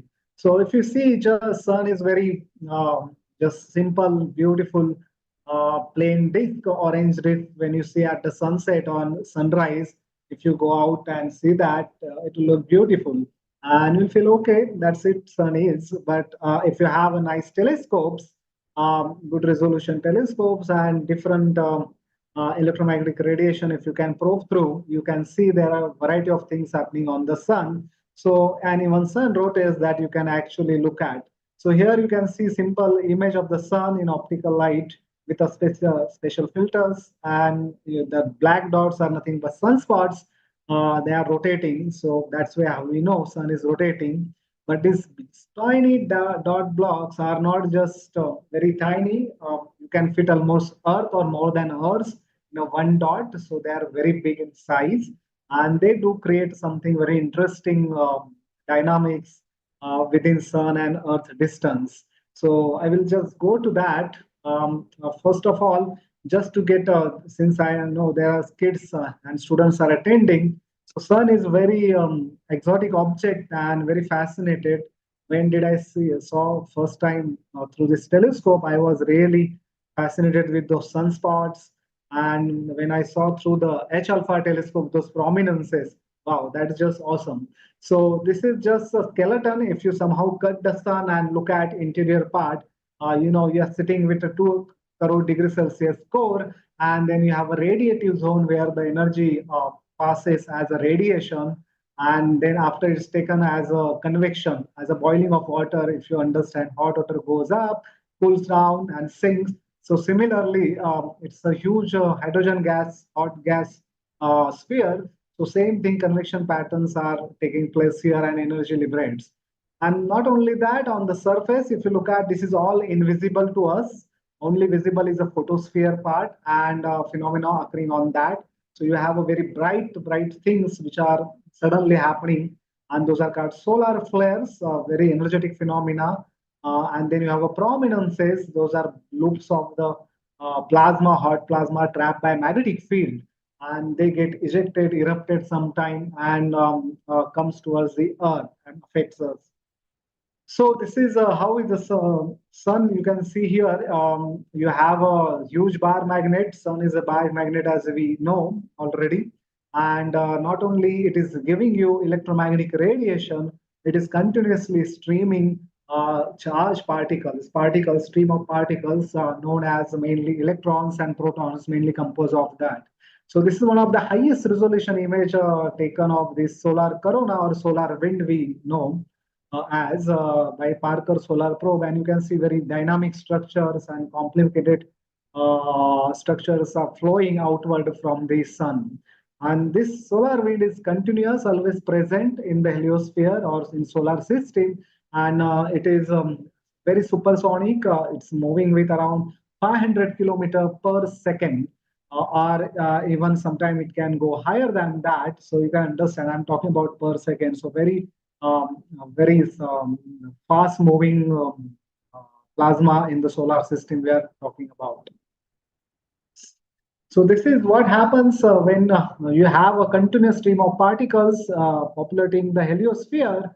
and Earth is sitting with its own shield that we call Earth is also a huge bar magnet, and that is somehow good for Earth because it protects us from these supersonic solar winds flowing towards the Earth and getting deflected.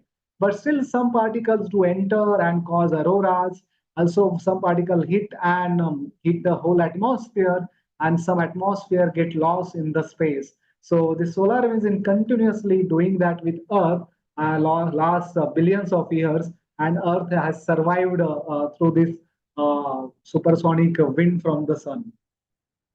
So this is like, as I said, a space weather. So let me talk about what is space weather. So if you look at weather around Mumbai, now we have at least monsoon.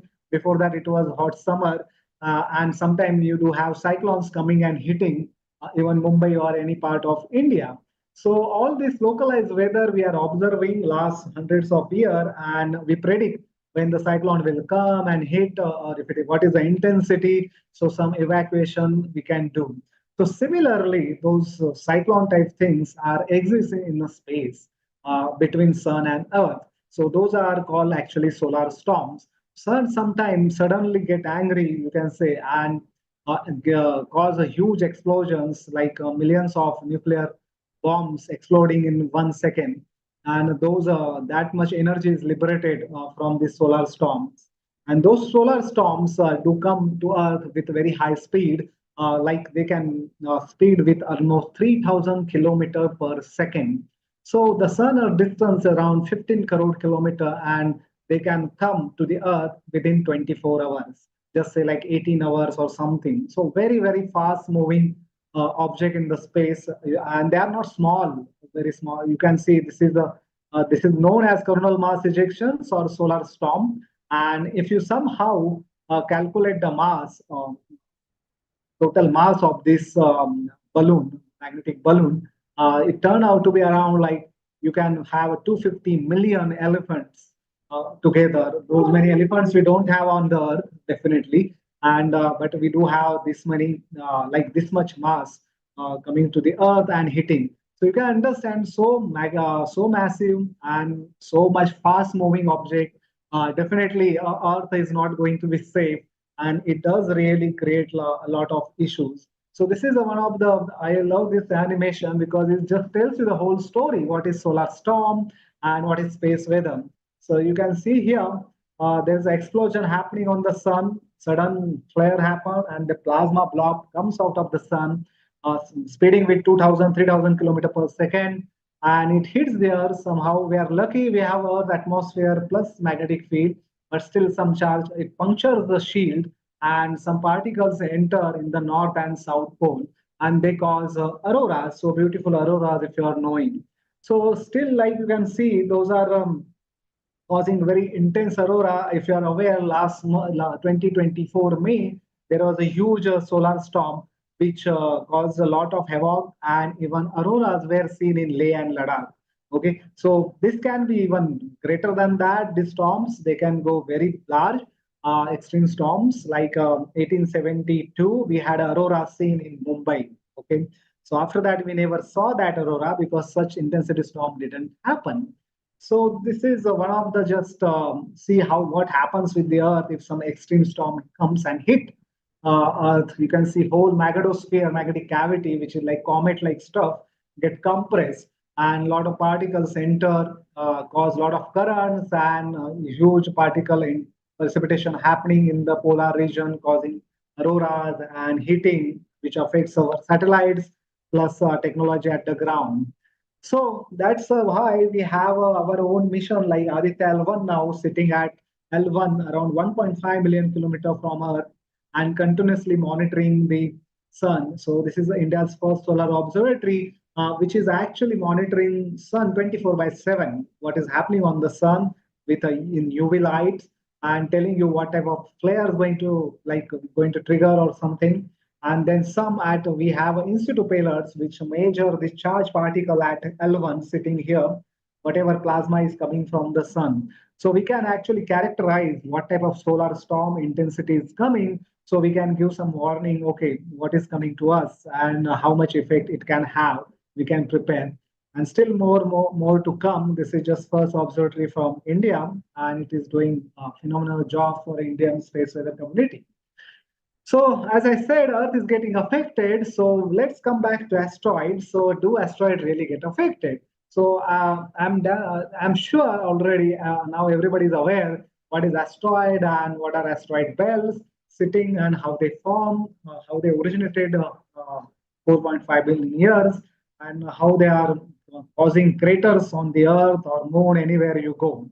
So this is like some just showing a very nice Vesta asteroid, which is like you can see it has also small craters. So it's a airless body. So there are collisions also happening within solar system among asteroids or small objects, and that's why we are seeing those type of things. So these asteroids are floating in the space, as we know, and they are going around the Earth, going around the Sun, and there are some near objects also which are floating. But remember, they are outside the Earth's atmosphere, and they are outside the Earth's magnetic field. So they are not protected, and even they don't have generally their own magnetic field or atmosphere. So whatever particles coming from the Sun, they directly impact this asteroid surface and cause weathering type phenomena and other things of we'll just talk about a few of them. So I will just skip this because we know that asteroids, okay, this is not going to skip this. We know that how asteroids form from planetary disks. When solar system was forming, leftover material couldn't accrete to the planet, and those are the floating objects as asteroids, and there were a number of these. But just let's go back 4.5 billion years when these asteroids were forming. What was Sun doing? So Sun was also not sitting idle. Sun was very much active that time, and it was having a lot of activity like flares and solar storms in a very intense manner. So how do we know that there are like such thing happen with the Sun? Now we cannot go. There is no time machine. We just sit and go to 4.5 billion years and tell what was Sun doing. So there are like other ways, indirect ways we infer the what was Sun doing millions of years back or billions of years. And this meteorites, specifically chondrites, are a very good indicator for that because they lock lot of information of early Sun. How was the Sun doing that time?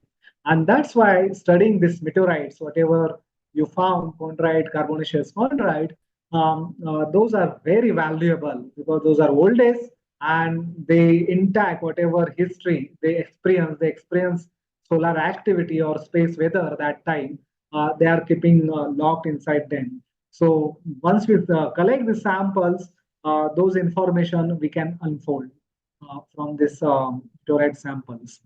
Solar activity is one of the things which I should just tell you what is it, because I told you there are solar storms and flares, but generally it's not like every day we have flares, or it is not like that every day no flares or very one flare or something.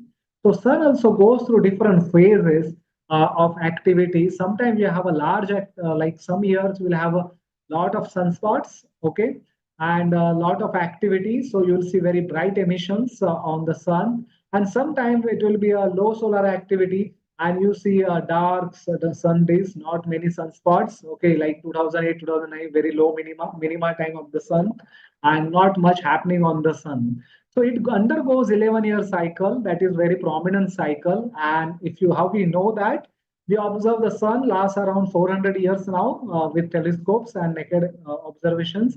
So you can see, and somehow you count the number of sunspots every day and plot them against the time. You can see a 11-year beautiful cycle emerging from that. So this is very highly prominent cycle, and still we don't understand how it works and how it varies, but still we know it does exist on the Sun. But there are like episodes when you have a minimum very low solar activity, delta minimum, Maunder minimum, which has climatic impacts, and those has been observed. But notice that we have sunspot observation last 400 years, and we are talking about 4.5 billion year old Sun. Okay, So we don't know exactly what was happening few thousand years because we didn't had any modern day observations or even human made any observation. So there are a variety of ways from like ice core data and other type of like physics understanding, theoretical models, and in literal studies, we can infer what was happening millions or billions before we too started observing the sun with modern instrumentation. So this activity spans with decades of like not only 11-year cycle, we have 100-year cycle, and even million years of cycle will exist on the sun. And those are still yet to study, understand well, as we don't have observation. So as I mentioned, early sun, so that's where interesting things happen. So early sun was very dynamic, okay, very, very active. And it was having a huge flares, very strong flares, solar flares, and solar storms or coronal mass ejections. And what was happening that time, asteroids were forming. Okay, they are cooling down and forming they are getting together or colliding with each other. All those things were happening. But at the same time, they were getting heated up by these huge solar storms from young sun, and they are causing ionization, melting, shocks. Okay, and some people already talk about like shock. Maybe today might have talked about shocked signature within even meteorites. So due to collisions happening, solar flares are causing heating and sudden temperature going rise. Those type of signature you can study in petrographic studies and other analysis as you look at the meteorites. So those were super flares. So how super flares? So that is what people were interested to understand as a heliophysicist or solar physics point of view. Now we do have and we have observations of flares, and we know 10 to 32, 10 to 32, 33 Earth's energy we do see coming from the solar flares. But there is a chance, like if you somehow, we cannot go back to sun and observe what happened 5 billion years, but we can look at other stars, right? There are many, many stars in the galaxy, which are G-type star, main sequence stars, similar to the sun. So some are young, they are still evolving, they are not at the age of the sun. So we can observe like hundreds of stars like those sun-type stars at earlier young ages where they are, and we can infer what could have happened with our sun. So if you look at, there is like a flare frequency per year, and this is a period of the star. So faster rotating stars do have a lot of flares, number of flares per year is very high, you can note that. And slow rotating star, we have a less flare happening. Okay. And similarly, if you look at a flare distribution, so flares are very small. It could be like blast occurring, or they are happening due to magnetic energy getting converted.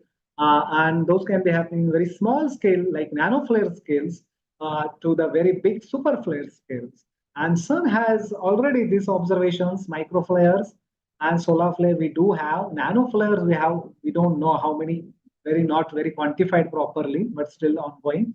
And super flare, the problem is that you can notice they are very gigantic, like 2 to 3 orders of magnitude, but they occur very low. Okay, flares per year, you can very, very small. So they are happening maybe thousands of years once or something, and still we have not constrained this, okay, because we don't have observation much. So still that is ongoing research. So how frequent are super flares actually for sun type stars? But we do have some understanding they are very, very rare. But sun is potentially, it can harbor some super flare type of stuff. And if it happens, it can be a very chaotic in modern day era.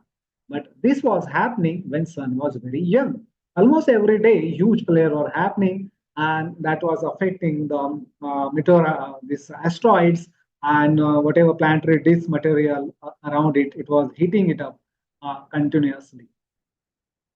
Okay, so this is one thing.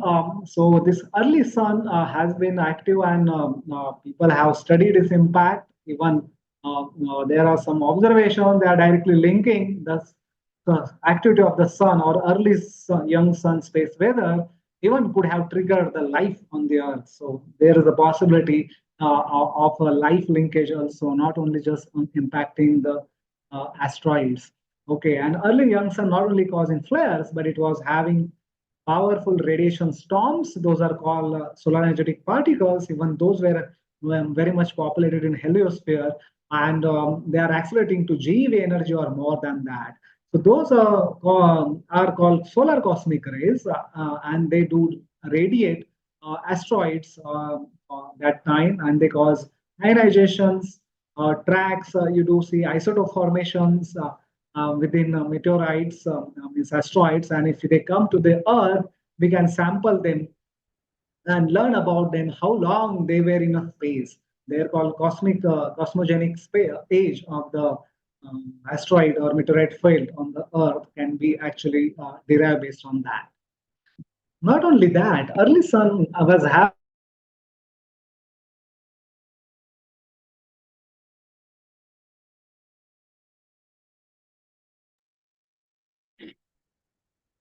sun was very dynamic, big storms happening. So we expect very strong magnetic field environment also, and that also could play a role in magnetizing early solar system material, which was orbiting and forming the asteroid belts. So another interaction we do understand about space weather is like it is causing how does what type of material we are interacting. Solar wind is like almost infinitely conducting, very conductive material, solar wind, because it's a charged particle, fourth state of a matter, right? So infinitely conductive, you can think that way, and very supersonically moving, and it is having embedded magnetic field of the sun. So it carries the magnetic field, and when suppose asteroid is sitting there, it envelopes the whole magnetic field around it and forms the tiny magnetic wake or magnetic environment around the asteroid or even planets which do not have their own magnetic field. And they do cause this asteroid environment very energetic. They form it because we have a strong magnetic field and their particles diffuse, get accelerated.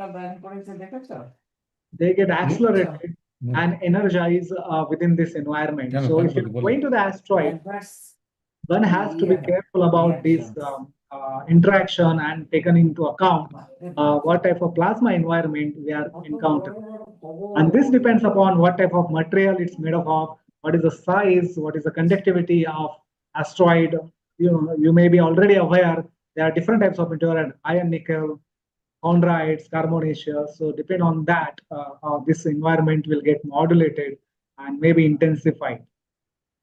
So another very interesting observation people have observed. So certain scientists were looking spectra from these asteroids, and they realized there is a like red shifted, spectrum is red shifted. And what is that? আমি বলছি আর কি আমি দিচ্ছি So এখানে this check করে is যাবো ওখানে তারপরে ওখানে গিয়ে দেখবো কোনটা sorry, বেশি করছে কোনটা কম করছে any questions? Or কিন্তু মাংস খুব একটা আয় হয় না মাছ চারটে okay, করে so খেতে there পারি are like a solar এইটুকু wind করে যাচ্ছে continuously hitting the surface of মাংসতে অনেকটা asteroid, প্রোটিন থাকছে and that is causing space আর weather ওটা দিয়েছে weathering, অর্ধেকটা খারাপ হবে like মুড়ো ফেলা যাবে rocks.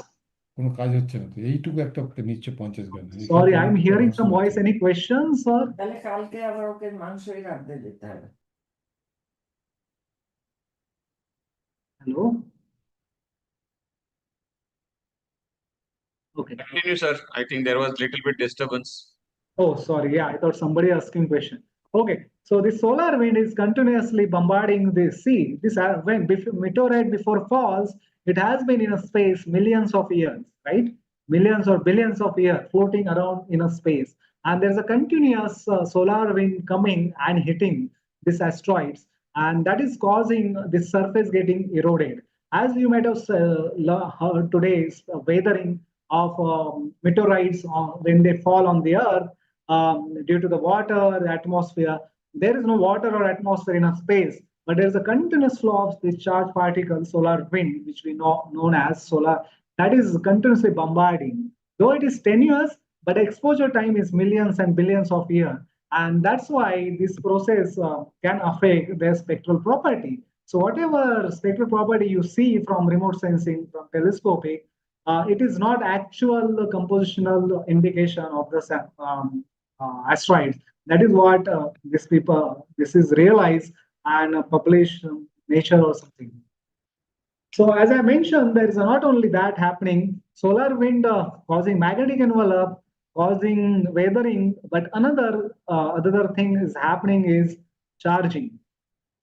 So if you go to the space, like even moon, suppose you are going on the moon, and if you are day and night terminator, you are sitting. So day side, electrons get knocked out by these photons coming, UV photons coming from the sun, and it becomes a positively charged surface.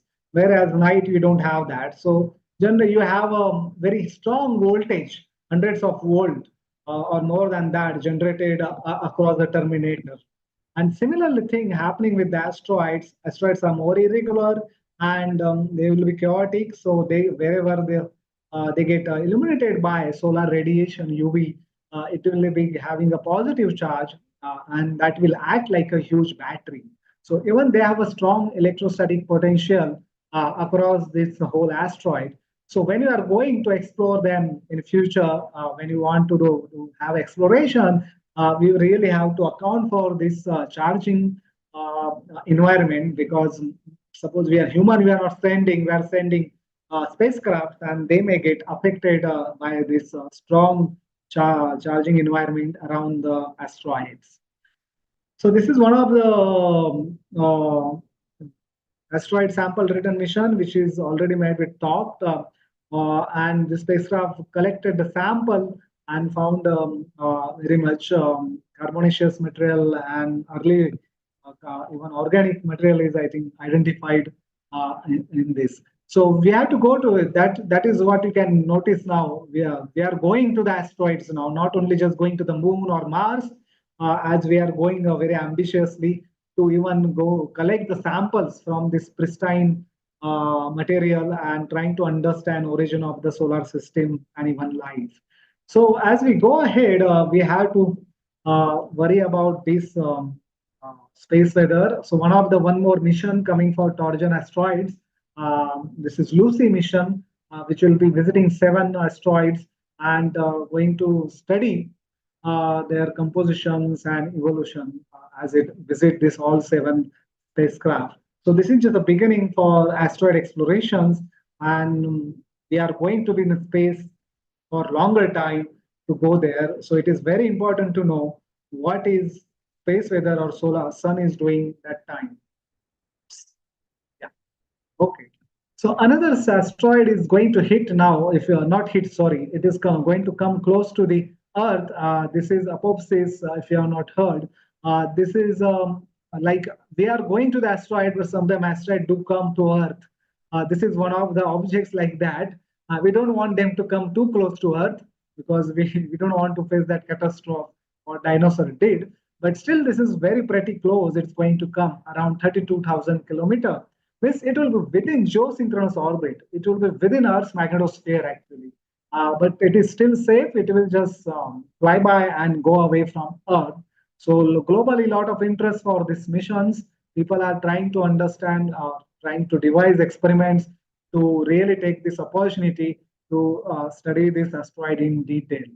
So as I mentioned, we are going to have a lot of missions coming and already ongoing missions for asteroids.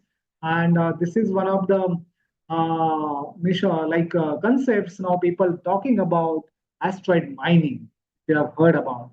So asteroid mining is another big stuff. Like you have to go to the asteroid or capture the asteroid, small asteroid, bring that back. Okay, very sci-fi type stuff, but not now may be possible, but in future it will be possible it may happen in near future sometime, reality. But if you have to go there, you have to go very far distance in the heliosphere, travel long distance, the spacecraft, and electronics should survive. So before reaching there, we need to really mitigate our space weather environment before reaching there and give warnings. Suppose you are sending astronauts also or somebody. So at least some damages can be reduced for electronics and all. Also, we need to really understand charging environment, as I mentioned about. Without that, suppose you go with very strong electric field environment, your electronics of spacecraft may not do proper job, and that can have very adverse effects. Another, as we are coming to new exploration, you may be aware already Artemis, NASA is going to have a moon base for 24/7. Some astronaut will be always like sitting on the moon. At present, we do have like astronauts at ISS 500 kilometer. Every time some astronaut is sitting at ISS, right? Somebody is human. So similar thing will happen for the moon. And even we have ISRO some missions, sample return missions in pipeline. Further, other missions are pipeline for moon lunar exploration. So when are going to the moon also, we need to really understand the space weather environment because this radiations, moon doesn't have atmosphere, it doesn't have magnetic field. So all these solar activity or whatever MEV to GeV particles coming from the sun, they directly can hit astronauts and electronics. And actually, this is very dangerous. So we need to have aware, like some mitigation plan. And what is mitigation? Sometimes asteroid hitting the planet and Earth is not good, but sometimes it is good. Like Moon has so many impact craters, and they harbor the places where actually there are craters where some are like they can be protected from this harsh radiation. You can take a shade, or there are caves formed due to this whole crater mechanics, some tunnels and caves formed which can be used to actually just shield from this harsh radiation. So a lot of studies is at present going around that also, how this impact craters on the moon can be utilized for the safety of astronauts or instrument as we go ahead. And this is just one of the schematic how this crater can help. You look at this, the particles coming from sun. If you are on the surface, you are directly getting from all over. This radiation dose is very, very high. But if you are sitting inside the impact crater or something, bowel depression, these particles don't directly come to hit and your radiation exposure is low. So they are your survival for astronauts in future. So that's why some mitigations are people are working on that because we cannot stop this. Another beautiful thing, like a byproduct of impact craters, there are a lot of craters on south and southern region and northern region of the moon, and some craters are rims are so high, and there are regions never sunlight never reaches. So only we have permanently shadowed regions. Those call are always. This never sunlight is never seen by those crater after formation. Millions of years, this region is unseen. So advantage is that very cold and they can harbor all volatile materials. Suppose volatile material on the surface, daytime the temperature of the moon is 100 degree plus. So everything will get volatile and disappear. But this permanently shadowed region, PSRs known as, they are very interesting places where no heating happening. So all in condensed form, cold, like ice material, water even preserving in those regions. So those are getting explored for actually finding ice and water or even some volatile material which is not observed on the moon. So a lot of, once again, the impact craters can be so much fascinating for other bodies. So just I will just wrap up what I wanted to convey here. So we have just take away home message is we have a sun sitting and not only Earth experienced a lot of devastating solar storms and solar wind, but asteroids has gone through millions and billions of years this solar activity and radiation. Even they carry a lot of fingerprints of the early sun. We learn about how sun evolved earlier and how it was dynamic, what magnetic field and all what radiation environment it was. Those things we do learn. But definitely, these asteroids also get impacted. They do have melting scenarios, shock impacts. Then they do cause a weathering of the asteroid and tanning. Also, these asteroids, when they form craters, they are useful for study because they can provide shielding environment, shielding places for future astronauts and space rovers, possibly when they go there. And even they will open up a lot of impact craters on the other planets or moon will open up a lot of interesting science to look at water molecules and even some volatile material. So that's what I wanted to just connect here. And thank you. If any questions, I will take.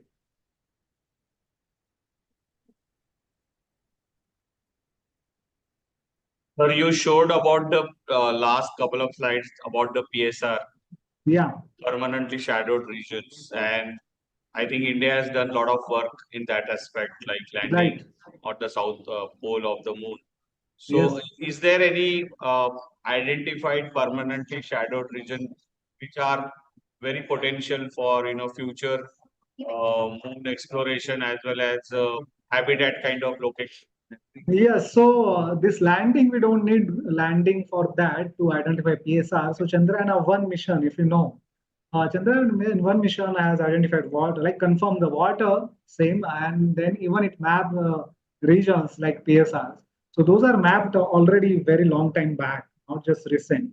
And there are a lot of potential sites has been identified, not only means India, many other regions is NASA and all.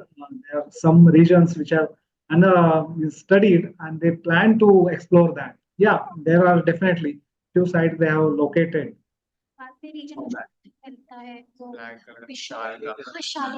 Okay. So anybody has any other question? Or Yeah, we have. Sir, as you said, sir, auroras are usually formed in the pole of the Earth, pole region of the Earth. Then, sir, why only we see the color of the auroras mainly of purple and green, sir? Why not yellow or red or any other color of auroras? Yeah, good question. So the color of aurora is depend on what molecule getting excited. Okay, so Earth's atmosphere primarily we have nitrogen and oxygen. Okay? So you do see a red also. So if you notice that if you go to high latitude polar regions, you'll see greenish aurora. Okay, one pinkish aurora, then you will see violet aurora. So depend on transitions, what happening. But if you come to low latitude, okay, specifically like India and all, you will not see those all colors, greenish and all. You will see only reddish auroras. Because this red auroras happens from oxygen excitation and at very low energy particles, EV, electron volt energy particles. Those bombard at the top of the atmosphere, like say 300 to 600 kilometers. And from low altitude, like Leh and Leh, suppose you go to India, Leh station, you will see top of the atmosphere. Okay, aurora doesn't come to Leh. Like 2024 storm, aurora didn't reach to the Leh. But we saw the top part of the aurora. That's why it was red. So what energy particles you are talking about and what species interact, based on that colors you will see. We have variety of colors, even violet.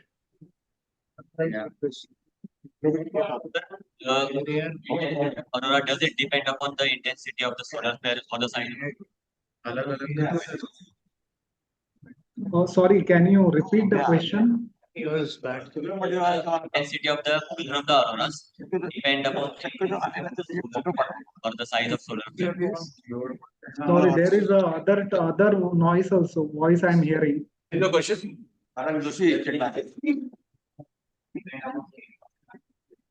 Luminosity of the solar flare. Luminosity. Yeah. Surface. So he's saying whether the intensity of the aurora depend on the luminosity of the solar flares. Yeah. Okay, not flare. Luminosity of flare, but indirectly you can say. So solar flare is electromagnetic radiation. Okay. And that is happening in X-rays and UVs. That is electromagnetic counterpart of the solar storm. So those do not cause auroras directly. So what comes after, as I showed in video, there's a plasma blob, okay, which propagate in the space, the plasma electrons and protons. When they come and hit the Earth, okay, they cause the aurora. So this flare intensity is generally directly proportional to the solar storm. So if you have a stronger flare, okay, generally, you have a stronger storm. So you have very intense auroras, and auroras can reach even low latitudes or mid latitudes. So this intensity of flare you can indirectly, but they are not the cause directly for the auroras. Thank you, sir.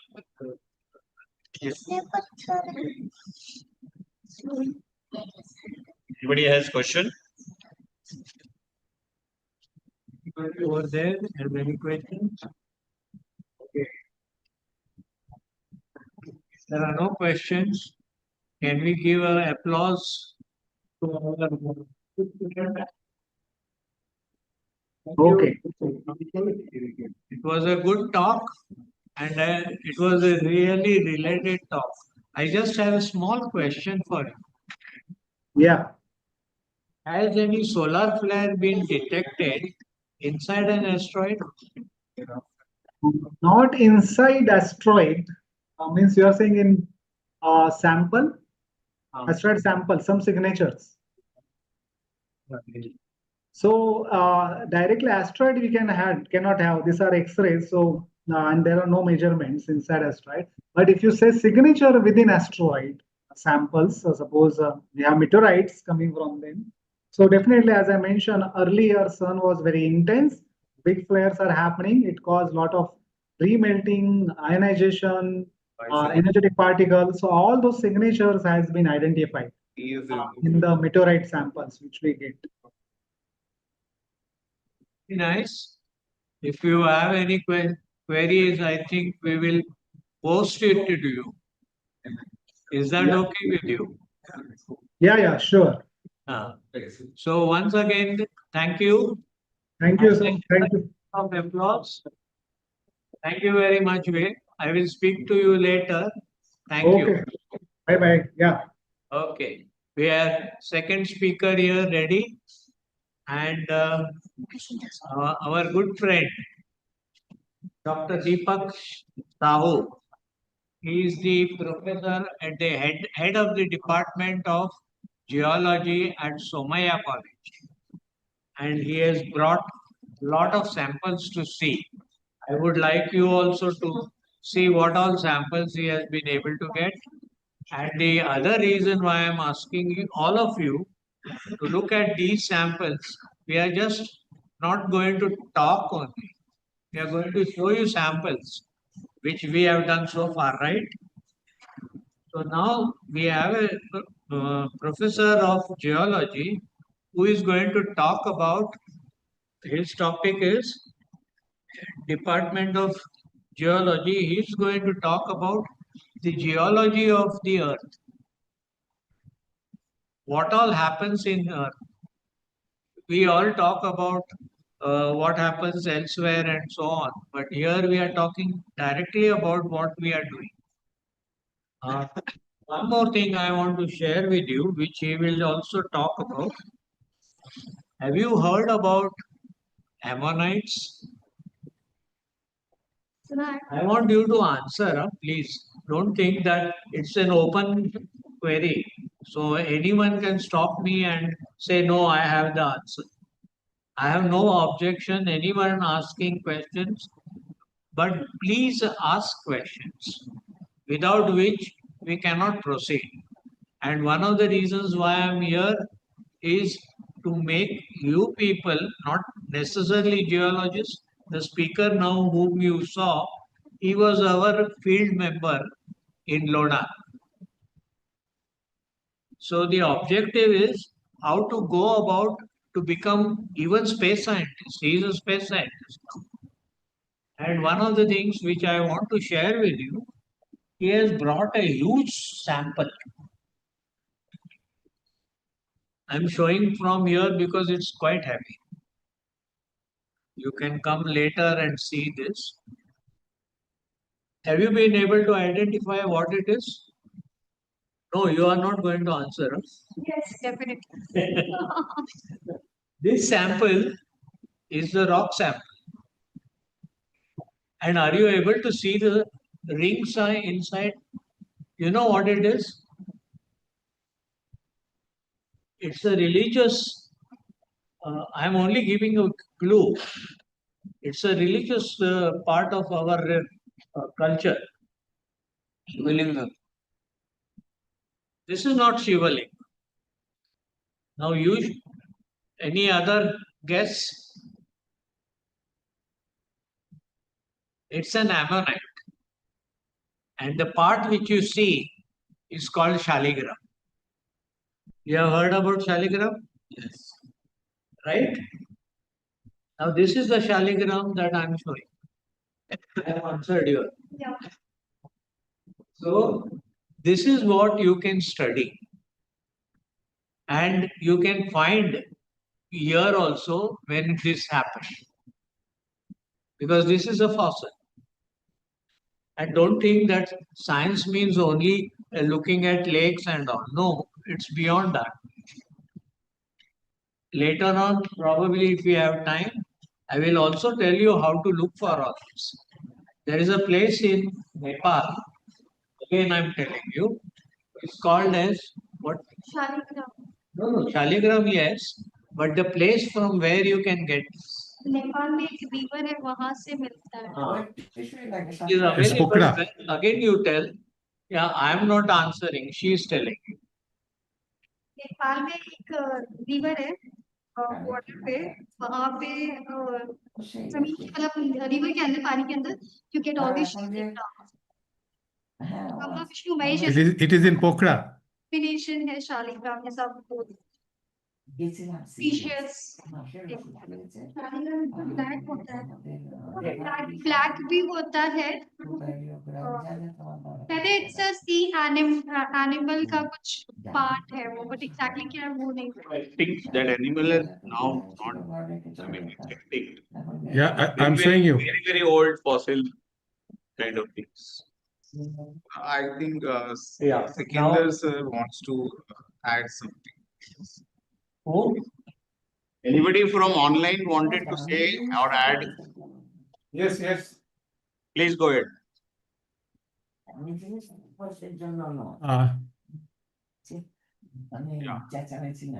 Can you see this? Yeah.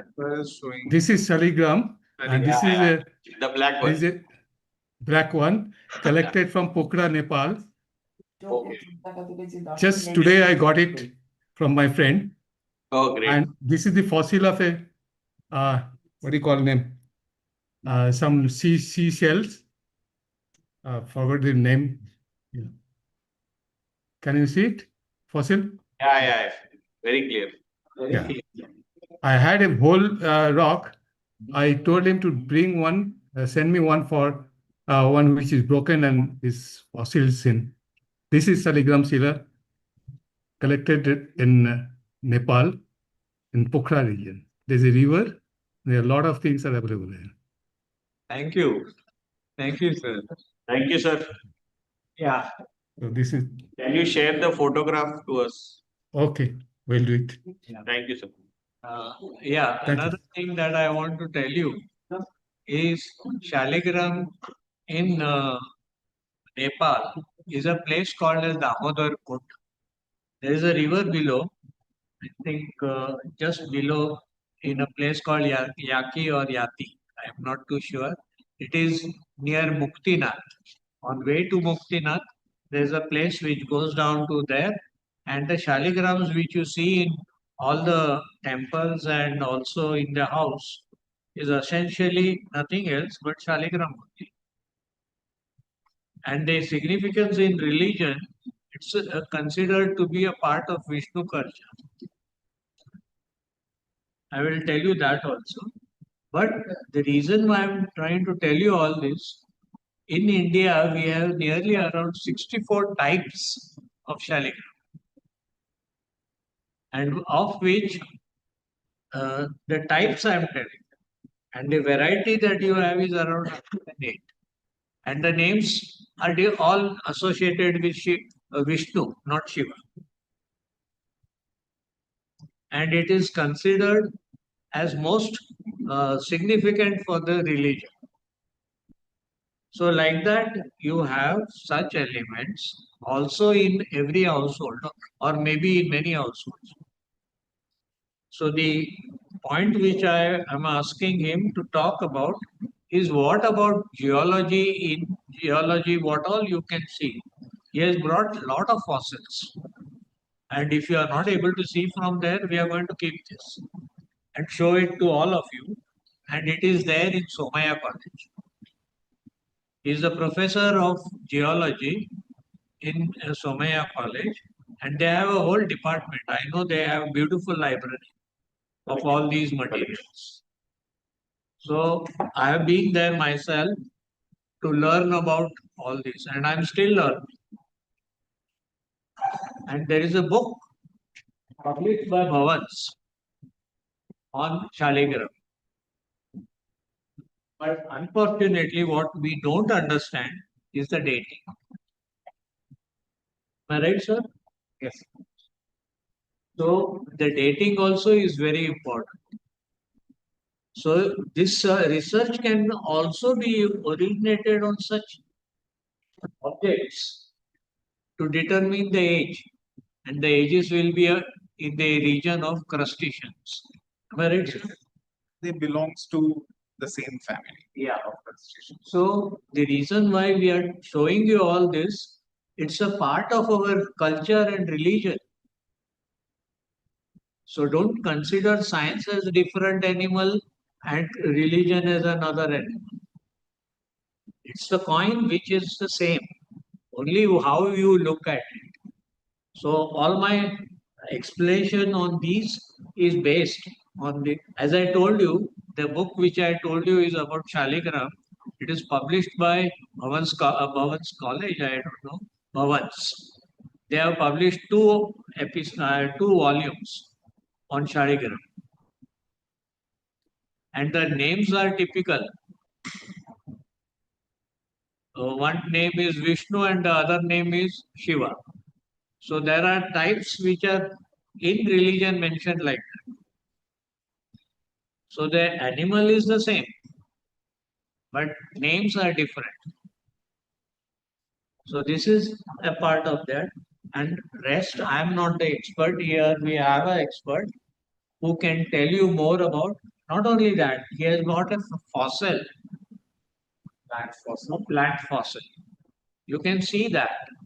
That means the place where we are staying now has so many layers of that, which means the natural foliage also has been trapped, and that is still available for us to see. So don't feel that, oh, what should I do for my research? You have to decide. And as I told you in the morning itself, that research is not only finishing PhD, it is beyond. And the beyond part is more interesting. So I Hello? think with few of these words, I have a speaker with us. Hello? Hello, I just have one question regarding this, the dating. So in this stratigraphy, can we get the zircons if there is some kind of igneous material present in different layers? Or then I think zircon dating can be possible on this? Yeah, I have seen your paper also, man. No, I'm asking on this about these samples, the ones that. Ma'am, in this actually we need to go for either strontium dating, the other isotopes. The zircon, we basically there are two types. Like one is detrital, either we can get it from the sediments. Definitely, if no, this is basically a limestone. So if we crush it, I mean, in the layers where you get these fossils, if we have the records of those layers, and then if we find in that one, then it is possible to date it precisely. Definitely. Okay. Now, can we have his talk, sir, madam? Yes, just Yeah, thank you. We will be there. You will be there with us all the time. He will be telling more about the geology part of it. And then we have a question answers. You can ask him as many as you want to all of us. Okay, carry on, sir. Yeah. So thank you so much, sir, for inviting here, give a lecture. So basically, sir has spoken a lot about the mythological aspect. So currently, why I brought this sample is because we all know, like, the dinosaurs age. The dinosaurs age got extinct somewhere at the end of the Cretaceous, which has an age of like 65 million years, right? So, what was the hypothesis? What caused the extinction of dinosaurs? So, in that, one of the hypotheses is that there was bombardment of meteorites during that period of time. And then there was a high volume of volcanism. These are like two aspects, two hypotheses which suggest that the dinosaurs got extinct. So it was not only the dinosaurs which got extinct at that period of time, it was the ammonites as well. So we never read or hear about ammonites. So the ammonites are as special as the dinosaurs because they also talk different things, different paleoclimatic conditions for Earth, like the dinosaurs. And the only thing is, since they are small species, we have neglected them. So since dinosaurs are very much fascinated today, everyone goes behind the dinosaurs. So let me introduce myself. I am not a paleontologist first. So I'm an igneous petrologist.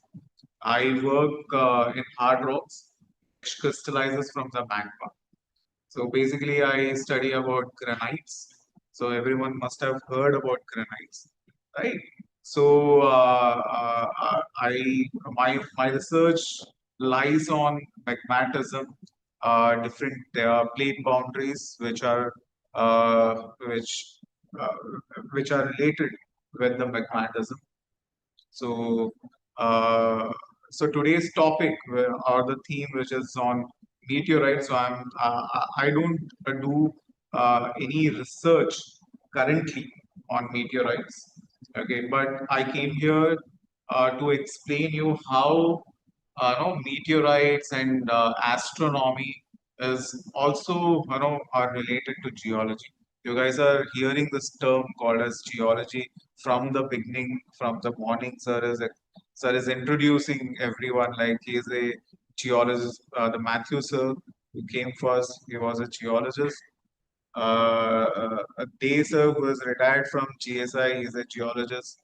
Then followed by Sachin sir and everyone, those who are geologists. But we don't study geology in school. We have not heard about any subject geology even in our junior college.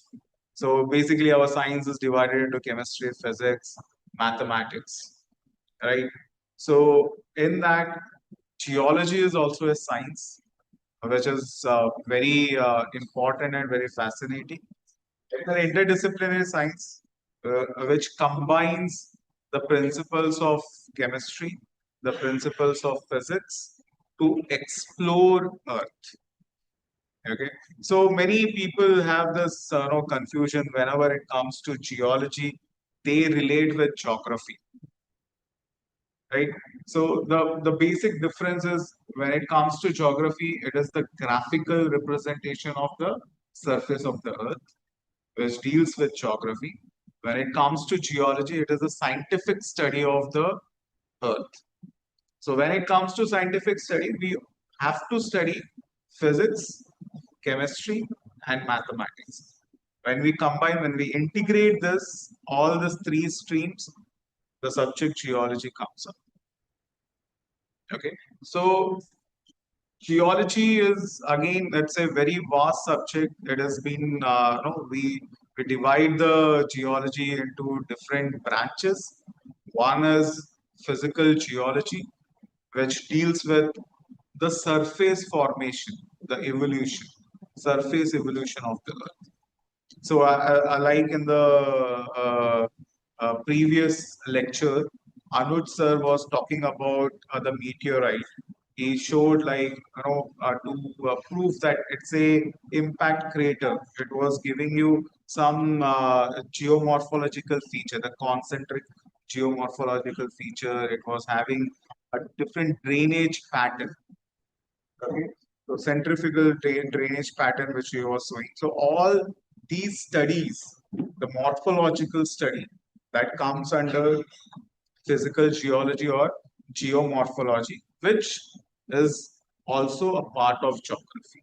So even the geographer, because it's a surface, is a surface formation, surface evolution of the Earth. That is why that only one branch is very much close to geography, which we call it as geomorphology. Then comes historical geology, which includes a history of an area. Like, for example, what is the history? How does Mumbai Island was formed? So long back, before like somewhere close to 65 million years, it was a volcanic island, very similar to what is today is Hawaiian Island. So there were like multiple volcanoes all around, okay, and the lava was coming out. So one very good example what you can see in Mumbai is the Gilbert Hill in Andheri. Okay, the Gilbert Hill in Andheri, they have something called as column-like feature. Okay, so they are basically formed by crystallization of the magma, which happens only in the continental part. Okay, so those history comes under this historical geology. Same way, if you have ever visited Sanjay Gandhi National Park, definitely, I hope most of you must have visited Sanjay Gandhi National Park. So there is a river which is flowing, through the Sanjay Gandhi National Park. If you, get time on the way to Kaneri Cave, there is a small bridge which you have to cross. Okay, if you go down, you can see a beautiful pillow lava structure. Okay, so this structure pillow is like it's very similarly to what the pillow which we use. Since it has the shape of the pillow, so that is how the name is given as pillow lava. And they are characteristics of only subaqueous volcanism. So you can think that the ocean or there was a river body which was surrounded in the Sanjay Gandhi National Park, which is not present today. So the shore has been shifted. Okay, so every time with time on Earth, always there's to be shore is to either come towards the land or it has to move back. We call that process as transgression and regression. So these concepts are being taught in historical geology. Next come the structural geology. So this branch tells about how the rocks are deformed. We have studied about stress and strain in physics. That is also applied in Earth's lithosphere. So the Earth's lithosphere, which is like formed somewhere back at 4 billion years, because the age of Earth, everyone knows, 4.6 billion years, right? So from 4.6 billion years, it has undergone a lot of different stress and strain. So those stress, the resultant which is strain, which is seen in even in the Earth, because they are like time capsules which stores the time period. So you will find something called as foldings, because when you compress something, if it has an elastic feature, it will get folded. So you get folding, sometimes you get faulting, because when the compression, when you are when there is shearing stress, the stress which is moving apart, so they are pulling apart, like as you pull the rubber band. So similarly, when you pull apart, a time will come, they will break. When that breaks, the rock will get displaced. We call that as faulting. So you can see those things even in the rock, the faulting. That's how we study about the paleo stress. So when you get the radiometric age of the rock and the phenomena, you will come to know that time what was the stress under which your rocks or the lithosphere was. So the stress can be like because of the earthquakes. We are hearing about the earthquakes, right? These are nothing but these are the tectonic forces, okay, which bring some kind of changes, some kind of deformation. Those studies we study in structural geology. Okay. Next comes mineralogy, which is very, very important. So here we study about, because we know that our Earth is the surface of the Earth. The solid part of the Earth, we call it as lithosphere. Lithosphere are composed of rocks, and rocks are nothing but They are heterogeneous body composed of minerals. Either they are composed of single minerals or they are composed of multiple minerals. So each minerals talks about, because each minerals will be crystallizing at a certain temperature and a pressure.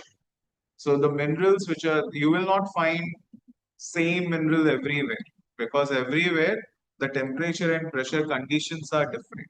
So you will see different minerals. So they will also tell us about what is happening in the past. Okay. So most of the research begins with mineralogy. So like, for example, like this is geode. Okay. So this is a basaltic rock. So basaltic rocks are basically a lava flows. Okay, when the lava comes out, they get erupted from the volcano. When they flow, they start crystallizing.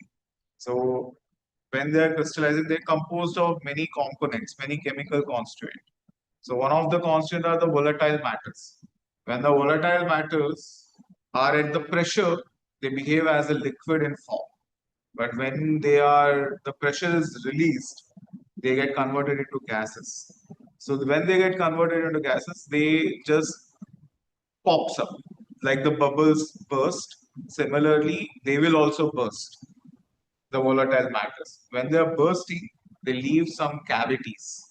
Okay, those cavities later on get filled by these minerals, and we call the structure as geodes. So these kind of minerals we study in mineralogy. Next comes your petrology, which is a branch where we study about different types of rocks. Like we classify rocks as igneous, metamorphic, sedimentary. So we study about all these like rock types under petrology. Paleontology, very fascinating subject. Paleontology. People are very much towards fossils. And our India is, there are many places which are like natural museum. If you go to Spiti Valley, everyone has heard about Spiti Valley. Next time when you visit Spiti Valley, you will find like a lot of fossils that belongs to the Paleo Ocean, which we call it as Tethys Ocean. So the organisms which were living in the Tethys Ocean, the Paleo Oceans, now are fossilized, and we can find them in the Spiti Valley. Those who can't go to Spiti Valley, so if you're going towards, Gujarat, okay. So Gujarat were the nesting house for the dinosaurs. We get dinosaurs fossils have been reported from Gujarat. If you could able to visit Ahmedabad sometime, do visit Gandhinagar. There's a place called as Indora Fossil Park. So they have very well preserved. GSI has maintained this fossil park where they have very well maintained this dinosaurs fossils. They have made good replicas of dinosaurs. So you start studying about the paleontology, the past living organisms. So I have got one more interesting fossil here. So this is a rock. This is a dolomite. Okay, it's like marble. Okay, the dolomite. Here you can see this concentric circles. Okay, so I hope like many of you know that the first living forms are nothing but algae and cyanobacteria. Okay, so the cyanobacteria has a tendency to live like in colonies. Okay, so when they died, they got fossilized. They form like this concentric circles. Okay, so these are stromatolitic structures which are found in India. Very famous place, like everyone must have heard about Tirupati. Yeah, Venkateshwara Mandir, Tirupati. So very close to Tirupati, there is a place called as Pulivendala. Okay, so in Pulivendala, when you visit, you can find these stromatolitic rocks. Same way, if you are going towards Banaras, just 3 hours drive from Banaras, there's a place called as Sonbhadra. So even in Sonbhadra, the rock types, they belong to Proterozoic age, okay, which is like 2 billion years back. 2 billion years, 1.5 billion years back, where again stromatolites are preserved. They have conservation, what the first few lectures were on. So now the geologists are working on conserving these rock types as well, because we need food, right? So when we don't know the significance of the rock, we just take out the rock and we level it and we start doing agriculture. So many places, either it is development, either it is agriculture, because of which we lose certain geological significant rock types. So over there, the people are working and they are preserving these kind of fossils. So they are all from India, what we are seeing here. Next comes economic geology, which is very important. Everyone is hearing about critical minerals. There's a news about critical minerals. We are going for EV, cars. So today, the recent news was in Delhi, they are stopping registration of petrol two-wheelers, and they want to give only registration to EV two-wheelers. Where we will get these batteries? Our batteries are coming from the magnites, which are made up of neodymium. Okay, it's a rare earth element which comes under critical minerals. So we study about different mineral deposits, from critical minerals to metallic deposit and other things in economic geology. Then comes engineering geology part. We know we have currently we can see coastal road, which has happened in the reclaimed area. We have Atal Setu, which is on the open ocean. So all these mega structures has to be surveyed first with the geology, the basement geology of the area, and then we need to see like how much they can they can sustain. So this goes under your engineering geology part. So it's a mixture of engineering and the basic sciences. So now comes, can we move to the next slide? Yeah. So basic thing is why I want to study geology, because I want to know what my own house, my own home is made up of. That is Earth.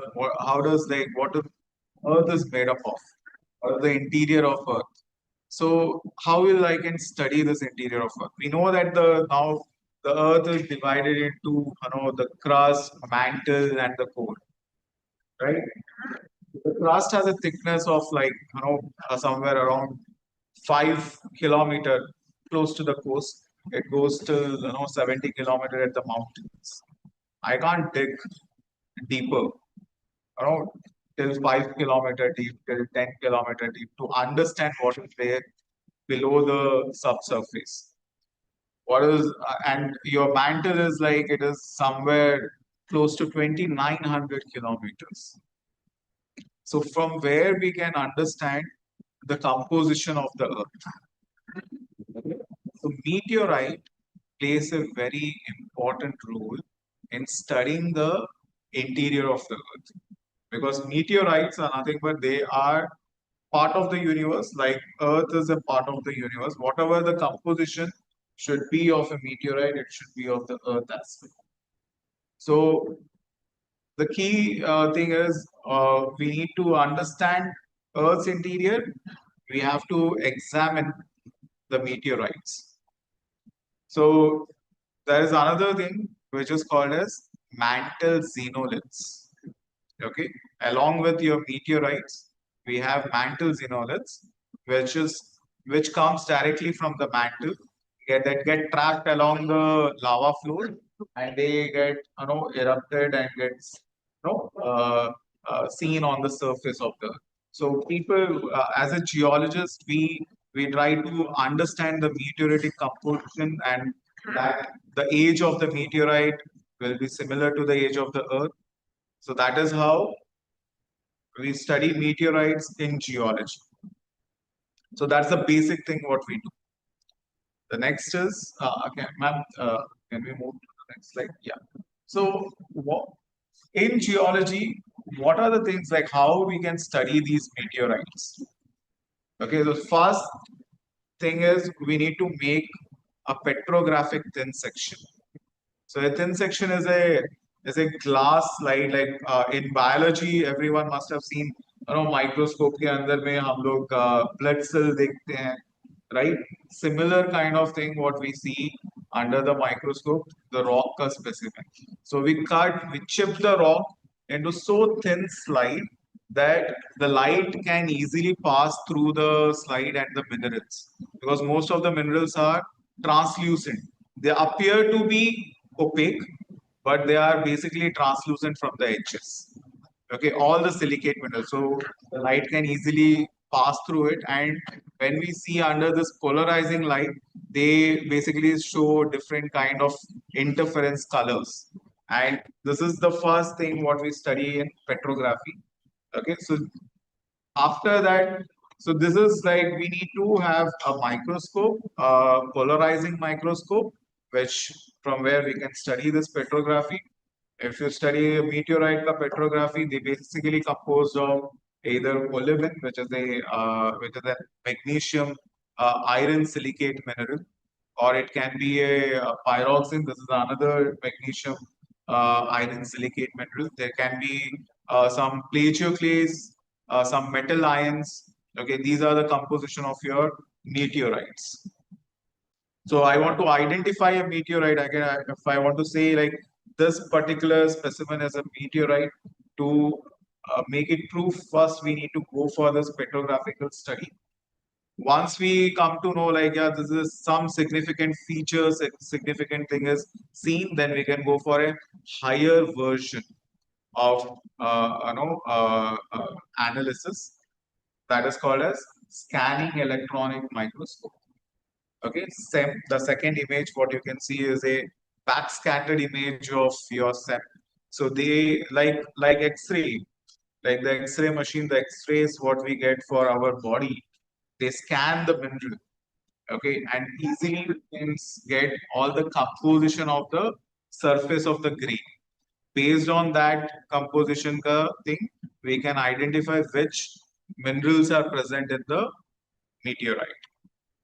That will give you more proof about about the meteorite, whether we need to go for further identification, or it is a meteorite or it is not a meteorite, it's just a basalt. Because basalts are also dark color mineral. They also have very high percentage of iron, but comparatively very, very less percentage than the meteorites. The next one is EPMA. It is another higher version of SEM. It is called as electron probe mass spectrometer. So it is an advanced version of your scanning electron microscope, which can give you a map how the element is changing from the core to your rim. Okay, so these kind of mapping, elemental mapping for each mineral grain can be done using EPMA. Next. So the another one, like sir was saying, we need to also study about the chemical composition, chemical constituent of meteorite. So this chemical constituent of meteorite is what we can do it from ICP-MS, that is inductive coupled plasma mass spectrometer. Okay, so this is a very powerful tool. They can detect any element which is in parts per million in percentage in a rock, because most of the elements, we have seen the periodic table, so almost all the elements should be present even in the lithosphere, because people could able to search in the nature. That is how the periodic table have come. So every rock will have some percentage of these elements. So the meteorites, they are basically are higher in nickel and cobalt. So even the chromium ratio is very high. So nickel ratio goes beyond 500 ppm, which is not seen in normal silicate rocks. So when we are not very sure with, because pyroxenes are present even in the basalts, pyroxenes are present even in meteorites. Olivines are present in basalt, olivines are present in meteorite. So you are not very sure whether this could be a meteorite. But with the chemical analysis, elemental analysis through this ICP-MS, we can be very sure that it is actually a meteorite. Okay, so it's a very long process. It's again, you have to go, you need to powder the sample. It is a destructive method of analysis. You need to powder it, then you have to go for strong acid digestion. You need to use HNO3, concentric HNO3 and HCl ka ratio, which we call it as aquaregia. And then we prepare a very clear solution, and then we put it in the analyzer, that is ICP-MS. And then it gives all the data. So these are how you can begin your career in planetary geology. And these are the analytical techniques which we use in geology.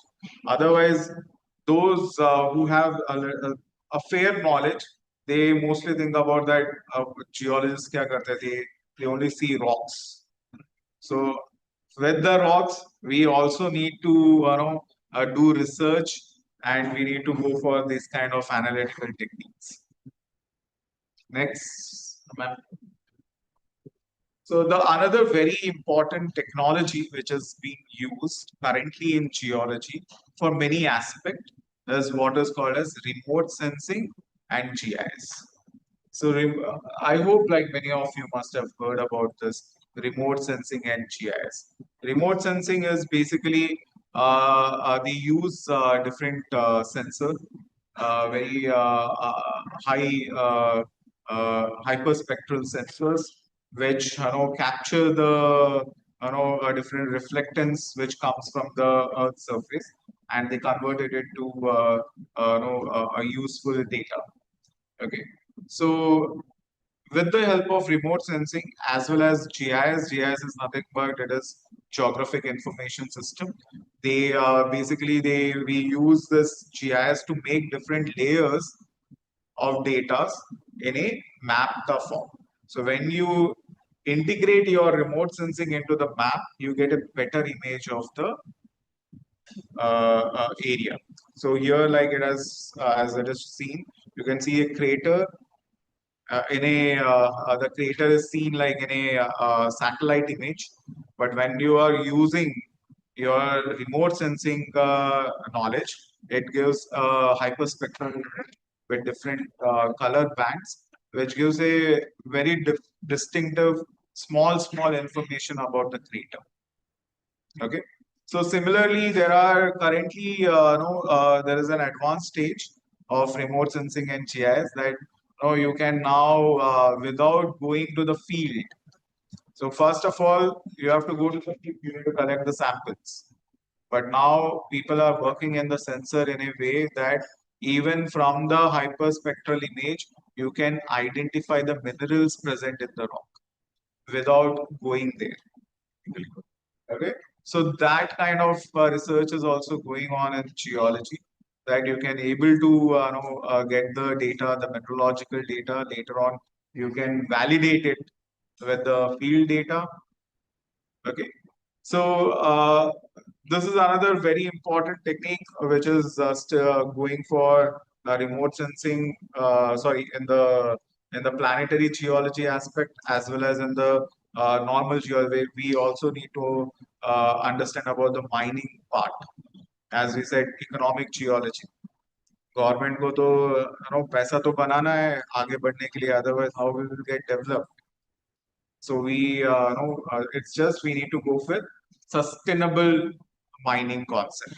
So currently in India we are lacking with sustainable mining aspect, but somewhere if we want development, we have to do certain kind of mining, but it should be sustainable, not you know, giving any kind of problem with the environmental thing.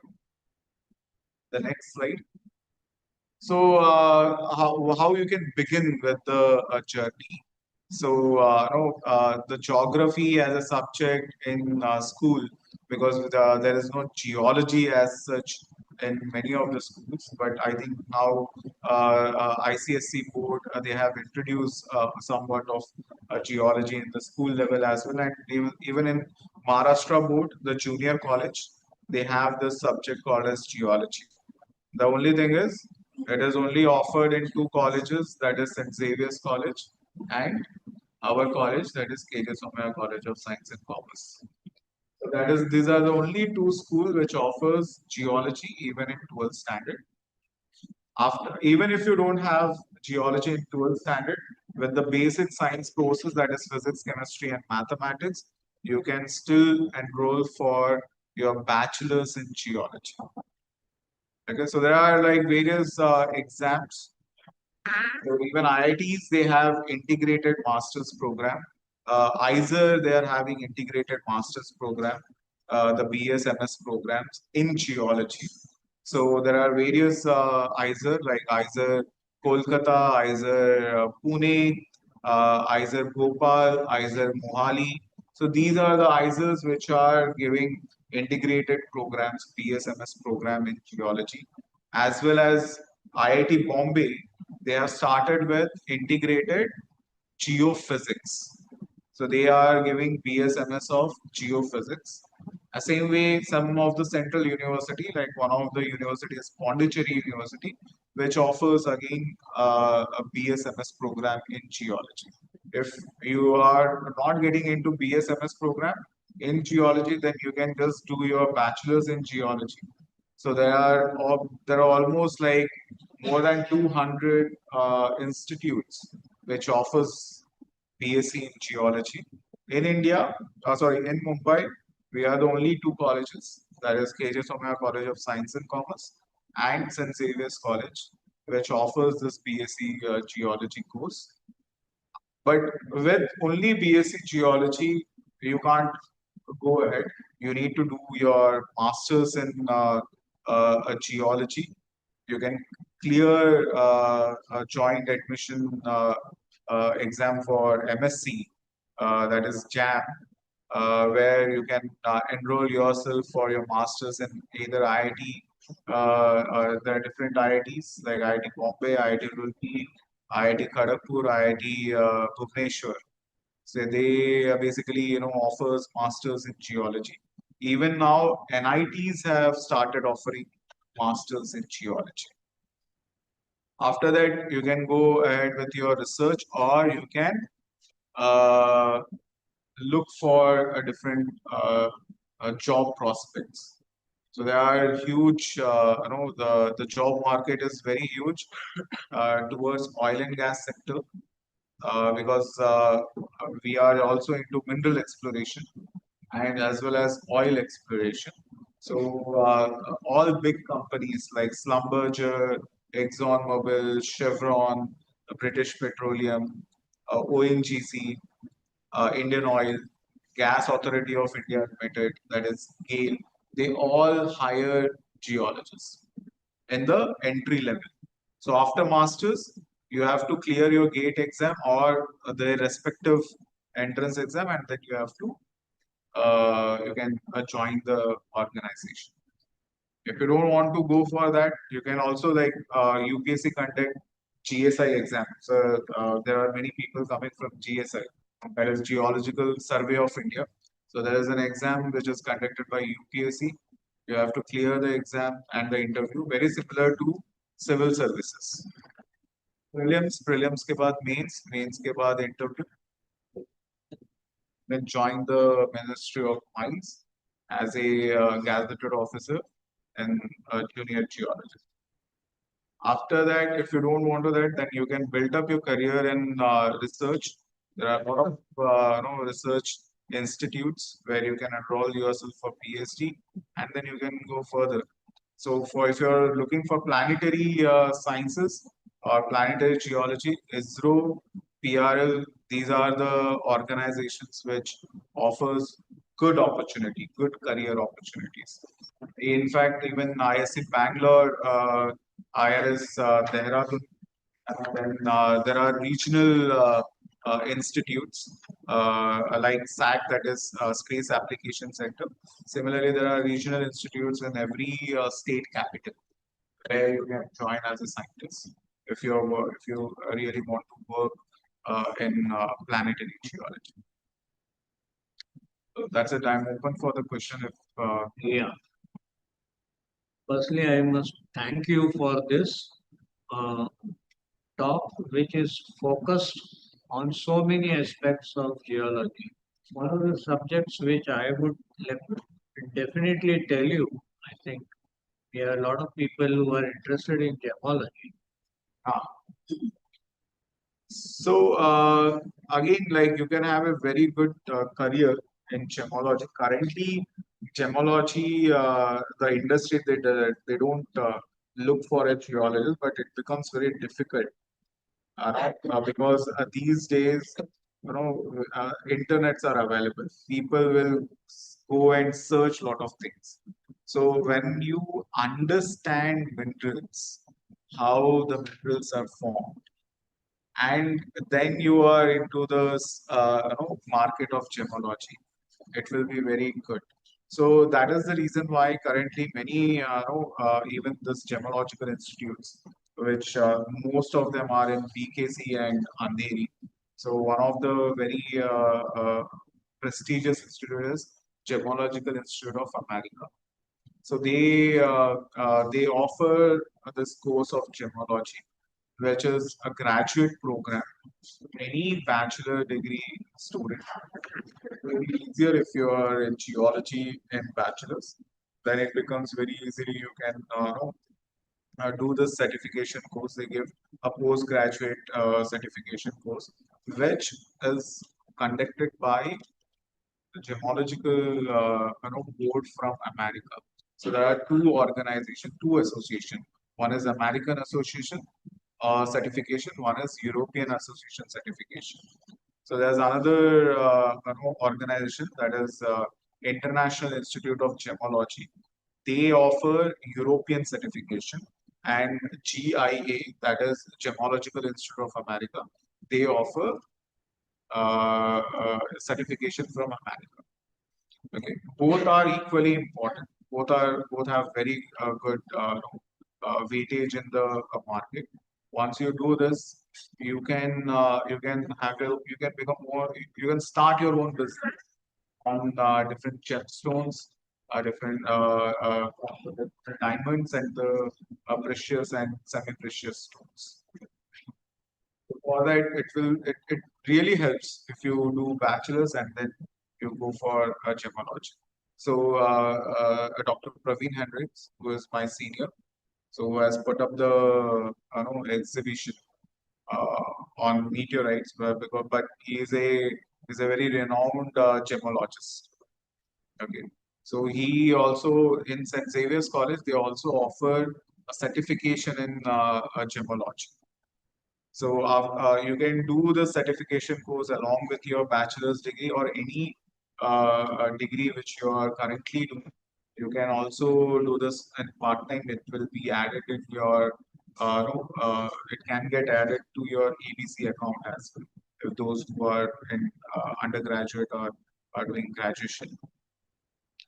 So it's a very good market even currently with gemstones. And India is known for very different gemstones. It's just it's very, we need to know how to sell it.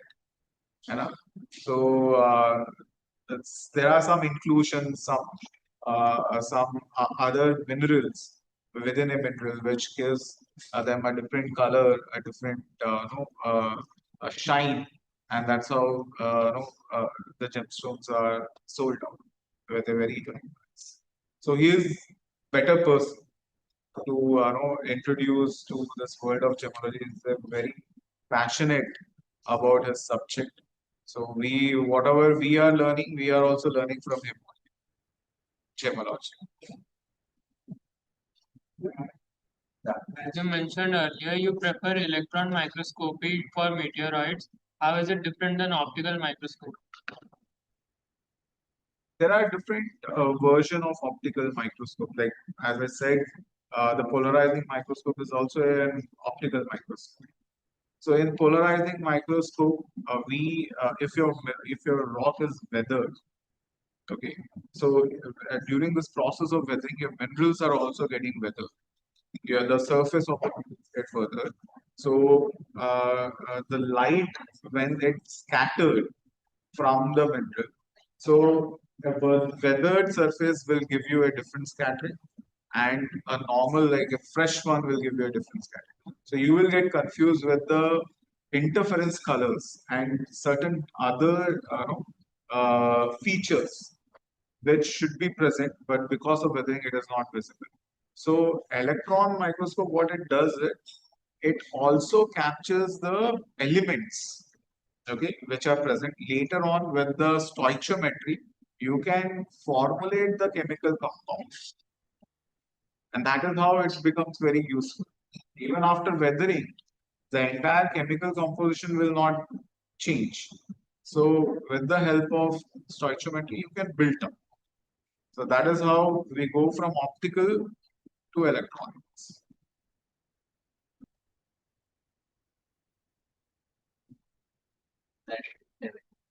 This question.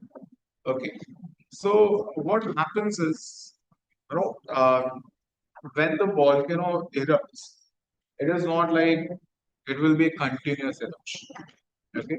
So the magma comes, they get erupt, they cease, again they erupt.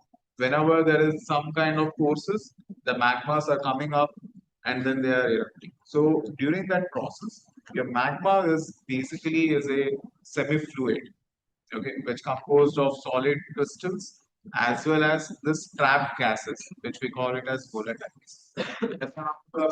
ऐसे ही volcano के ऊपर आके जब erupt होगा, flow करेगा, तो जितने भी वोलेटाइल्स है, जैसे हम लोग सोडा बॉटल का ओपन करते हैं तो जैसे गैसेस बबल्स की तरह निकल के आते हैं, the same thing happens that these volatiles also they come out and they leave these spaces. तो जितने भी जितना लावा निकलना था, क्रिस्टलाइज होना था, वो क्रिस्टलाइज हो गया. सो क्रिस्टलाइज होके ये हार्ड हो गया पूरा पार्ट, बट वो जो बबल जहाँ पे फटा है, that makes a semi circular openings, so which we call it as vesicles. Okay, so these vesicles are open vesicles. जो remaining hydrothermal liquids है, जो magmatic fluids है, जिसमें अभी जो crystallize होना चाहता था वो crystallize हो गया magma, लेकिन still there will be some byproduct of your lavas. Those are called as hydrothermal fluids. So they are also charged ions, heavily charged and densely charged ions. So they carry their high temperature. So at high temperature, your anions and cations are वो diffusion mode पे रहते हैं. तो वो सीधे आते हैं जब यहाँ पे ये जो आपका vesicles है, यहाँ पे आके जब जमते हैं, they start coming into their ground state, because now they are transferring the energy. As they transfer the energy, the crystals will start growing along this boundary of the vesicles, and then they grow into a larger crystals. In fact, high pressure, high temperature minerals have been what can be differentiating factors? Conditions. How to differentiate between what the meteorology or the impact? What can be characteristic? Sir, when it is an impact factor, so suppose there is a meteorite impacting, and then there is a crater which is forming. So in that case, what happens is there is a solid material to solid material phase transformations. Because it's an impact, there will be a friction, and the frictional heat which will be generated, your solids will get transformed into a different mineral. Like for example, the quartz. So quartz are basically, the low temperature which we see on the surface of the Earth. They are having a melting temperature of like 673 degrees. But when they get impacted, the same quartz get transformed into white, the other form of the silica, which only forms at higher temperature. So from hexagonal, white is not hexagonal. I think they are tetragonal crystals. So entire lattice is getting converted, but they are not getting into liquid forms. So in the case of volcanic eruption, what is happening? There is a transformation from liquid to solids.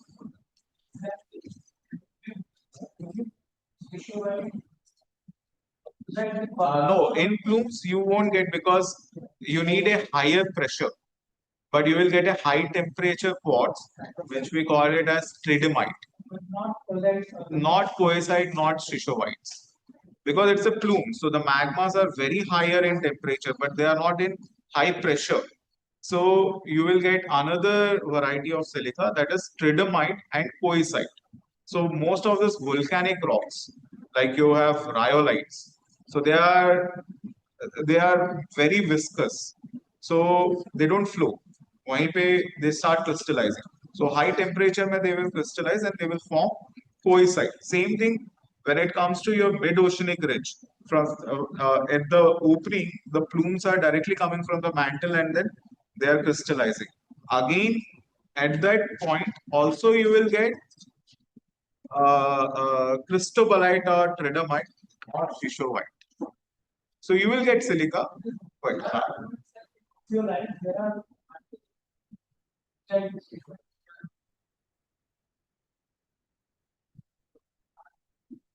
Okay.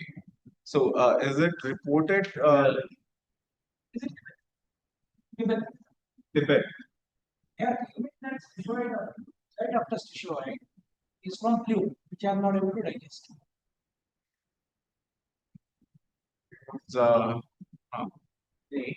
We have one more speaker.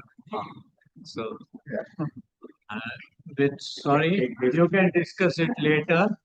But I have to thank him for his wonderful talk, especially for people who are interested in getting into geology.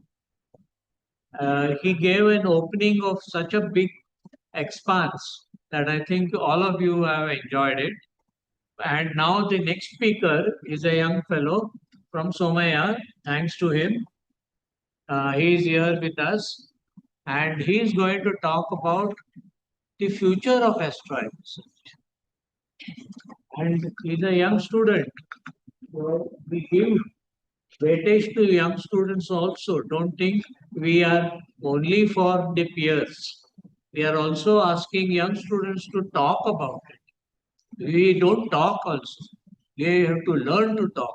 So I have asked our good friend to give this talk and tell us more, because he has some good ideas about how to do it.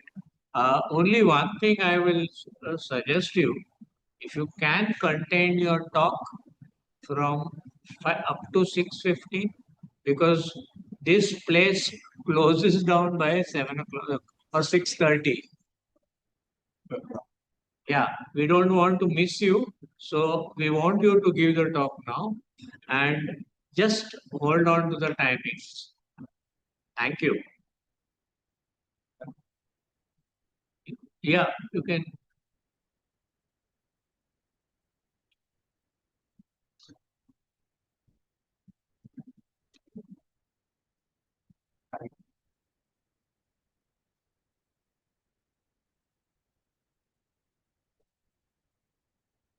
Gunit Ratnani, please, the floor is yours. Good morning. Sorry, good evening. Hare Krishna. Namaste, everyone. Myself, Gunit Ratnani from KJ Somaya Science and Commerce, Department of Physics. We all have been sitting here listening about the lunar crater and things in depth about it. But as I'm the last speaker and standing between you and the end of this amazing International Asteroid Day at Nehru Science Center, I promise you that my talk is going to be a little different. We have heard about passionate pleas about why we must protect it from purification, from sewage and invasive flora. We have just learned about how fragile that microsystem is.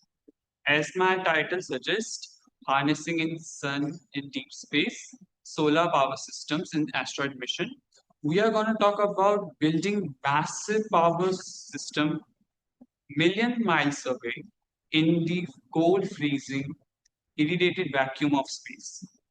But I'm going to tell you a secret now. I'm also conveying the same message about conserving the lunar crater, but in a different way, like an indirect way. So let's unfold and see how deep space mining and solar harvestation links to our backyard. So I have this little sheet so I won't forget the keywords and the important space missions. So I want to quote them correctly.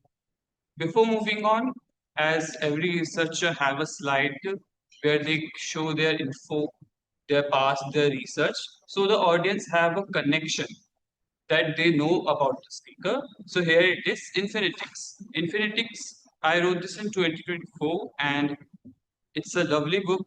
I had an amazing time writing it. Infinitix is a new branch in mathematics founded by me. It deals with hyperreal number system and deals with the concept of undefined in detail. So if you want to dive deep in, there's a little QR code in the end. You can scan it and read the ebook. Next. Look at this site. Within this environment, there lives a extremophile bacteria like Methylophase lorensis that survives in highly alkaline conditions, utilizing carbon in ways that define traditional biology. It's the climate time capsule. It's the astrobiology and biotechnology wrapped into one neat, fragile package. In the metagenomic discoveries, 99% of the bacteria found in that soil cannot be cultured using conventional laboratory methods. And the metagenomics allows scientists to abstract and sequence the data directly from the mud and water. And there are novel enzymes and the ejecta blanket. Lunar is the only one known of the four biggest hypervelocity impact craters anywhere on the Earth, which was formed in basaltic rock.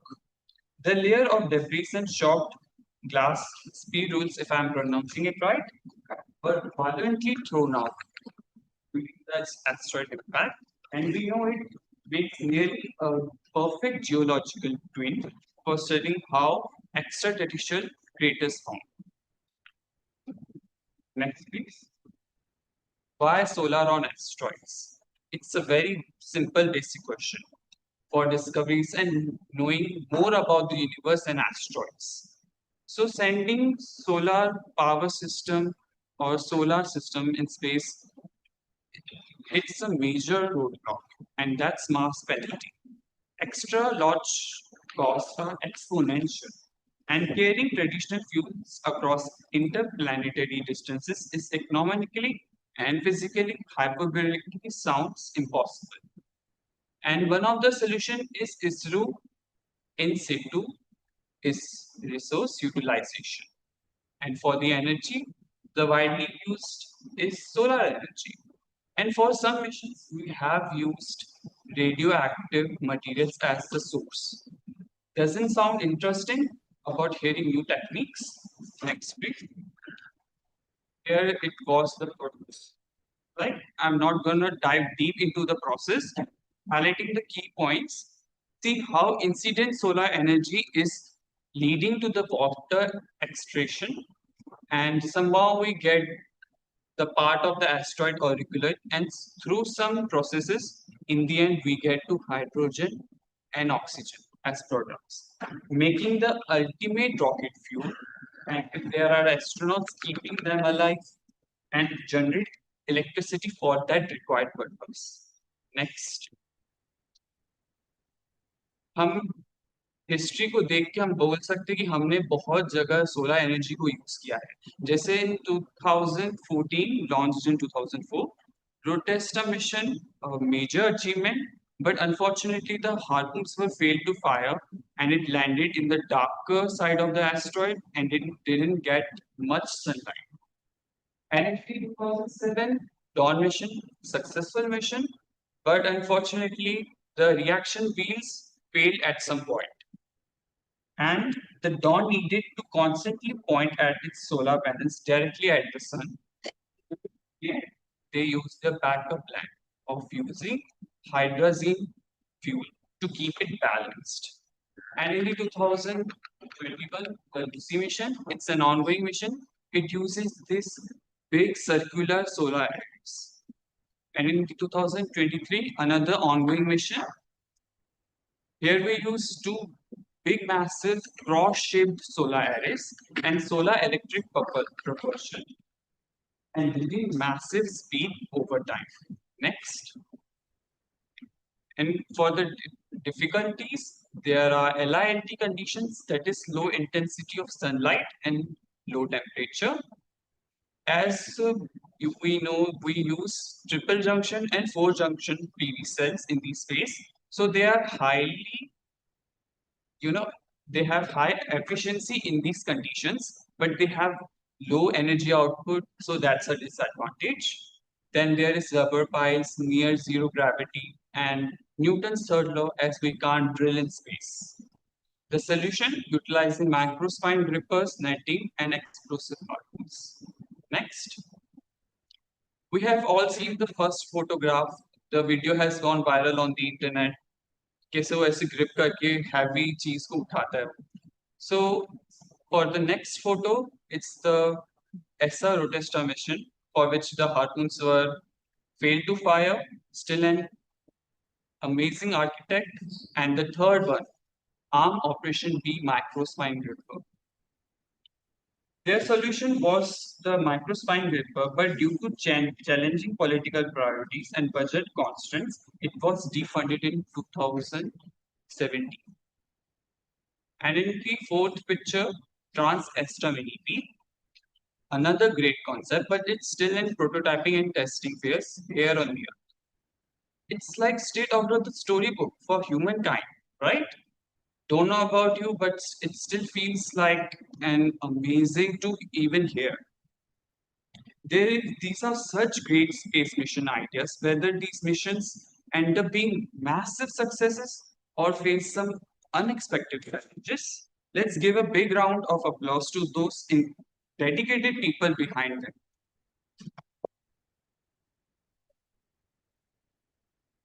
Questions for him? Friends?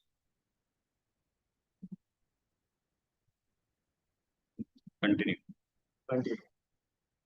I can hear them sneezing and laughing as we are talking about that behind them, but in a good way, about those scientists who have hard work. This is a slide, another of my research related to LILT conditions. We create LILT conditions using HILT conditions, that is high intensity and low temperature environments. Here we have used dielectric broadband mirrors placed on top of solar panels in this zigzag structure. Even with physical limits, this system exhibit higher efficiency as compared to NOCT. Next. Another difficulty, the electrostatic dust problem. Solar radiation electrically charges the dust found on the asteroid. That leads to operational suspension. And another reason for photovoltaic degradation. As the dust comes between the path of the sunlight and so PV cell, that's a permanent contamination. Next. We have talked about the past and present and now the future. ROSA technology, very innovative. They use this big rollable solar arrays. So there is only one mission, asteroid related, which uses this technology, that is NASA DART mission in 2022. So we can use such technologies in further asteroid missions too. And there is space-based beaming. Just like the conceptualized idea of Japan creating this solar panel orbit around the moon, it's a very great idea. So we can use such space-based beaming in asteroid-related missions too, and asteroid mining. Next. And the last, electrodynamic shields. It is used to remove those electrostatic dust of the solar panel. So if you look at the video, it's from Electrostatics and Surface Physics Laboratory, also known as ESPL, at NASA's Kennedy Space Research Center in Florida. It's a great video of comparison of before and after using EDS. There are none cases of using these in asteroid-related mission, so we should use them. Next. Now the final vision. We have just saw so many new technologies, solar array systems, and how we can build solar power system in the space. But it's very expensive, right? Very expensive. But the Luna came to us many years ago on the Earth. So we can conduct research here on the our home, our Earth. Next. Still, it's not about the research only. Look at this beautiful site. It's like an historical monument. Next. These are the references. Next. Next. Thank you for your attention. Thank you so much.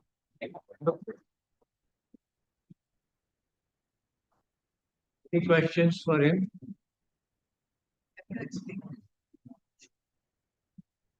Rosa technology.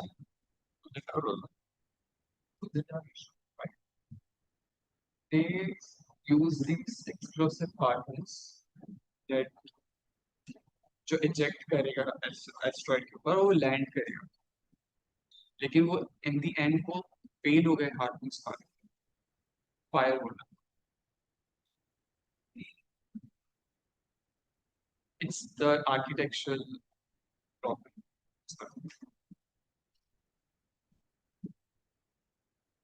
In the real scenarios, what actually happens during the mission and what you test in the laboratory are always, I mean, they try to be close as much as possible, but what really actually happens in the space, because that condition is completely different. Like as he said, whatever the solar panels you are developing here, you are developing on the Earth environment. But you have to consider low intensity, low temperature, all that conditions which you have to simulate over here and then test it. But how really it happens when it goes there only we'll know. That is what the difference, and that makes the space missions interesting. We have to think about the different scenarios. Conditions. The main is the conditions. Anybody else? Any other question? So we come to the end of the program for today. Before we conclude on that, I would like to ask all of you, consider our program, was it effective for you? You please make your comments so that in future next program we can decide on that. Because here, you know what, one thing which I feel is very much required is the time. You know, we are not able to complete all of the people in that schedule. So it's my earnest request in future, please inform us, give us time to actually put up your program, what you would like to speak. And here, you know, you don't have to fear because all our peers are also very open to you. So far, you must have seen by now.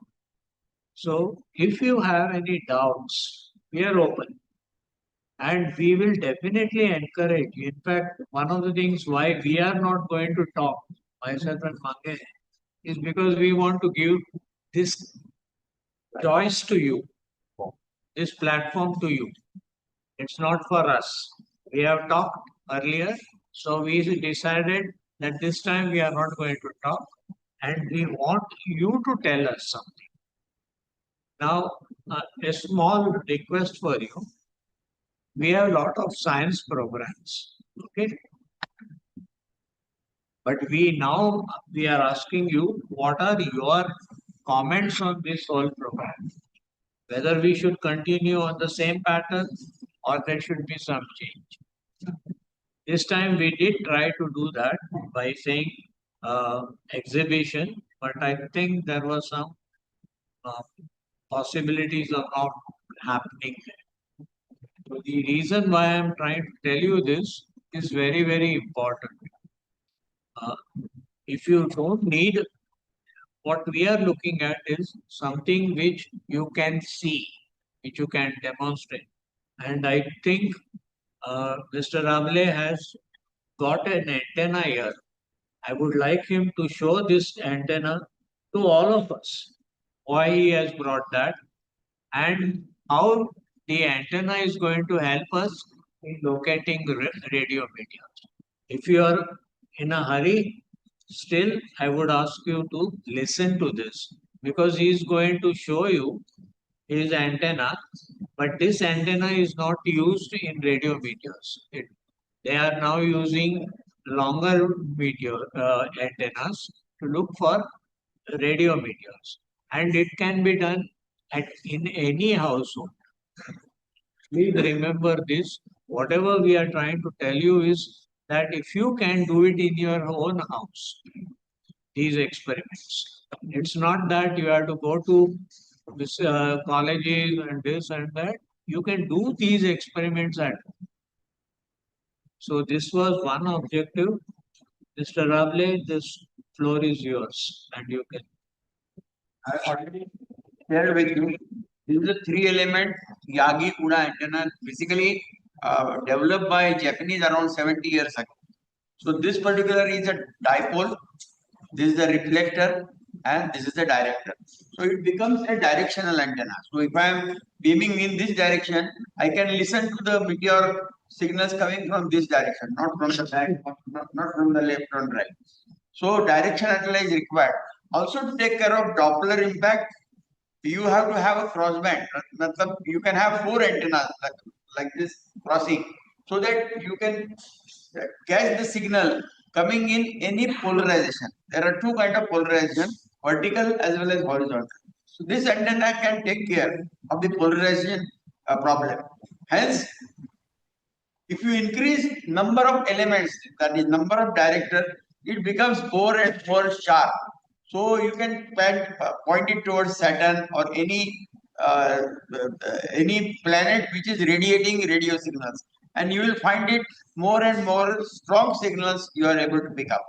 So this particular experiment was done by these 2 youngsters, catching the meteor reflection signal from a Udupi radio station which is operating at 101 megahertz. So this antenna is designed and calibrated for VHF band. So you can accordingly select the frequency and cut the length of the elements accordingly. There is a formula which need to be taken into the consideration, and use the various analyzers, especially vector analyzer or network analyzer, to tune this antenna. There are also low cost analyzers available in the market. So if you make your antenna proper and perfectly tuned to the signal that you want to receive, you will be able to do your job very, very efficiently. At present, we are using this antenna for receiving signals from International Space Station.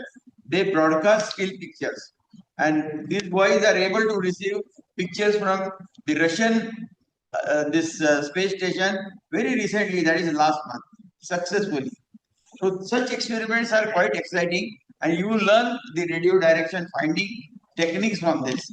And now astronomy is going beyond optics, and more experiments are happening in radio astronomy.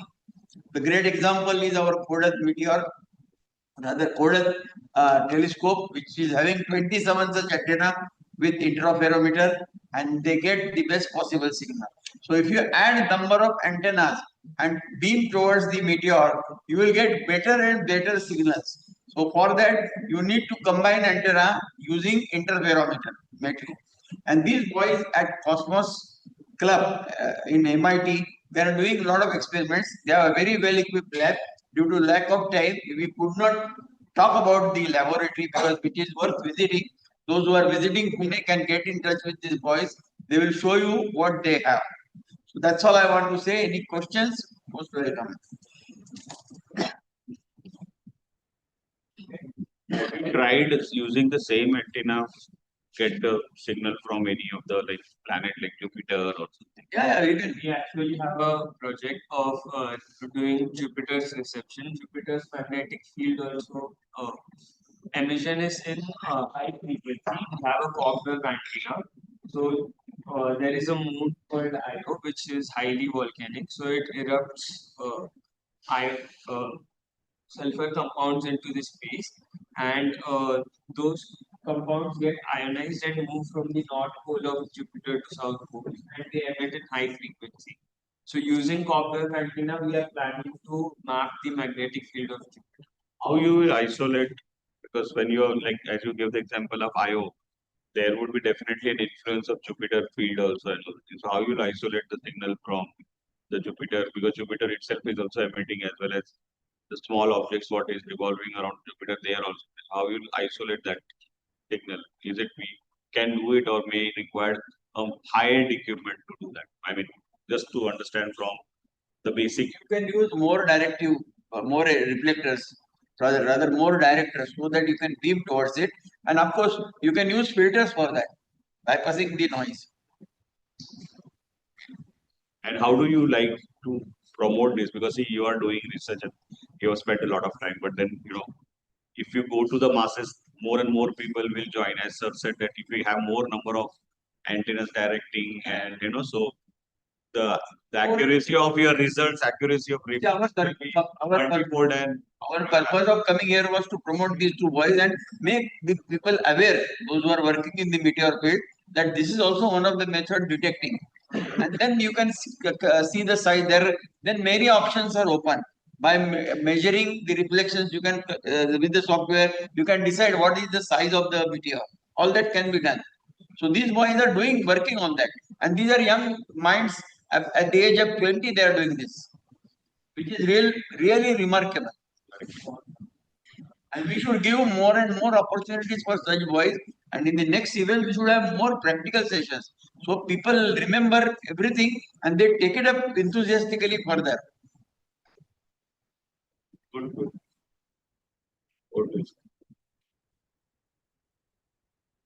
I'm open for any suggestion, comments. You can tell us also. No problem. Whether some part is too technical or this is also possible, because it's not that we are only interested in the peers. We are also interested in you doing these kind of experiments, because not only in this subject but in any subject. But here we are talking about International Asteroid Day, and we are talking mainly about meteorites and asteroids. So the objective is very clear. We are bringing samples to you, or should we stop that also? Please tell us, because to bring all this, it needs lot of strength. So you can definitely tell us, nay, it should be only this much only. Now we are bringing samples here to show you how the samples look like. And so far we have no institute in India which shows you samples.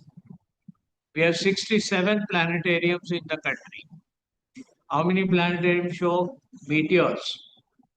It's not that the subject is interesting to me, but that is also a part of the, and how much of the part which you can do. It's not that we want to only bring peers. Earlier we were bringing only 2 or 3. This time we decided, because they were also interested. Madam was interested, you heard her, right? she was interested because we want to create a volunteer group for all the future astronomical expeditions. That is the objective. Chandrayaan 4 will go, it will bring samples. Then what will you do? Are you not interested in that? These samples have to be analyzed. It's not like that you cannot analyze. Plus, Mangesh has brought in to show you how the objects are going to be. You don't need that, no problem. The objective in showing all this is to make you interested in the subject. And if you find it difficult, please tell us. We are not here to scold or anything. We want you to be more vocal on these matters. So I think what I have to say is that I have to thank you, all of you, that it's not my program or Mangesh's program or Nehru Science Center's program. It is your program. And your program, you have to tell what you want and what you don't want. Because we can then decide a program next year. I do not know whether we can have it where. That is the big question mark. So we are open. But if people are going to have it elsewhere, we can help them in doing it. So, yeah, you should also talk about it. I have a software program here on radio, but I'm not going to talk about it because there is shortage of time. People have to leave from here. Many of them stay in far suburbs like Kalyan and all that. I do not want them to be held here for this. But yes, in future you can say that keep 2 hours for the discussion. We are open. And if you find these programs are too heavy for you, please tell us that also. So with that, Mangesh is here with me. Mangesh, the floor is yours and we conclude that. So that let's congratulate every one of us because since morning we were sitting here, attending, listening to various talks. A lot of have demonstrated about the asteroids, meteorites, and finally we got a lot of samples. And the last lecture concluded by Gunit on the solar panels and future missions, asteroids, which will be very interesting and all. So let's congratulate every one of us for participating in that. Let's conclude the today's session over here. And definitely we are going to come back next year strongly with more programs, more. And you would have seen that myself or even Bharat sir has not given lecture because we wanted to be, in fact, last year we had 8 lab speakers. This time we had 10 speakers slot. So we are trying to work out so that more and more people can accommodate. And we are looking forward not only the experienced people also, but even the youngsters were given opportunity. So we want to keep that balance out. Not only the people who have done research or spent time, even the new people who are new into this field or wanted to explore their research and exploration and about learning things or their experience, they can also be part of these sessions. Yes, anybody want to add anything to my conclusion statement? You can add, feel free to talk, share with us. Thank you so much, sir, for giving Do you this. have any comments for this? How should we do it? Or we should keep something only for the participants? जैसे ये साल का topic awareness का था lunar creator के बारे में वो परफेक्टली डिलीवर कि बहुत रीजन यहाँ पे अवेयर भी हो पाए लेकिन जो कुछ टेक्निकल कॉन्टेक्स्ट था बाकी जो अवेयरनेस का था जो आईआईटी बॉम्बे सर ने बताया तो बहुत इंफॉर्मेटिव अवेयरनेस के We just have initiated the Save Lunar as a theme, and there is a lot of work needs to be done.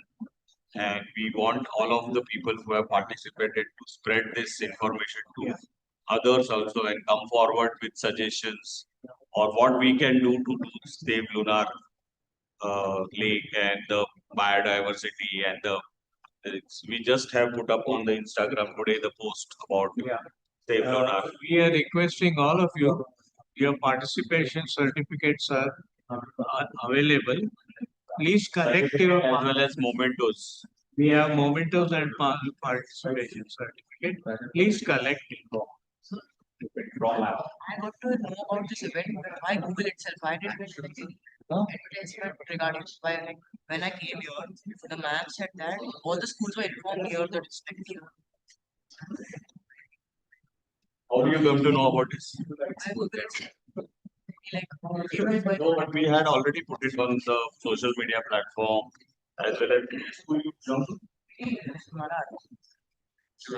unfortunately we don't know, but we have already put it on social media platform as well as on our website and everywhere. Almost 1 month back, we have already started promoting and sharing.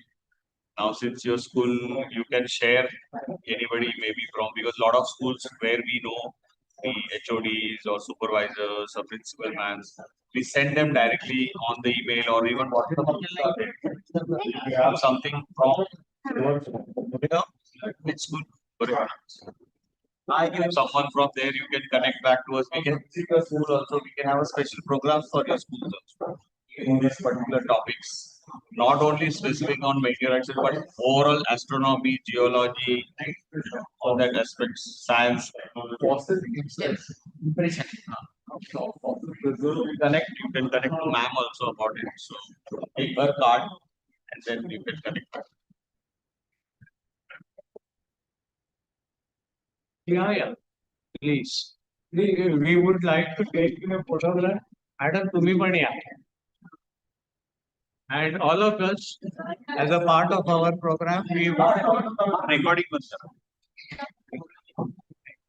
Thank you, Prakash. Thank you. Yes, sir. Yes, sir. Sir, my suggestion is we have planetariums all over India. One such planetarium is coming up in Mysore also. Please suggest them to keep some samples, whether it is megascopic or microscopic, which we have collected during our Kaveri investigation, Kaveri crater investigation. So that can be done. So if you initiate that one, it will be very helpful. Are you happy with this program? Hello? Hello, sir. Hello. Are you happy with this program?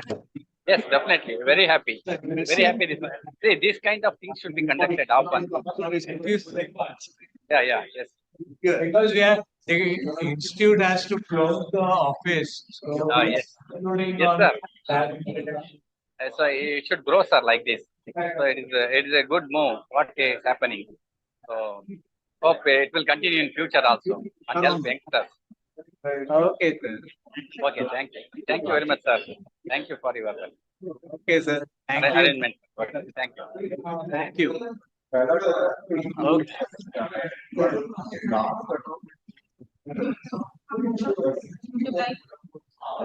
Sir आता बंद करून like थांब